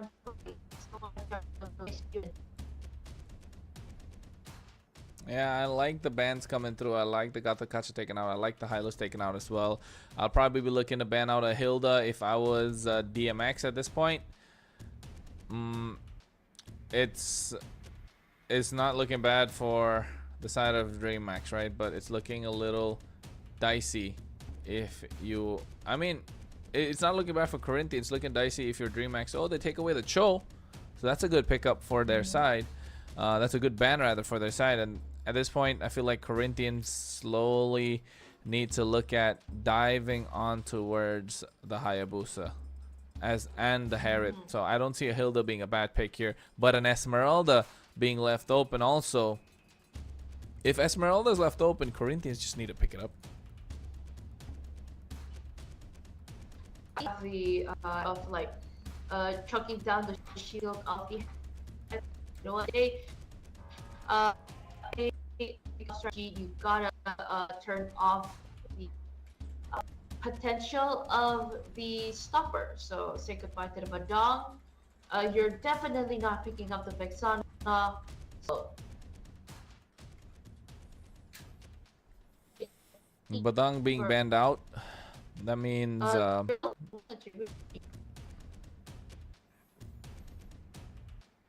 think Badang being banned out means that Corinthians are looking to, are making sure that the Joy can roam around freely. I like the fact that it's doing well for them, but also at the same time, yeah, the Hildas. They locking the Hilda on the other side though. It's still looking nice. It's not looking bad. Yeah, the glue, the Farsa. Corinthians are just cooking, bro. Corinthians are cooking with their draft. And you know what? Since you're playing with the glue DMX, either you choose in or even a Harriet, you can build up that lightning. So at least that little passive can go here and there with the mini glues. I like to say gummy glues because it's just everywhere and very cute. And seeing if all of that we can try to dish out DMX, so they really gotta need a moment maker because you're handling a big area. And what other than the Tigreal being secured right now to at least be a stopper for the Joy if ever he wants to enter menacingly, because you know what, it is a trial phase for them to see how they go head to head with Flick, their new opponent, their new jungler. Will he be aggressive? Will he not? Let's see how he adapts in the LATAM region. Yeah, because if you ask me right now, I love the Tigreal pick. It's something that we should have seen coming into the previous series, but we didn't get to see that. But right now, with this Tigreal being picked up, DreamHack have a much stronger composition than what they usually do. But of course, Corinthians right now are looking as strong as ever. They've got a couple of imports. They got Flick added to the fray. It's gonna be looking difficult if you are a fan of DreamHack, but if you're a fan of Corinthians, it's looking nice and shiny indeed. You got a new toy to play with. And right now, we are heading into game number 1 of match 2 of MPL LATAM Season 3. It is the playoffs, ladies and gentlemen. Don't wait any further, because the action is gonna come to you fast.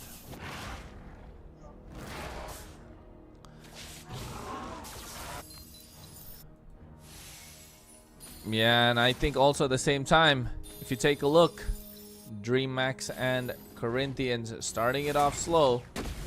Corinthians are moving at a slower pace than you would like them to, because they have a good amount of wave clear. They definitely have a good amount of poke as well. They need to get this lethal wanderer, which they are doing so, but a fast rotation from Hesu coming out. And that is the power of having an EXP laner that can move in and around the map ever so casually without thinking about it twice, and not even having the sprint means that with the flicker it's going to be quite unstoppable. And looking at the emblem setup, no wonder he definitely has the wilderness blessing as well to move around much faster and being a menace, being a threat towards black indeed.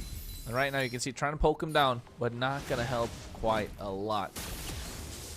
And so far, the Quacha did connect. Hesu forced the flicker out early as well, making sure not to give away the first blood. But you can see right now, Corinthians trying to flank in from the backside. They're going through Luis, Flick, along with Frostlave. Just trying to find the angle. Black's gonna be the target, and guess what? A 2-man knockup comes through as well. Shikaku's gonna go through with the Sacred Hammer. Black with the Revitalize to make sure he survives. And Flick comes through in towards the turtle as the electrifying beats. Just could expend that to make sure you get the fast clear, but here come the rest of DreamHack. Here come the rest of the cavalry. And they're trying to go through, but in the back line, Jesus being absolutely annoying as he goes through with the Yogi shadow kill as well at the same time. Jesus right now caught in no man's land, but meanwhile Luis gets on towards Black as Flick is able to secure that kill quite easily. And now Corinthians found the kill and also find themselves the turtle. I mean, like, it's a 1-to-1, a good early start actually for both sides of this team. And the aggressive though, seeing that how they try to dive in for that first and second tier turret was just quite amazing to see actually in the early of the game, and especially as the opening game of today's match. Well, seeing how they move, I feel like it's more calculated and it's going to be more well resourced as long as you can pop, like for example, the Feather Airstrike card early and also a few times. You better utilize it that well, because if it's not, it's just a battle of like who gets to get more gold first, because it is a very item heavy centric for any of these heroes to actually just later pop off. So let's see how it's going to go. Yeah, I think they're definitely item dependent indeed. They need to find that coming through for them, and then they'll start dishing out the damage. And so far, with the turtle about to spawn in the next 30 seconds, Corinthians have taken control of the river, but DreamHack are not far behind. Just 1k, but look at Flick. Oh my goodness, walks in. I'm not sure if he stole that purple buff as well. Ogi Shadow Kill already expended. He didn't get that purple buff, but guess what? He makes it out alive right now. Frost Lanave going in with that feathered airstrike. Just disperse. And right now for DreamHack, I think they're just finding like a good position if ever they can start. Because at the end of the day, Shukaku is just finding a good moment for the turtle to pop up. But you know, I love the initiative of like both sides of these teams. Like even though their junglers aren't there yet, they just have the guts to just start moving. Oh, nice Tsunami Slam comes through as well. Right now, Blink finds the target. At the same time, Frost Lava is getting melted to the back line, gets taken down by Black, and all hell breaks loose. Black finds himself a double, and right now Blink is going to be the target, but Hesu will have to flicker out of harm's way as well. Black is looking for more. Looking for that triple kill. The turtle gets a reset, and DreamHack ahead of the 8-ball. Look at Flick in the back line, though. Goes through with the electrifying beaks. Has the rhythm as well, but not really finding the target. Actually catches Shukaku right now, and forcing out the flicker as well. So that's good news for Corinthians. Yes, they gave away a lot, but they took back equally in return, and now again find themselves in a good position to pick up a neutral objective. That was a very good gameplay there of just stunning in. It's just sadly that wind arrow was there, or else you're able to actually like last burst Shukaku down.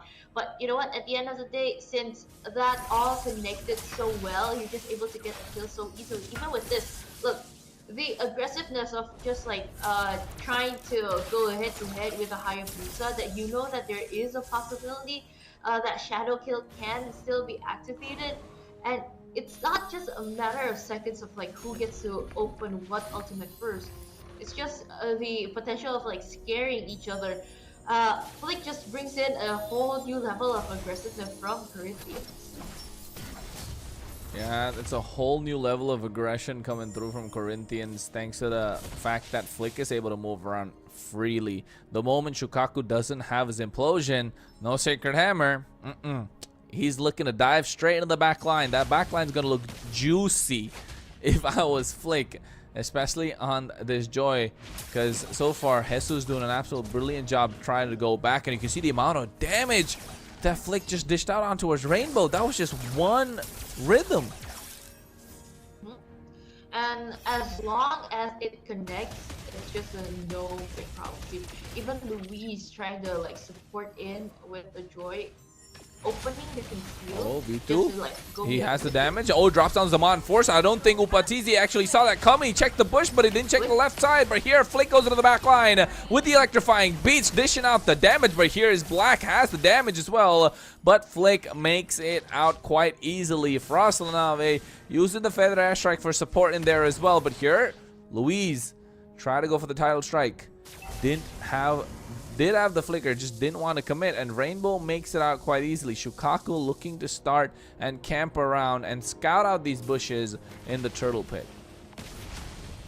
And I mean, like, so far it just works well for Corinthians, because they timed their fight so well. Even with like going from the bottom lane to the top, it takes some time, but you know what, you gotta save it up with those. Even opening up the conceals, you just really know that hey, if you have resources, you gotta fish it out. You can't really save them all the time, because even leaving up until now, DreamHack, even though they want to try and start a turtle fight, there is a little bit of hesitance trying to just find and pull in that dance because they know at any time Corinthians can just come in and knock on their door trying to take this back. Oh, and guess what? They knock on their door indeed. They go for the Tsunami Slam. Shukaku is going to go for the Implosion. Misses completely, but guess what? They take down Upatizi with that nice Ogi Shadow Kill coming through from Rainbow as they find themselves 2 for 1 and now make that 2 because Flick got himself a mega kill. Meanwhile, Rainbow is just looking to take down the tier 1 in the mid lane. He's going to be the target. Flick is looking to take him down. Retribution already used. Here comes the Rhythm. No Quad Shadow present, and he will be unstoppable. Flick finds himself another kill. 5 kills on the board as Corinthians are looking to slowly dominate. Frostanabe gets out of harm's way from the Zaman force that's there, but still doing a lot as Vitu will get taken down by the Feathered Airstrike. A little bit aggressive there, but good thing you do have that range. But you know what? Down at the bottom lane, you don't really have that range because Black against a 1v2 between Flick and also Upatizi, it's not going well for them. But since you have to be those early aggressors here, you really got that secure that lord in the first phase here. And so far, Hesu is just doing a great job zoning everybody out from that area. Yeah, I think they found a way. They found an answer. And slowly they're starting to turn the map a little more blue. Corinthians. DreamHack, again, without the implosion. Shukaku, if he's not a threat, DreamHack are going to be in trouble. So far, he hasn't really been having a bad game. He's 0, 2, and 5. He's been there for 5 out of the 6 kills that DreamHack have in their favor. And now with the Lord marching on the top side, they need to find an opportunity. Oh my god, on the bot side though, they use the Feather Airstrike. Vitu taken out low and they snipe him from afar with that Death Sonata as Corinthians find a kill. Goodness gracious, and even up on top, just Hesu alone trying to clear everything up. But even with that tanky damage, Rainbow wasn't enough to chuck Whoa! down with it. Whoa!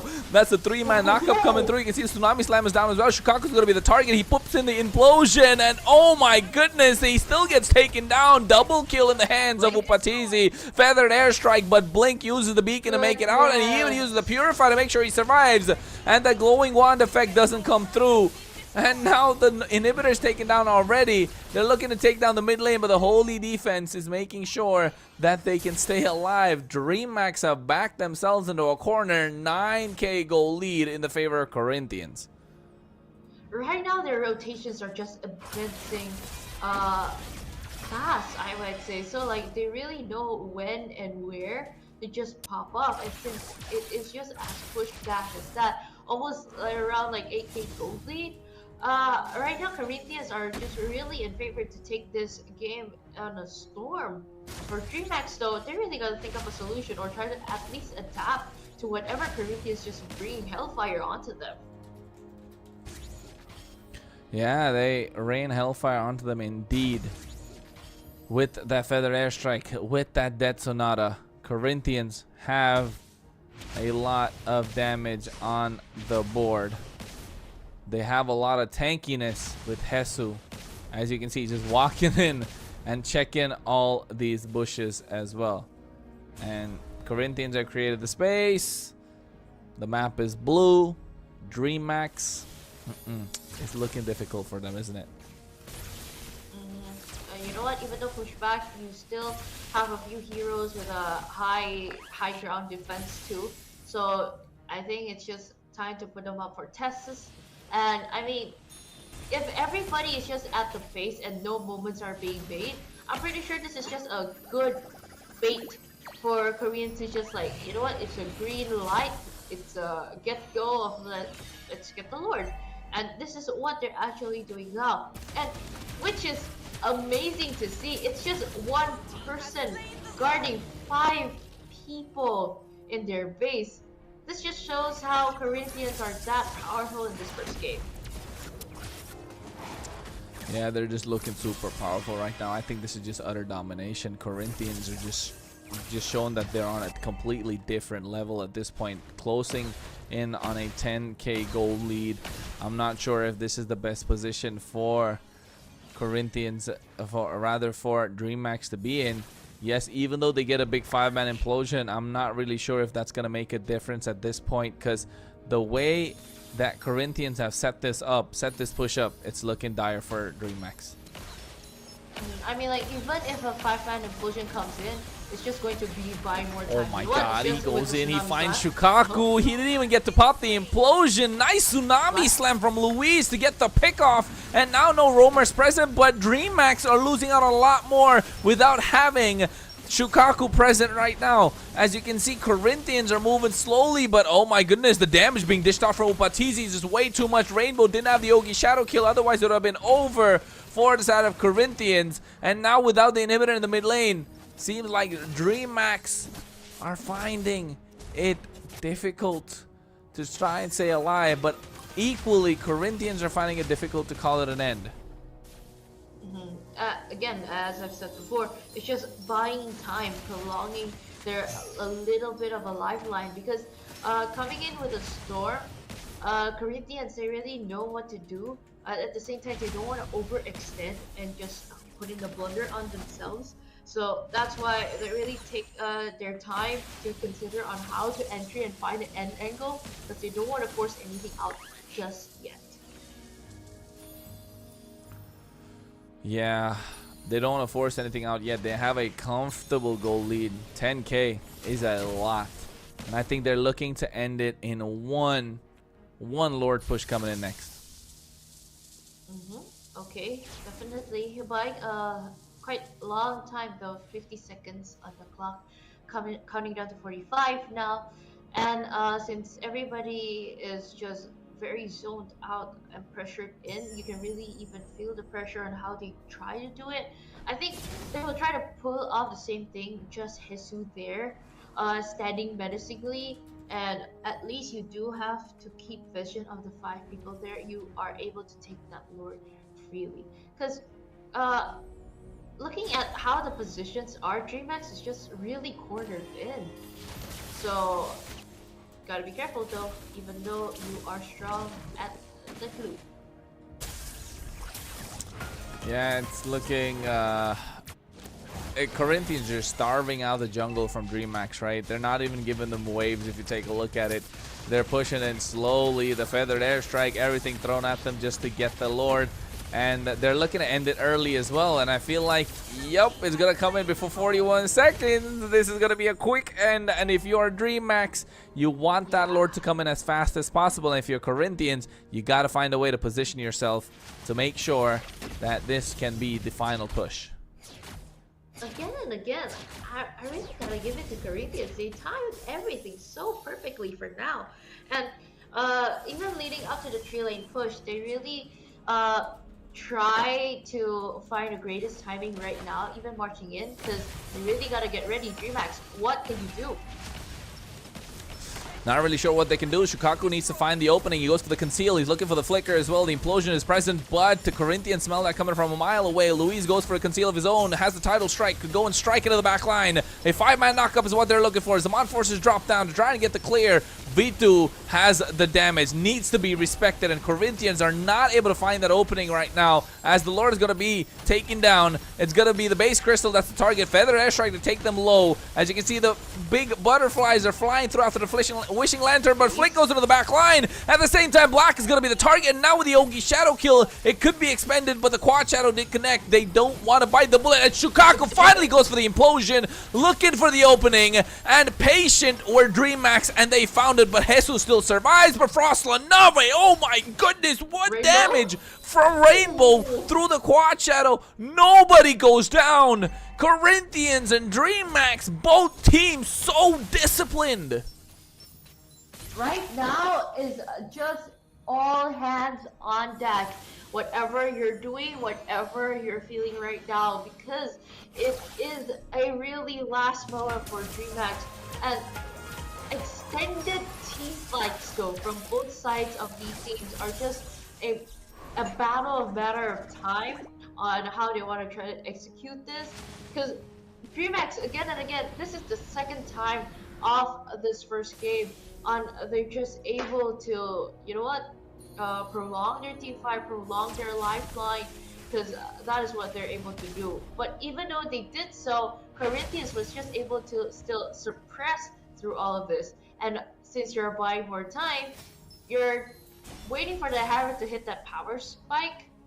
And for me, it's still not enough though. If you're going up against a Granger, I don't know if Upatsi has that Sky Piercing yet or not. But if you're heading up with the Lord, again, it's going to be hard if you're not careful enough and calculated of your resources later while you're trying to defend. Those are the most crucial things ever for now. Yeah, I think it's gonna be difficult for them indeed, and it's reaching that point where if DreamHack hold on to another Lord, they might be a little different story. Corinthians have found a way to try and push them back into a corner. But now with a 10k gold lead, they're still not able to end. And you can see Nice coming through with that Tsunami Slam, finally finding Black once more. But the Revitalize make sure he survives. Rainbow goes through the Ogi Shadow Kill as well. Louise is the target, but Chicago with a nice implosion play. Meanwhile, in the back line, you can see Upatizi just dishing out the damage. He has bullets for days coming through. And at the same time, a 3-man knockup from Luis to make sure the rest of his team can follow up. Flick is the only one that bites the dust, but V2 and Black are traded. But here, Rainbow snipes Luis from the side and finds the flank, and now Blink with the Winter Crown making sure he can survive, but Upatizi doesn't care. He wants to go for the base crystal as Rainbow's trying to survive. He's not allowed to recall, and Corinthians will be able to take this game in a dominating fashion, but DreamHack made it ever so difficult for them to end. Goodness gracious, 3 times being the stopper, yet the third time they fall. A victory for Corinthians, and of course a good secure first game for them. And looking at this moment right now just shows that how amazing and how the grit was there, knowing that we're going to hold on a little bit more. We can do this. Even though it's one-sided, we can still put up a good fight. But at the end of the day, if everybody is knowing on their job tasks, they know what to do, they know where to suppress, and again, even with a lot of minions, Upatsi was just able to help end the game right there. For me, there are a lot of key factors for you to consider on like how you want to try to play it out, even though it is a one-side game for game number 1 now. But it's just amazing gameplay for now. Wow, new addition, new colors, and new strategy, I might say. This is far more aggressive than the Corinthians that we see from week 1 to 3. Yep, but hey, if this is what game number 1 looked like, it was a fight for momentum, alright. So DreamHack were looking to not let this game go away quite easily, right? Because they needed that momentum in their favor. But the way it's going, I don't know. DreamHack might pull off an upset here. And you know what? A lot of the moments here and there, you finally see a great implosion. You finally see those big plays. But at the same time, since even though you're just as tanky as before, no damage was just enough to dish out.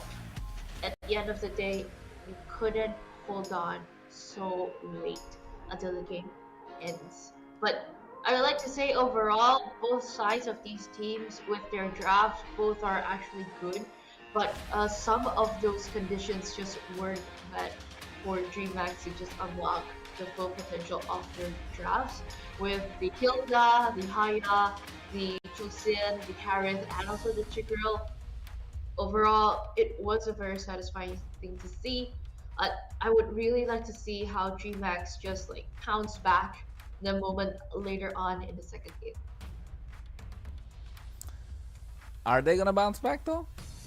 That's the question, right? Are they going to? Because if you ask me, the way that this game went out, Corinthians showed a dominant display, right? They just showed that they were on a completely different level. But DreamHack's also showing that they can hang on against the toughest, because the draft-wise, DreamHack didn't have it in their favor, but still were able to make it work. So I think, if you ask me, they're definitely gonna bounce back, but how much of a bounce back will it be? Or will Corinthians still run it back and just take the game away? I mean, I feel like this draft is more to a reactive draft of like, okay, there's this, let's counter. Okay, there's this, let's counter. It's like all what they've been doing.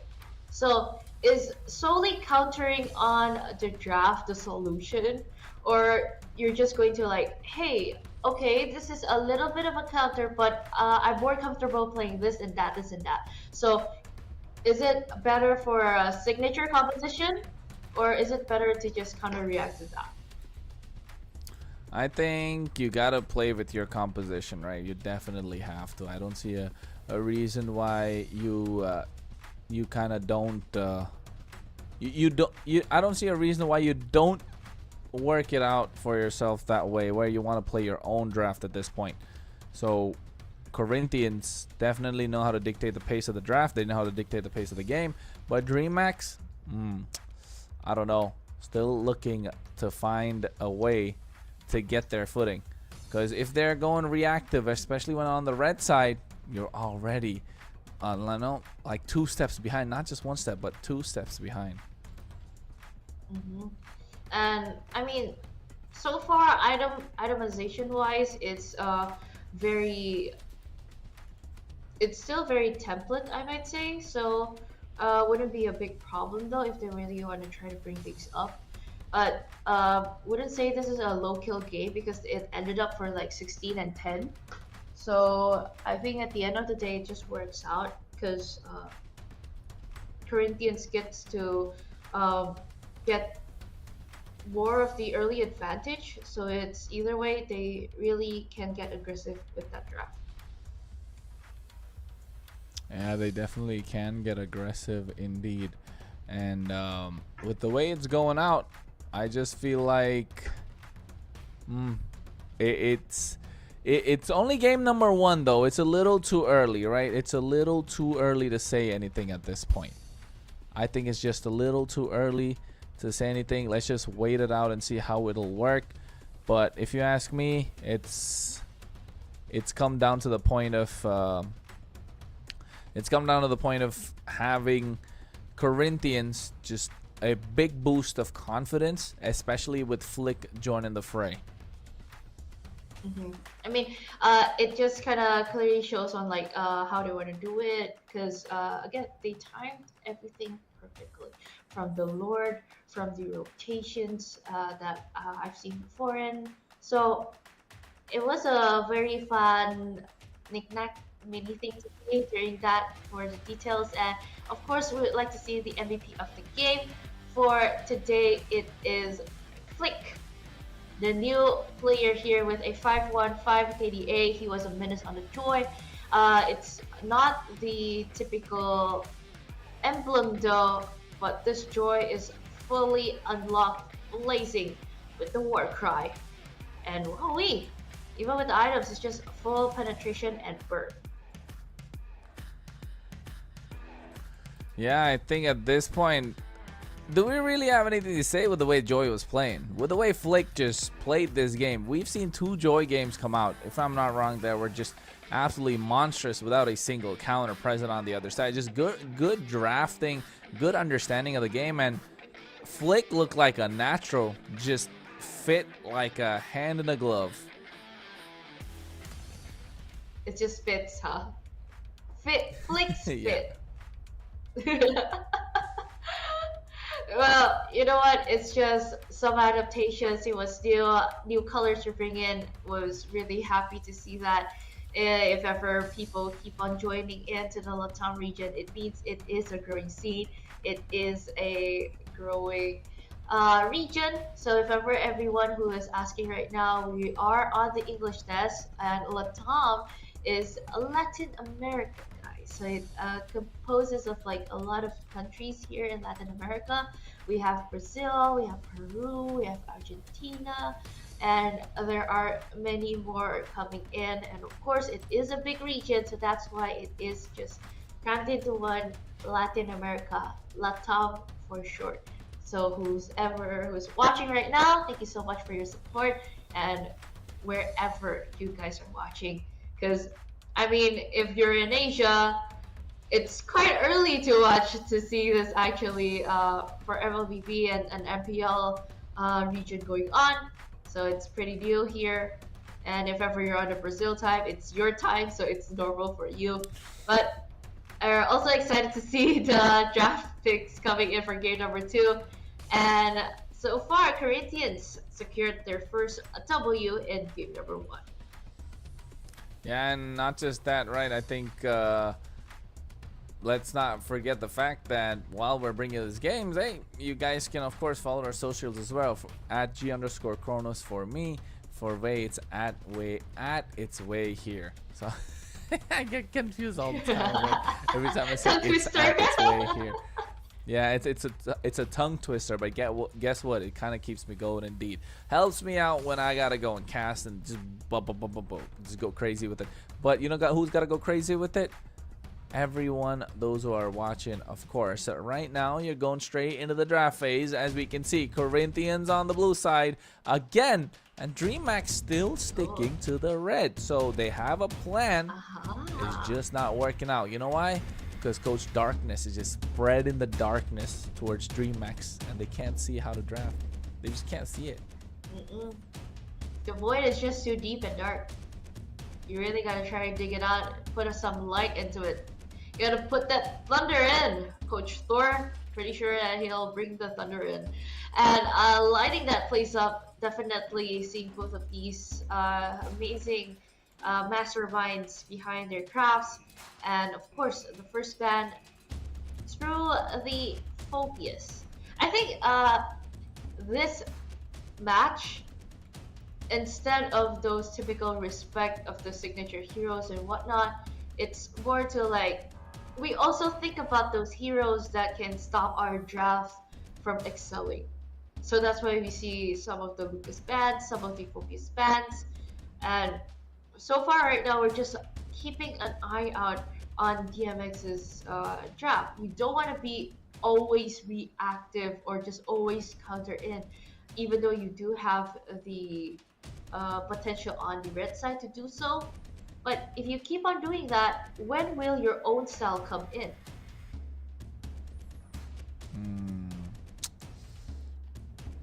They need, yeah, you're right. If they're not gonna try and think 2 steps ahead, they're definitely not gonna find their own way to play the game, right? Otherwise it's completely gonna be Corinthians. Because right now, so far, the draft is looking same for both sides, if I'm not wrong, from game number 1. And So far, the last man's gonna be the Kimmy. Yeah, the last man's gonna be the Kimmy again. Kimmy Loi? Kimmy Tusin? The Louis Kimmy. Will be the same? Oh, Hayabusa banned out, so they're taking away a lot more options. Oh, that means the Joy is just gonna be your first pick. You gotta ban out the Joy right now, but Kimmy is open. Oh my God, Corinthians just cooked. It's just a dilemma right now on like which one you want to go. Because either way, it's kind of forced in. Yeah, gotta ban the Kimmy. Gotta ban the Kimmy. Just can't leave the Joy. I can't leave the Kimmy open. Joy, there was enough time for teams to understand how to counter the Joy. So I would say, if there's a Joy picked up, just go for like Hylos or Tigreal or Cho. You know, something that will work. Cause yeah, you gotta lock it in right now.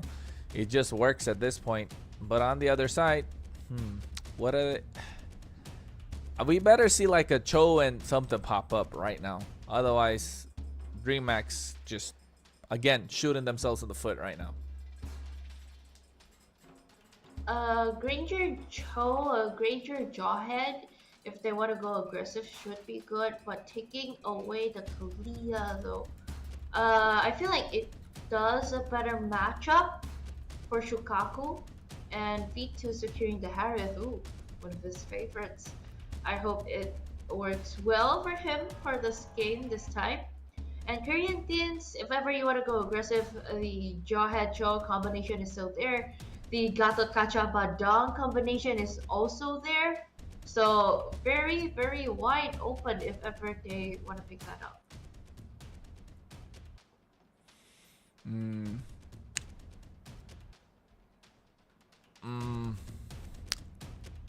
I'm still thinking. Was the Harrod's a good choice? Of course. The Kalea is really good here, especially against the Joy. The Gato Kacha to create the separation, forcing out the Zaman Force, forcing a flicker out right now. So automatically you can see V2 is going to be rocking that flicker. So that means they need something from the EXP lane, or rather slot this Gato Kacha in the EXP lane and get something that has a heavy CC to make sure V2 does not have a good time in these team fights. And that could come in the form of a Tigreal, could come in the form of a Hylos, something that has a lockdown, could also be a Cho. And to be honest, I think a Cho would fit both teams really good. I like the Sasuke being picked up, husband and wife together, Sasuke and Sakura, but I feel like it's too early. There are better junglers. Just because of the fact that there's a slight bit of magic defense drop that came into the recent patch, right? And going against the Joy, I don't think Suyo is the best option.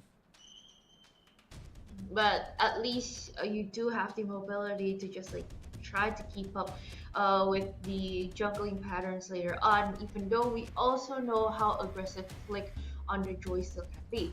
And you know what? You don't want that Gato Kacha and Badang combination. You just want to close it off. Even with Corinthians, they know Hesu can play the Guru well, but still you gotta respect that.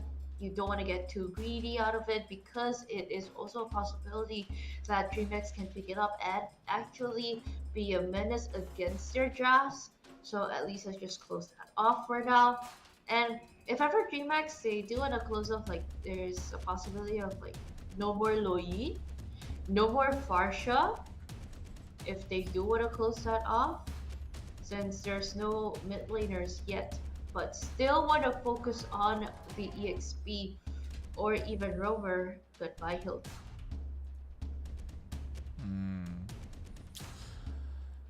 Badang, Hilda, Glue, CC.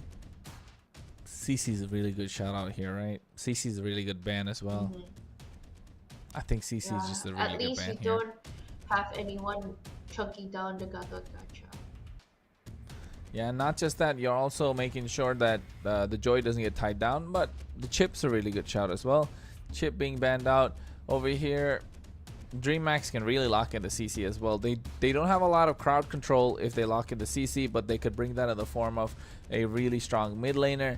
But then again, in the mid lane, are you really looking to put something without a lot of mobility against the Joy? Because the Jushin's still left open, let's not forget. So Corinthians could just pick up a Jushin and go for like something that could be annoying in the roam position with the Tigreal. Tigreal Jushin just makes complete domination coming in from Corinthians here. And I mean, the Valentina though was open. They picked that up. So whatever expensive ultimate that Corinthians has, they have to. If ever they still want to try to force out the Tigreal though for DMX, just for the sake of like covering the Joy, still possible to do so, but let's see. For now, Corinthians, I feel like the Farsha pick is still good here if they want to go like burst down, or at least escapability of like having a better range against the Suyo or even Harith. But what else were it? Ooh, Esmeralda. Oh my god, Esmeralda just absolutely cooked. That just literally cooked. That was the only other way that they could have been a problem, right? You're fine not having the CC, but hey, you want to render this Harith completely useless. Just take away everything that he gets with that Frost Moon shield, with the falling star moon, and of course Jushin left open means it's gonna be strong. And I was thinking about a Tig or a Cho just to make sure you can slot this Gato Kacha in the EXP lane, but that Valentina kind of changed that factor, right? And now in the other side, you're really looking at probably a Hylos for at least something on the EXP lane, but a Baxia being picked up again. Vey, reactive draft, isn't it? Quite reactive, I might say. Because, like, there are a lot more options, to be honest, if you want to go to, like, hit-to-hit, to just, like, hey, if you want to brawl, I'm gonna brawl too.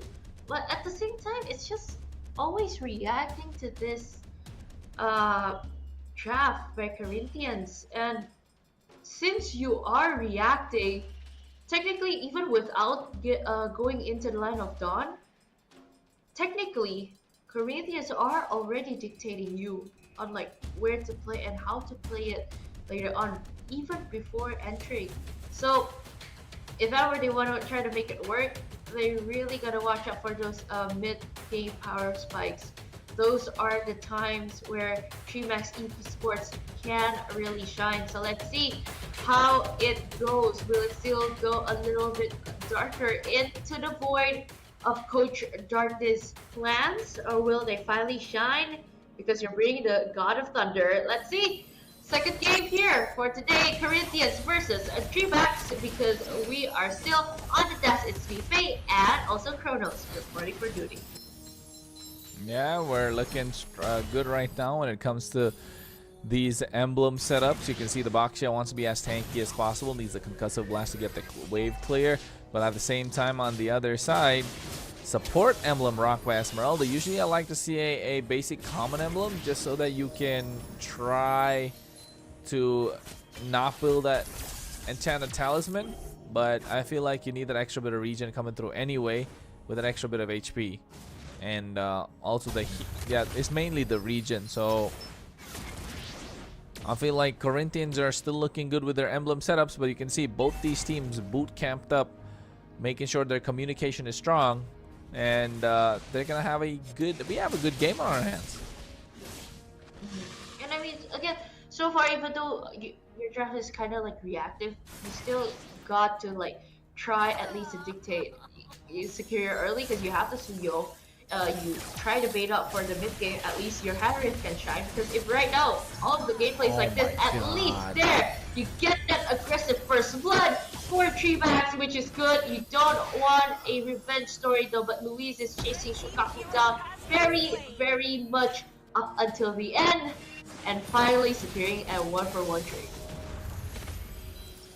Yeah, 1-for-1 trade. Corinthians are looking strong right now. You can see Frost Lanavi just leading the charge. AOG comes in, creates a separation, but you can see a flick at the same time, has a lot of damage taken, and he gets taken down indeed one more time.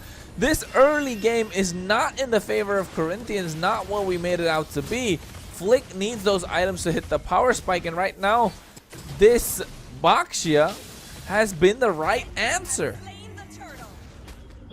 And since you do have that stopper right now, at least there is that solution. And Dreamax, finally you're rising up to against your problems, which is also good. And seeing them play right now, they're a little bit of a snippet. They're just all very focused.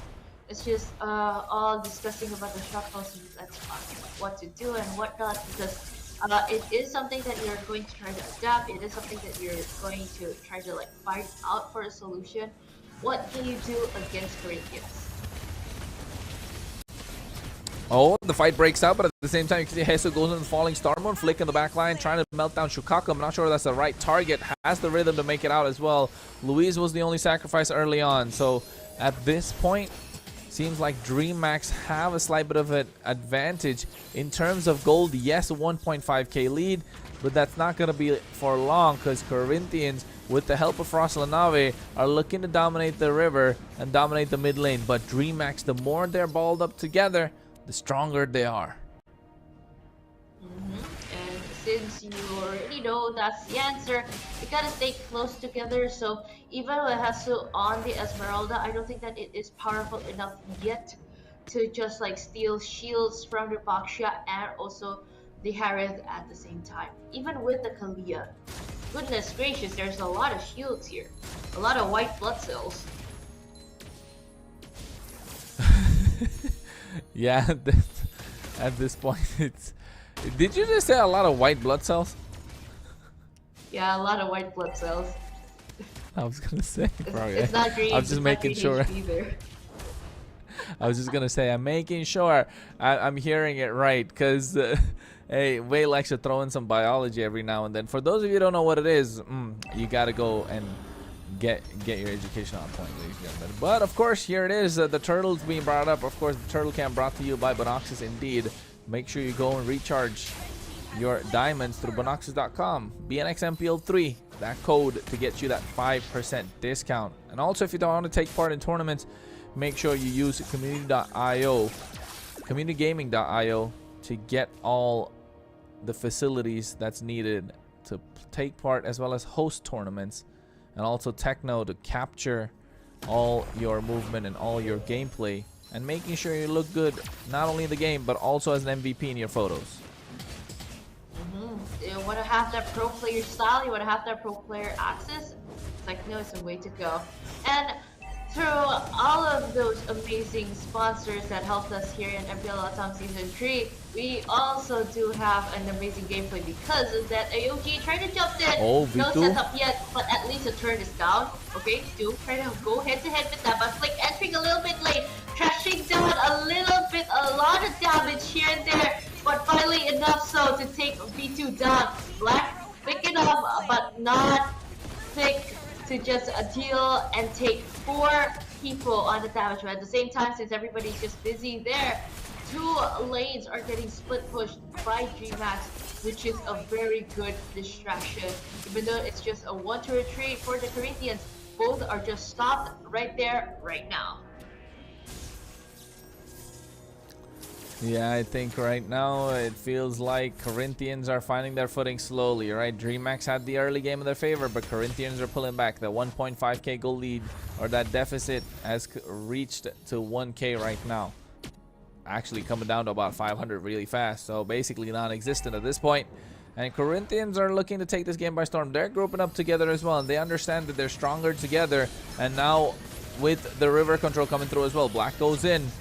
He's trying to get the taunt on towards them as well. Luis bites the dust, but at the same time, they go in for the nice Tsunami Slam. AOG comes through as well, but at the same time, coming in from the other side, using the IMUs. The Monforce drop down to dish out the damage, but you can see double kill in the hands of Upatizi. He has the Rhapsody. He definitely has the damage. Frost Lanavi is the sacrifice, so 2-for-1 trade as DreamHack get control of this neutral objective. But even looking at that KD is a 3-0-1, which is still good and healthy for them. But again, Hesu and Luis both are very active, just finding out moments like this. Oh, Retribution comes out on towards Flick and make sure he gets that. You can see right now has the rhythm and catches Rainbow off guard. No Evil Queller, no Blade Surge. That means easy pickings for a mobile hero like Joy. And since then, it's just a great way to unlock each size of the potential. I feel like in this fight, they just gives for grit, that feeling of it.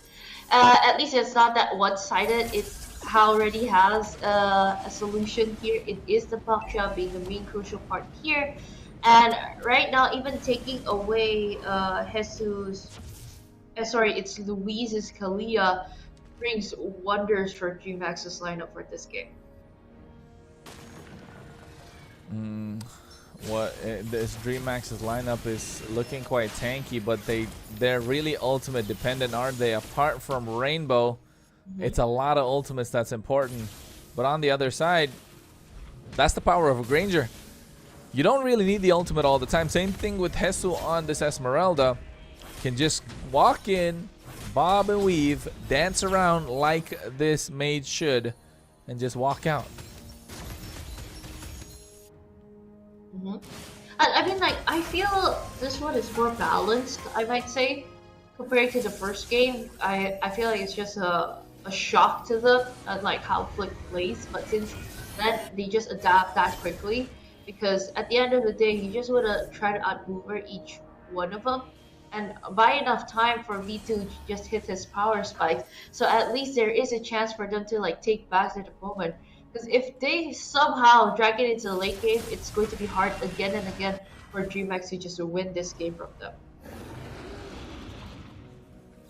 Yeah, I think at this point, DreamHack need to find their way, need to find answers. Black is doing a really good job trying to peel for the rest of the team, trying to create the space, which is very important, especially if you have a damager like the Herod present at this point. And with the Lord up, seems like they're all marching down, and Corinthians are looking to get it started, but they want to add on more wave pressure on both sides so that they can get some sort of an advantage and then try and take this neutral objective.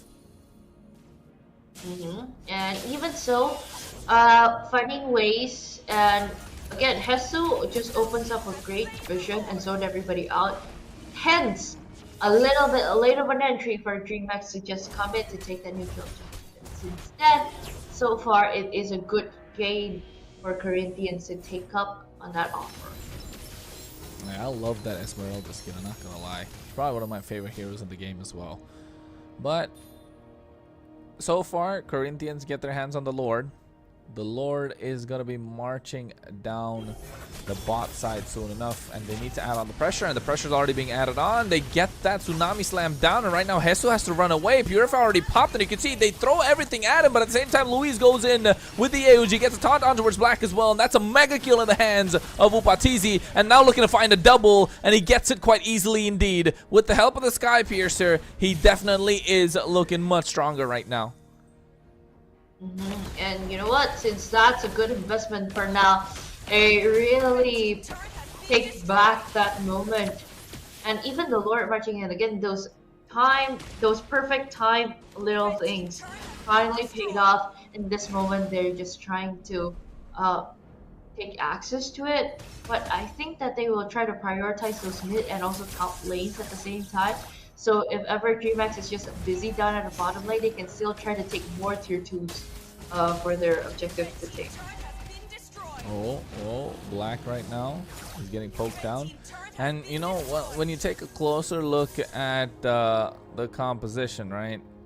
If you take a closer look at the composition of both these teams, the spells, 3 Purifies on the side of Corinthians, and only 1 pick-off hero from the side of DreamHack, and that is going to be Shukaku's looking for the pick-off again. AOG coming through as well from Blink. At the same time, they see the back line getting melted. Hesu with a falling Star Moon creating the space, but Luis, he's taking a lot of damage as Vito drops down. The Zaman Force is dashing around. Hesu eats up so much, and right now Upatizi versus Vito. Vito gets the shutdown as they're looking for a double. Make that a shutdown and a double in the hands. A triple, a maniac for Flick. We didn't see this coming. Give him the Savage already. Vito's the only one left standing. He has to recall because he goes in with the electrifying beats, but he doesn't find him. He does give him the Savage, and he finds the shutdown, and it is a Savage in the game. Although he didn't get it in the right time, he's godlike indeed. Flick, what a debut for MPL LATAM in the playoffs, coming in clutch for Corinthians.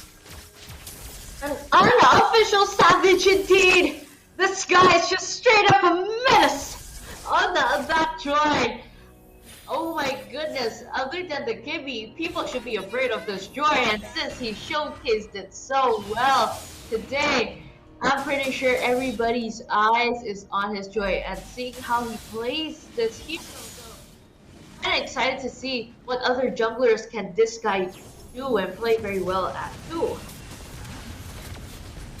Oh, right now they go ahead again. Once again, the AOG comes in from Luis first, and right now at the same time, Blink is going to be the target, but at the same time, he goes for it as well. Double kill in the hands of Upatizi, and right now they take down another. Seems like Upatizi might survive, and Flicks makes sure he does, taking down V2. That's 4 down and out, and the only one left standing is Rainbow, and they don't want the Lord. They want to go for the end, because you can see Jesus being an absolute nuisance on towards Rainbow, but Flick goes in, and he looks unstoppable. He definitely is legendary. He walks straight into the base crystal and takes down Rainbow, and now they get game number 2 in their hands as well, and now they're looking for the sweep Corinthians. A victory indeed for Corinthians, are bringing in the new highlight, the new color of the team. And goodness, wow, we've first seen that joy on the war cry, and now we've seen the joy on that temporal rain. It's just as powerful as ever. And again, we've seen out the highlights. This time, I might say, for the early game leading up to the mid, it is more balanced than the first game, but at the end of the day, all hell lets loose if ever Flick can just get a good momentum, even securing an unofficial Savage. Because of the timing, it went into godlike, but he was a god indeed on that joy. Playing it to his strengths, playing it to his good timings, and playing it for a big W in game number 2. And it is definitely a match point for Corinthians. If ever they get to secure another win, we are closing in the day for a quick 3-0. And even looking at the highlights, it's just amazing to see how Corinthians performed. Even though there were a little mishaps in the early game, at the end of the day, they can still somehow come back strong. I don't know how DreamHack's gonna make it comeback, because we've seen 2 games, and 2 games in a row, Corinthians have shown us that they are on a different level compared to what DreamHack have to offer. Not just in terms of gameplay, but in terms of drafting as well. Drafting about 60% of the game. Gameplay, yes, there are moments of hope. There's glimmers. There are shines, of course, coming in from DreamHack. But if they don't have the draft in their favor, it's not working out well. And Corinthians just making sure they have everything, all the right tools to get that victory. And even though, like, at the end, goodness, he even tried to dive in that deep, and he was just so close to that fountain, regaining that HP. He didn't even get to make it. Goodness, Kronos, this guy's a killing machine. I'm telling you, I'm making notes to make sure that Savage gets noted, because hey, that wasn't a Savage. But it was a Savage, right? It wasn't a Savage, but it was a Savage. Can we call it an unofficial Savage? Yeah, it's an unofficial Savage, yeah.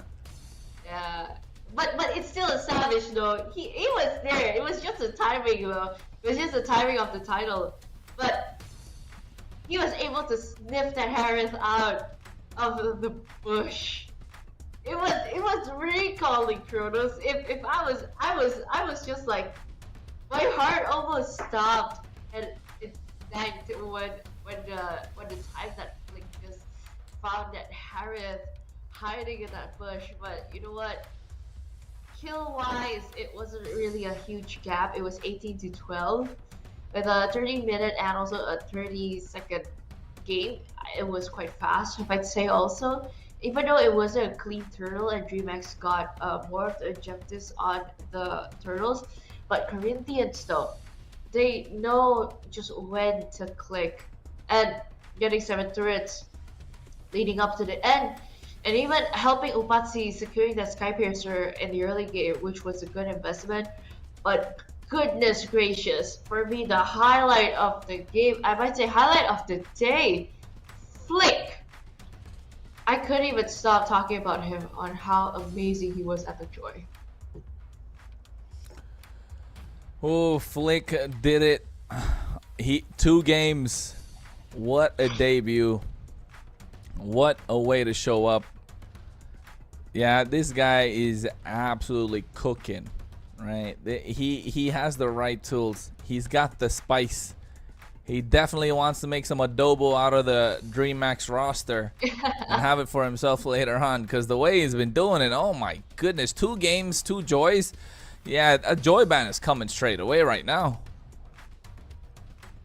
I mean, at this point, it's the same as the Kimmy, but if you ban out the joy, there might be other assassins that he can pick up. And seeing how he plays on the joy like that, Oh, can't imagine if ever he gets a hands on, like, for example, a Fanny or even a Hayabusa with the same aggressive type of gameplay. Wow, wait, this guy is just good. That's our week highlight right there. I'm telling you, that's our week's highlight right there. He just got an absolute monstrous gameplay coming through, right? He goes in, gets that unofficial savage, and if you ask me, I wish we get to have a small interview with Flick, because that guy has been over, like, how? Like, yeah, the draft was in their favor, but did you see that moment where V2 realized that he got a Maniac? He was going to come out and clear the wave. As soon as he heard Maniac, he's like, I ain't risking it. It's not worth it. Too much embarrassment. And then all of a sudden, he just got stuck. And then that's when the rhythm came through. And then he got found out, but it was out of the timer for the Savage. But MVP of the game, of course, did we have any doubts? Once again, coming through from Flick this Joy. Amazing Joy as ever, of course.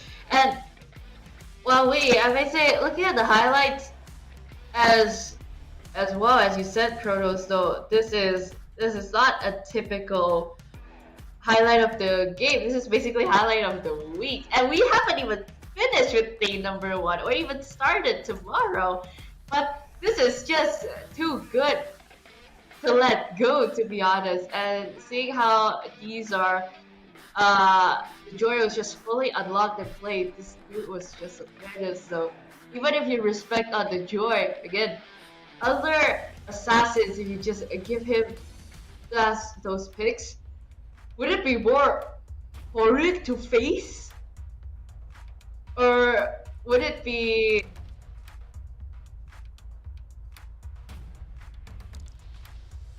I don't know either. At this point. Yeah, I mean, the way it's been going, like, the draft is gonna be really crucial for the next one. 3-0, I called it as a 3-1 if I'm not wrong. You're the one who called it 3-0, haven't you? You know what? You got one prediction right. I don't mind giving you this prediction as well, just because it's cash. We love to see quick 3-0s, don't we? We love to see quick 3-0s, especially when it's 1:45 in the AM for me. But at this point, the way that Flick has been playing this Joy has to be respected. Not just the fact that the Joy is a great pick and it's in the current meta, but DreamHack are not really drafting to stop this Joy, right? They're not drafting to stop the Joy, let alone they picked up the Suyo in the jungle, which again is just a straight up countered by the Joy. The whole point of the nerf of Suyo was to make sure Joy counters the Suyo, and Suyo just got hit with a big nerf hammer, and now they're trying to create a triangle where Hayabusa is able to counter the Joy, Joy is able to counter the Suyo. Suyo and Hayabusa, I'm still not sure about the interaction, but I still think Suyo can get the better Hayabusa if played right. It comes down to the mechanics, of course, but at the same time, DreamHack don't want to change the draft. They don't want to change the side. They're still sticking to the red. Fovius is going to be the ban. Fanny going to come out here. Let me guess. What was it? Naruto's going to be taken out. You're going to see the Hanzo come out here again. And then going to be the Lu Yi or the Kakashi. And then it's going to be the Kimi. So, are they really going to let Joy through 3 times in a row against Flick, who just performed out of his mind? At this point, though, if you're going to ban out the Joy, what are you trading off? The Hanzo. Still a menace. Okay, you're going to close that off. Corinthians is definitely not banning the Joy. But if ever, though, well, if ever it's suddenly a Joy ban because they don't want to play it anymore, then, well, you're welcome to eat my words. But a Kakashi ban, though, oh, Kimi or Joy? Kimi or Joy? It's a dilemma, though, Kronos. This is done. This is done. Way the draft is done. Okay, You cannot give Kimmy in the hands of Upatizi. You cannot give Kimmy in the hands of Upatizi. Come on, you're looking for trouble. You keep focusing that's 3 jungle, 4 jungle, 5 jungle bans in the first phase of the draft out of 6. You're kidding me? They leave the Kimmy open, and now it's just completely taken off the table. And what are you gonna go there? The only jungle options left right now are what? The Alpha, the Suyo. The Suyo has to be picked up. You go for the Kalea as well. And now on the other side, Corinthians doesn't really have many jungle options. They could go for the Alpha. Don't tell me he wants to pick the Lancelot. I don't really want to see that come through. Martis is a good option. The link went through. Yeah, I think Gato Kacha and Hylos is a good shout out here. Yeah, if ever they want to secure those tanky boys first, still very open. A little bit too early if they really want to lock into the lat slot, but could be still a possibility if they do want to pick up the lane. It'll be harder because of the buff deficiency and everything, but still going to work so far. But they take the Harris for Upat easy. Okay, to be honest, to everyone right now, this is my honest reaction of just like, I'm freaking out right now seeing the drafts right now. It's just so good. Yeah, I think this draft is the draft is really looking good for both teams so far. I just want to see what Corinthians are going to lock in their jungle, because this is a lot of magic damage coming in from their side. They take away the Harry, they take away the Kimmy. The Moskov is the only one left open, so DreamHack have to pick up the Moskov as well. So at this point, Moskov, Sasuke, Sakura. Yeah, I think this is a really good draft for DreamHack. For the first time in about 2 games, this is the 3rd game. I think DreamHack have definitely stepped up in the first phase of the draft. Yes, they have given away the Kimmy. That's a lot of magic damage, but they need a lot of frontliners as well. And right now, the only frontliners I can think of are the Hylos, the Glue, the Badang. At least the Badang to create some sort of an opening against the Herod. Yes. What do you think, Vey? I think the Hylos needs to be banned out, but it could be left open because they have the second phase. The Hilda has to go. I agree with you, Kurtos. Like, the Hilda, the Blue, the Hylas should be closed off. I wouldn't say a Tigreal would be a very far-fetched. Chip, though, you would say goodbye to that. As pick if ever you want to try to root down anybody. Hylos should be good. Hylos back down, either one. Or suddenly you want to go for a cheese pick. I thought of a Bella Brick, but never in my stars to see a Novaria being banned out. Okay, yeah. You don't want range to just try to hit the Kimmy. Is that right? I mean, the poke could come through from the Novaria, but I still don't see it working out. I think it's just a cheese pick that could come through from DreamHack at this point. Although the Astral Echo could work wonders with Tsunami Slam, the Tidal Strike, still not convinced that it was the right ban. I would still say a Vexana would be much better. Yeah, the Hylos is the straight choice for DreamHack right here. They need that frontline presence right now, and they get that. They have 2 tanky frontliners. They have the playmaking potential. They have the dive. They definitely have 2 single target lockdowns as well. So the chain CC is present. But now for Corinthians, I think this is how they tie it up, right? Are they gonna be able to finish it up? Because I'm not looking at many options here. They could go for the Jawhead just to play as aggressive as possible. But what's gonna be your jungle option? They lock in a Boxia and a CC. Okay, CC makes sense, but a Boxia, bro? Is it Boxia jungle? Has to be, right? Yeah. There's no way it's a Harrods jungle, right? Nah. Or is it a Kimmy jungle? Nah. Maybe. It's a bit far-fetched. It's a bit far-fetched, to be honest. Well, my brother did tell me a Kimmy jungle would be nice. I agree, but that in ranked games, I'm not sure in tournaments if it would work out. Yeah. We still have this concept. I don't know. Like also. It could. It's got to be Boxy in the jungle here. Like, I don't see any other option. Boxy, you want to be fast in terms of rotation. You want to be quick in terms of neutral objectives. You have a good jungle clear. You could be in the face of the opposition, especially the back line, which is V2 and Blink with that Moskov and that Lu Yi. 1.5 second stun. So, yeah, I think it's got to be a Boxy in the jungle. But they're greedy with their draft, though. That's 4 magic damage, just 1 physical, and that physical is only the CC. Yeah. And for Zhao, that's going to be a heavy team fight to see.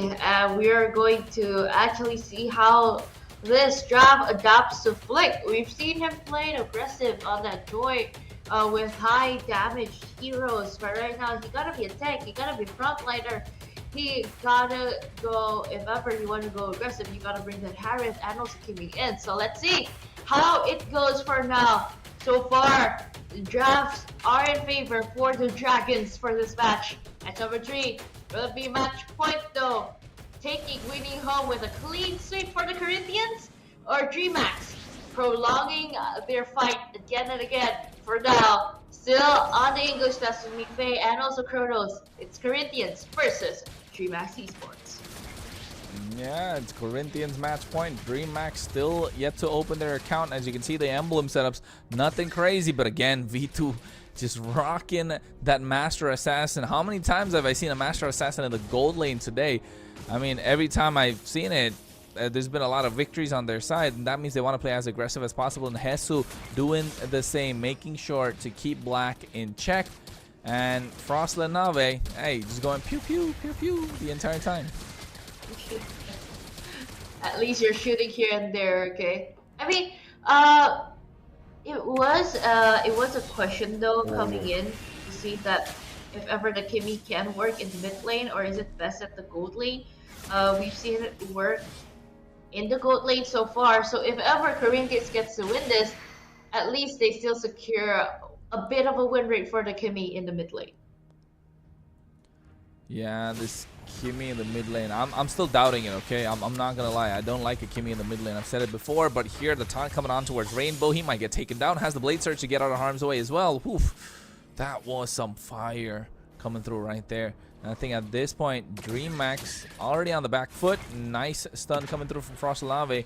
No maximum charge, so nothing been expended just yet. But you can see Corinthians ahead of the 8 ball in the turtle pit, and now they might want to go for a Shukaku. I'm not really sure if it's the right play. Gets out of harm's way, and Rainbow makes himself into the turtle pit, gets it started. Gonna be a big fight coming through. Revitalize to make sure they survive. Black with the glorious pathway. They try to get the taunts down. Retribution coming through from Rainbow to get that neutral objective. A knock up from Shukaku as well, but Corinthians know better than to fight. They call it back, and now we will see a slow build in towards the mid game. I mean, so far if Corinthians do want to try to win this out, they really gotta build up to the late game, because if you really want to wait solely onto the late, it's kind of hard. So that's why it's a little bit rushed for Ufatsi on the Harriet to just tank up a lot of gold, but at the same time you're being hit to head with the Moscow. So laning wise, it should be a little bit hard. But for now though, DreamHack, they can play early, they can play late, but their weakness is in the mid game. So if ever Corinthians gets to capitalize on that, should work wonders against them if ever they can meet up to that condition. Yeah, you're right. The conditions have to be met indeed. But so far for Corinthians, it's looking good, and nothing really wrong. It's just the fact that they need a lot of early game snowball. But oh my goodness, they go in for the title strike. Tsunami Slam comes through as well, but the damage being done with the dispersion rotation combo. AOG lands, they catch 3, and right now they take down 1, and the second falls down as well. Hesu traded for Rainbow, Black as well as Shukaku, and Corinthians have taken the advantage.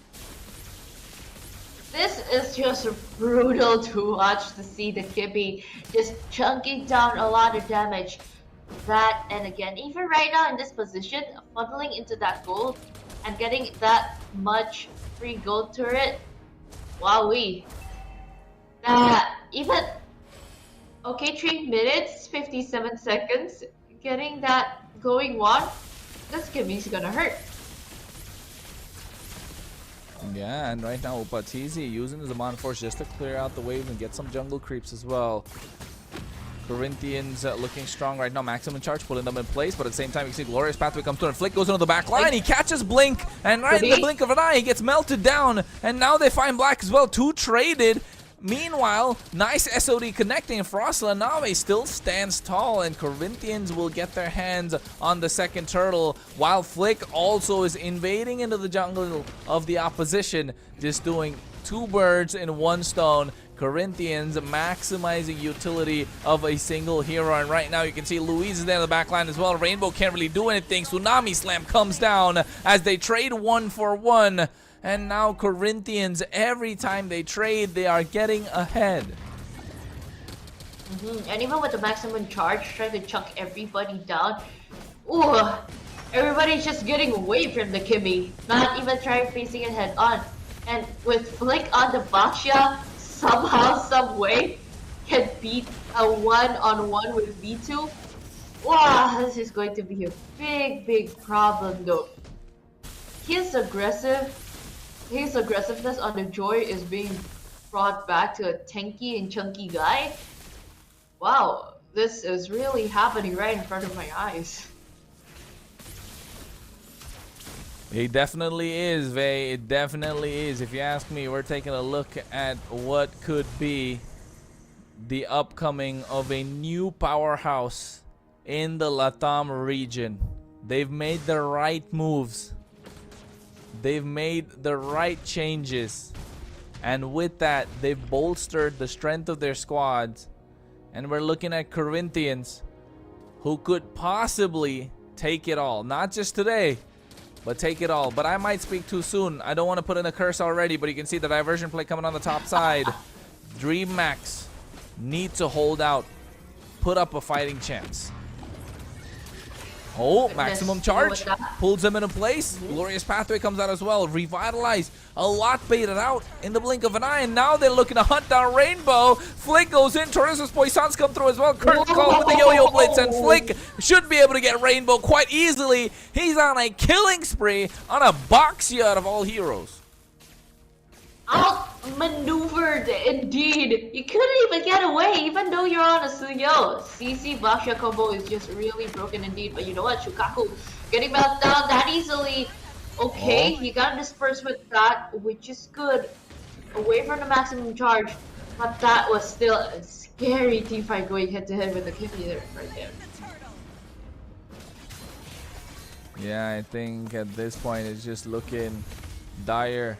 If you are Dream Max, oh, they make the diversion play, but that blink is just to travel halfway across the map. Flick just comes in, is annoying completely. Oh, AOG comes in at the right time. Rainbow's bob and weave out of harm's way, but you can see the Glorious Pathway come through as well with the Zaman Force drop down, but with the Purify, Upatizi able to dish out the damage. Rainbow makes it out of harm's way. Shukaku falls down after throwing everything at them, and no backup coming through from Dream Max, but here the rest of the cavalry from Corinthians making sure that Blink will go down as well. And now in the mid lane, they're trying to take down the tier 1. Corinthians are pressing and pushing their advantage ever so much that DreamHack have no response, and a killing spree from Frostlanave on this Kimmy. I don't think so that I say that the joy is broken. Right now, I feel like this team is broken. It's just too powerful right now. And looking at how, like, out of all heroes that he played with, the Baxia is just really strong and not thinking through all of that. Hesu getting pulled in with the Tsunami Slam. Couldn't survive with a 2v4, but at the end of the day, it was a good distraction for Frostlanave getting that neutral objective down at the bottom lane. Pew, pew, pew, pew. That's all I can say. Oh, nice diversion coming through, but Luis is the one that gets caught out. They miss Frostlanave just by an inch, and AOG to make it out as well. So DreamMax went for the dream play, and it didn't work out. What more do they have to do at this point? Dream higher, I guess. But you know what? It was a little bit of a clutch there. But so far, we're just trying to make something work. It was a gamble. They took it. It didn't work out. It's okay. You still gotta try to gamble onto that. Because if you're marching in right now to the 9th minute mark, mid-game, this is basically Corinthians territory. It's basically Upatsi's territory. So it would be a good time though if you ever want to start a good fight here or even a match. Oh, or even diversion on back towards the other would be a side. good This could be a time. big play. Flick spots them. Oh my goodness, what a knockup coming through as well. They catch 4, and now just in the blink of an eye, the rest of DreamHack have fallen down. Corinthians looking to push the advantage. AOG comes through from Louise as well, and V2 is the only one left standing. A Moskov, a lonely Moskov. Yes, he can do a 1v5 play, but the Holy Defense is making sure that they will have to back off. And Corinthians turn their attention in towards the Lord. The Purifiers popped already. Upatizi wants to go for the 1v1. He has the damage, but V2 will be able to survive. They DreamHack tried to go for a play, but oh my goodness, did it backfire? It's going to be really hard if ever you want to win. Somehow, someway, you really gotta track it to the late game where V2 can finally shine using on that Moskov. But then again, if you let that Moskov shine, a new problem arises. You're letting that Kimmy wide open. Even right now, marching into that mid lane, Flick is just everywhere, looking and scouring for image because the AOG just jumped in He quite goes easily. in, AOG. Mm-hmm. No, glorious pathways there as well. Louise goes down, but he did his job. But at the same time, right now, Black is next in the process and should be next to the chopper block as well. They take down the mid lane inhibitor. Corinthians, absolute brilliant gameplay. We're enjoying some high level of Mobile Legends Bang Bang right here, ladies and gentlemen. The way that they're stacking their skills one after another. DreamHack have no answer whatsoever, and feels like now they're going for more. That's a nice Tsunami Slam coming through, but at the same time, you can see the dispersion, the diversion, not enough. The maximum charge pulls them into place. They get a double kill in the hands of Frost and Nami, gets himself the Blood Wings as well, and now looking to pew pew his way to victory. They get that inhibitor on the top side. The base crystal is exposed. Rainbow and V2 the only ones left standing. They have a big cannon minion coming through. Flick tanks in the base crystal. As you can see, Corinthians get a 3-0 sweep, move on to the upper bracket semifinals, and push down DreamHack into the lower brackets. Goodness gracious, again and again, Corinthians swept clean. A 3-0 secured, and it was secured in a very clean fashion. Doesn't matter if the highlight was the Joy. You've got the Savage in your opening play in playoffs day number 1, the unofficial Savage. And even leading with this, we always think that those typical tanky heroes work and not work at the same time. Will it be the answer though to all of these questions of like, will it shift after the meta patch and everything? Will it work or not? Some made it work, some made it not. But today though, Flick made it shine. He didn't even just make it work, he made it shine. Even on the Baksha, I was shocked. On the Baksha, out of all people, that was a very high KDA. Without the guy dishing a lot of damage and tanking a lot at the same time, it was just too much.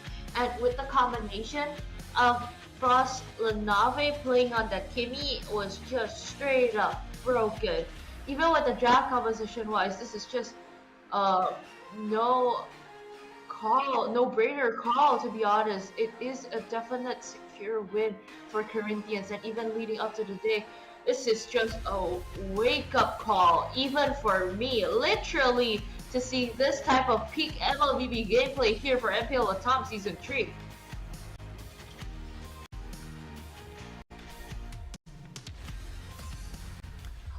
Hey, it was a fast game. It was quick-paced, and if anyone had doubts about Flick not playing assassins and can switch into a different type of jungler, hey, he proved us wrong. But at the same time, what a game from Upati and Frost Lanave. I told you, don't leave that Kimmy open. It's a nasty pick. Wow. It's absolutely nasty. Kimmy plus Flick. Wow. But what do you think? I feel like Corinthians right now are a top tier contender, not just to take the whole thing. I could see this team go into the MSC. Who's gonna stop them? I mean, like, they're definitely going to shine, to be honest. Even looking at the brackets right now, because if they win though, they'll get a chance to go head to head with Entity 7 tomorrow. I thought that it will head to head with 90 Golden, but no, it's the top two teams. Entity 7 even bringing a new color, also a new player, so technically they can go head to head with that. We're going to talk about this all the way for the juicy details tomorrow, but for now though, just a little bit of a sneak peek through that fact, because Entity 7 is bringing out a new rookie. But seeing how Corinthians play today, will it shake? Will it shake them? Or will they still stand strong later on?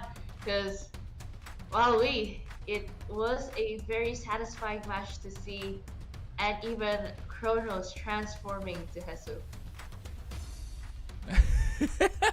I don't know about me transforming to Hesu, I'll be honest. But it's looking really good for Corinthians.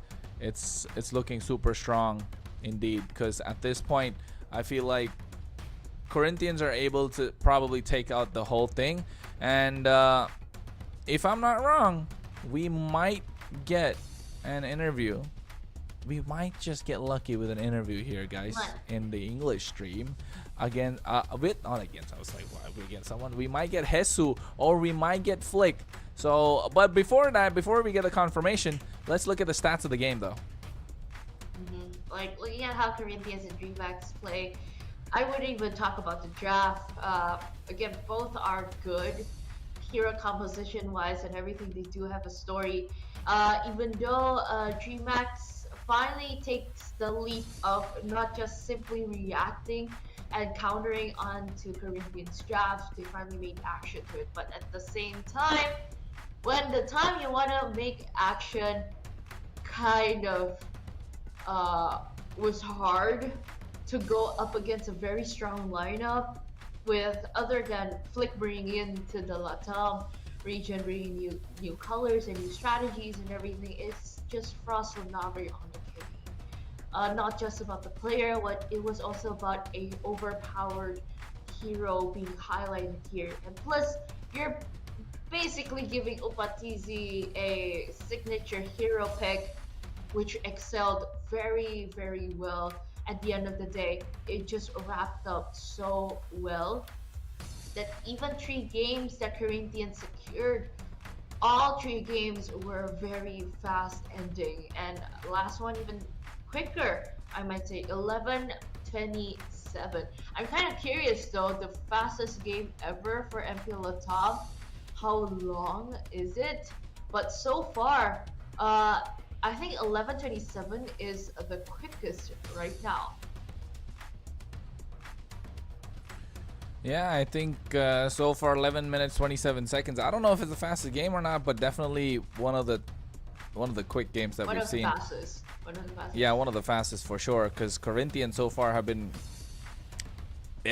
they just took us by storm, right? I think we saw this coming from a mile away. We kind of knew that Corinthians are a strong squad indeed, especially after getting in Hesu. We didn't really get the information about Flick until earlier today, did we? And when we saw that,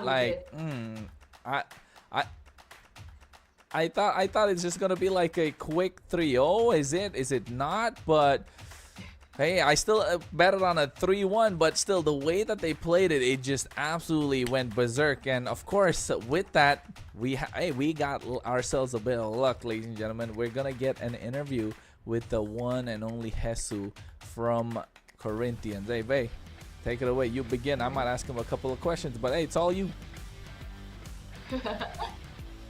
Yeah. If ever you wanna throw in a few of the questions here, of course we can talk it out to Hesu if ever you do have the questions still. And before that, it's the MVP of the game.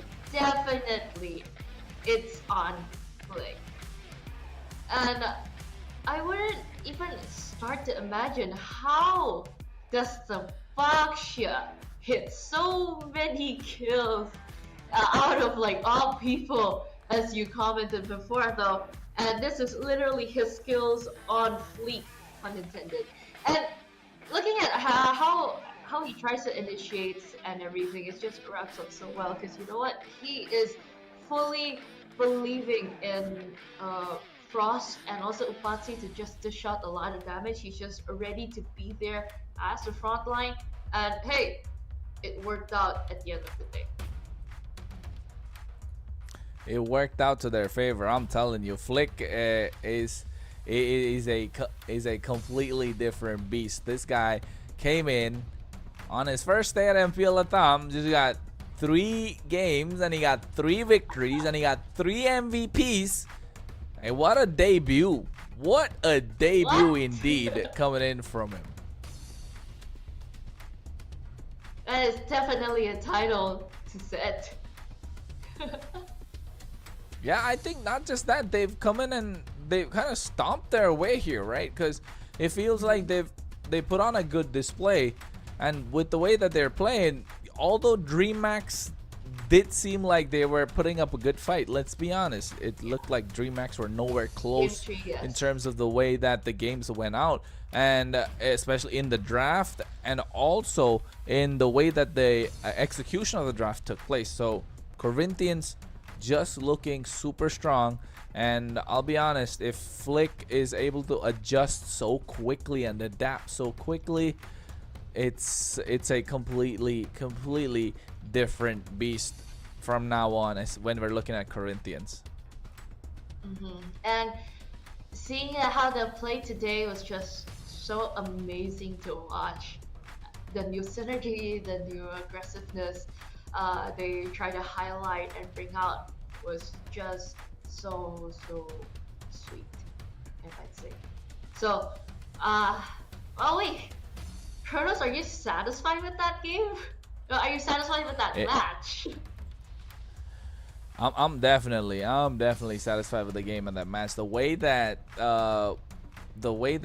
Jesus and Flick kind of like combine them, like get that synergy going on their side as well. I think communication between those two should be quite clean, but at the same time with Upatizi, Frost Lenave, and you know, I'm missing out. Who am I missing out? Who am I missing out? Frost Lenave, Upatizi, Frost Lenave, the Roamer, Jesus, Flick, the Roamer. Luis, how could I forget? He's the one who's been making the plays the entire time. So with Luis as well doing so much, it just goes to show that they have a good channel of communication, the 3-2 kind of split when it comes to these things. But of course, I feel like it's gonna be interesting. But hey, you know what, Vey? I know we have a guest on our hands. You could bring him along. Of course, we would like to welcome Jesus from Corinthians, one of the players of the winning match for today, to have a little bit of little interview segment to all of our viewers to just watch and also learn and see. Hello, Jesus. Welcome to the English stream.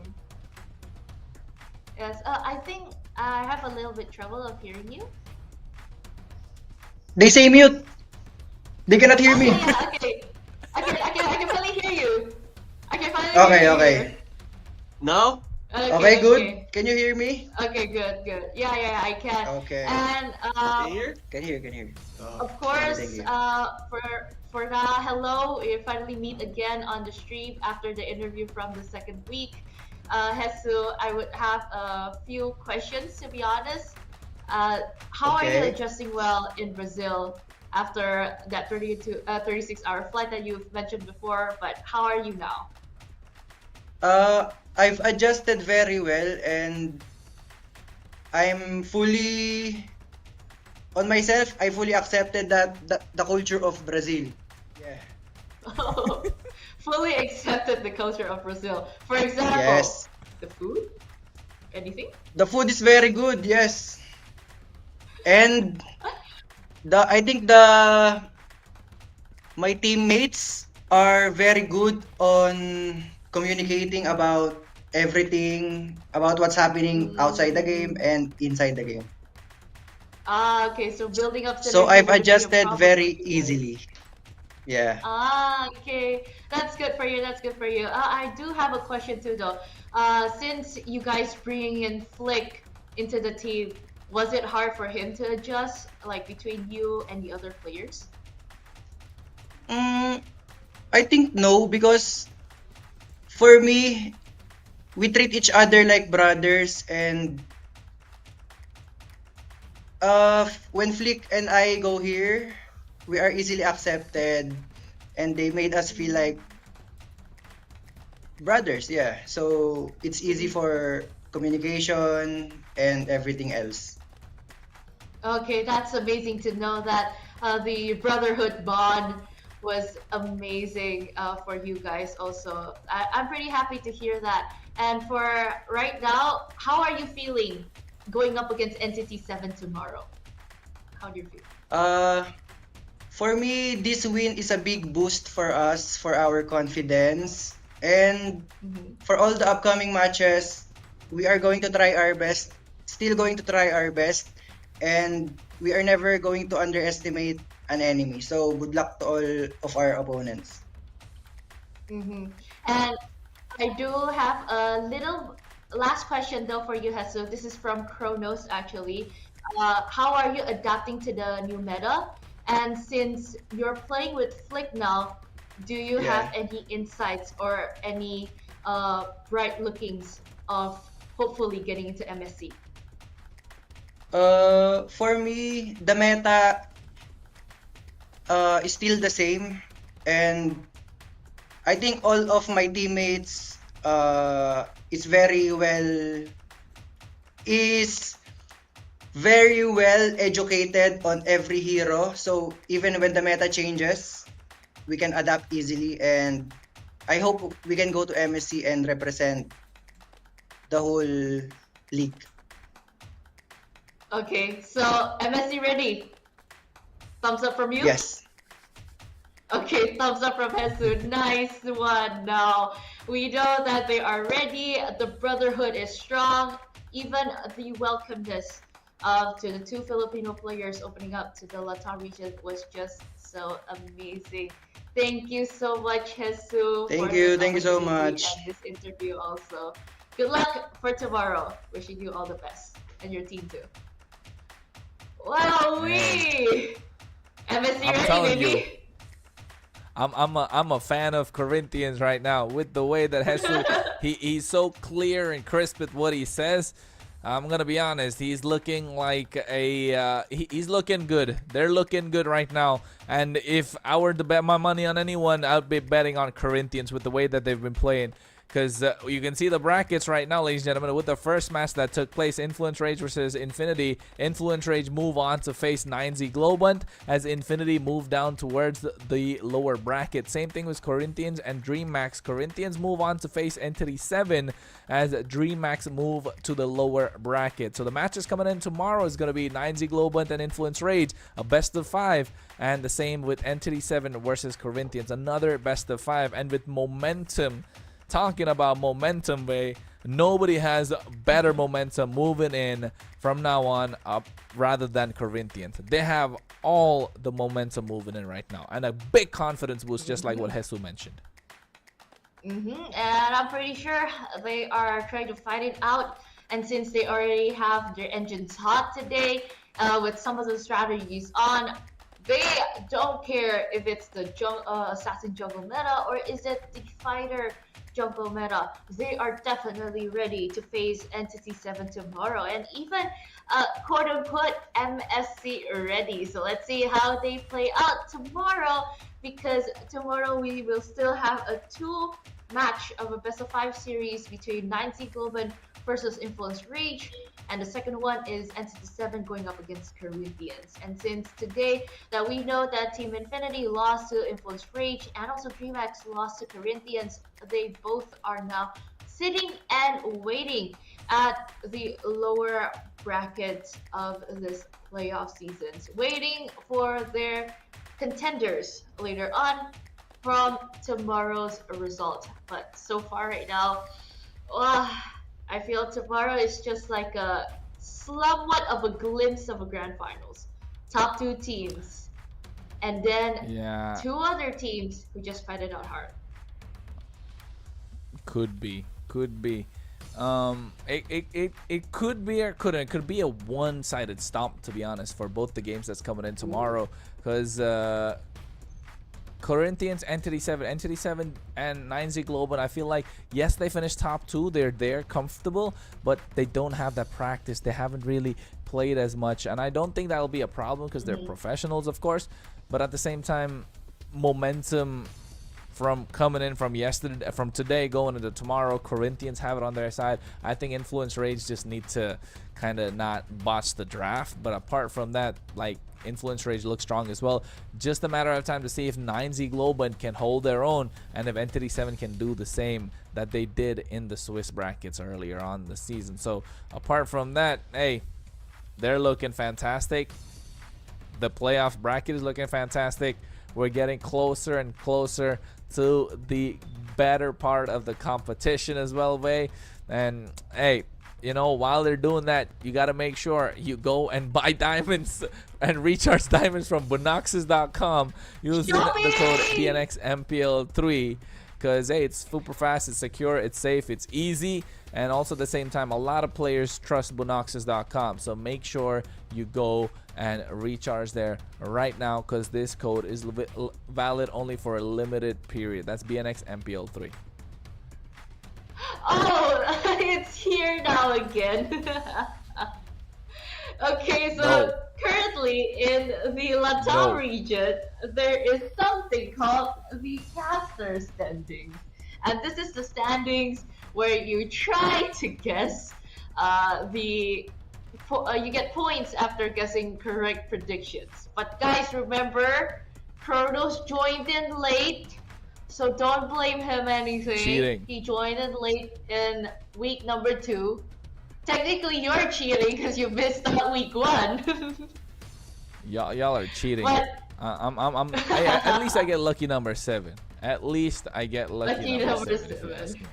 Okay. Yeah. I'm tied with Bane there with from the Brazilian stream, and I mean, like, it's just a little fun game between us. But of course, the points are getting racked up again and again for later on, because we are still not ending the first day yet, and we still have a full week to go. Yeah, definitely. We have a full week to go. Indeed, we have a lot more to come through with and the playoffs, and not just that. While we have a lot to come through as well, while this tournament is reaching that good part of it, you want to make sure you take part in other tournaments as well. And if you don't know where to find them, hey, Vay, tell them where to find them. Of course, everybody, once again, if you like discounts, if you like shopping, if you like diamonds, all you need to do is just top up at Bunoxes.com. Other than that, if you want to host your own esports tournament, or even just join in for the fun and for the sake of finding friends, just go ahead and check out at communitygaming.io. That is the official website to where you can host your own esports competitions. And at the same time, you got the skins, you got the diamonds, you gotta show off, of course, only with the Techno Camo 40 series, where you can slow down and capture the moment of your MVP moment, like Kronos flicking his game on out. Because you gotta be on fleek to have that good game. Exactly. To be the MVP inside the game and outside. So only with that moment. Exactly, because with the new Techno Canon 40 series, capture every victory with its incredible camera and flash snap feature. The feature that freezes the action in place, in motion, with precision and clarity. Become the star in and out of the game indeed. Okay, of course, flick. Gotta be on point, just like flick on that joy. But that kind of concludes our day today. 2 matches, 2 best-of-5 series, and the last one finished so fast. Goodness. Will it be the same for tomorrow? Yeah, I mean, tomorrow is gonna be exciting indeed. I feel like it could be an up and down roller coaster, just like tonight, going all the way. But I feel like tomorrow might just be quicker games. And of course, ladies and gentlemen, those are the sponsors of the night indeed. The Techno, the CommunityGaming.io, as well as Bonoxis that you just saw earlier. So you make sure you go and check them out. But apart from that, tomorrow is going to be exciting. Tomorrow is going to be action-packed. 2 best of 5s coming your way again. Ooh, I just can't wait for tomorrow already. And of course, going head-to-head with the 2 top teams currently sitting in a comfy position. So let's see if they're so comfortable or not. Will they be dethroned? Will they stay? We don't know, because you know what? What I really know is that tomorrow is just basically a glimpse of the grand finals. Probably, probably not. So let's see. Of course, with today, a lot of things happening. It was a good 3-2. It ended with an amazing 3-0. We are at the end of the stream for tonight. Who's ever in Brazil or wherever you are in Europe, like Kronos, and it is the end of the day here in Asia, if ever you're watching from anywhere on the other hemisphere of the earth. Yeah, I think a different stratosphere also, you know, not just a hemisphere. I'm just kidding. Just in the north and the south, while MPL LATAM is taking place on the west side, of course. It is a beautiful country, a beautiful group of countries, of course, at the same time. And I wish to travel there someday. But apart from that, I feel like this has been a beautiful broadcast for tonight. Yes, we've had our ups and downs, but of course, it's just like the players. You saw a best of 5 in the first match with Influence Rage taking it 3-2 against Infinity. And again, at the same time, on the other side, we have you know, we had the 3-0 sweep coming through from the debutante Flick, just making it a 3-0 sweep. And it was just utter domination coming through from them. And DreamHack just looked like they never had a chance. Let's be honest. And I feel like DreamHack can make it alive, but I don't know. It's looking like Corinthians might just take it also. For tomorrow, we will see you there, ladies and gentlemen. It's going to be 9Z Globant versus Influence Rage and ND7 versus Corinthians. This has been a great night, so make sure you follow us on our Instagram as well. G_Kronos for me, and it's Vey here for Vey. And we're going to call it a night. See you tomorrow. Bye-bye.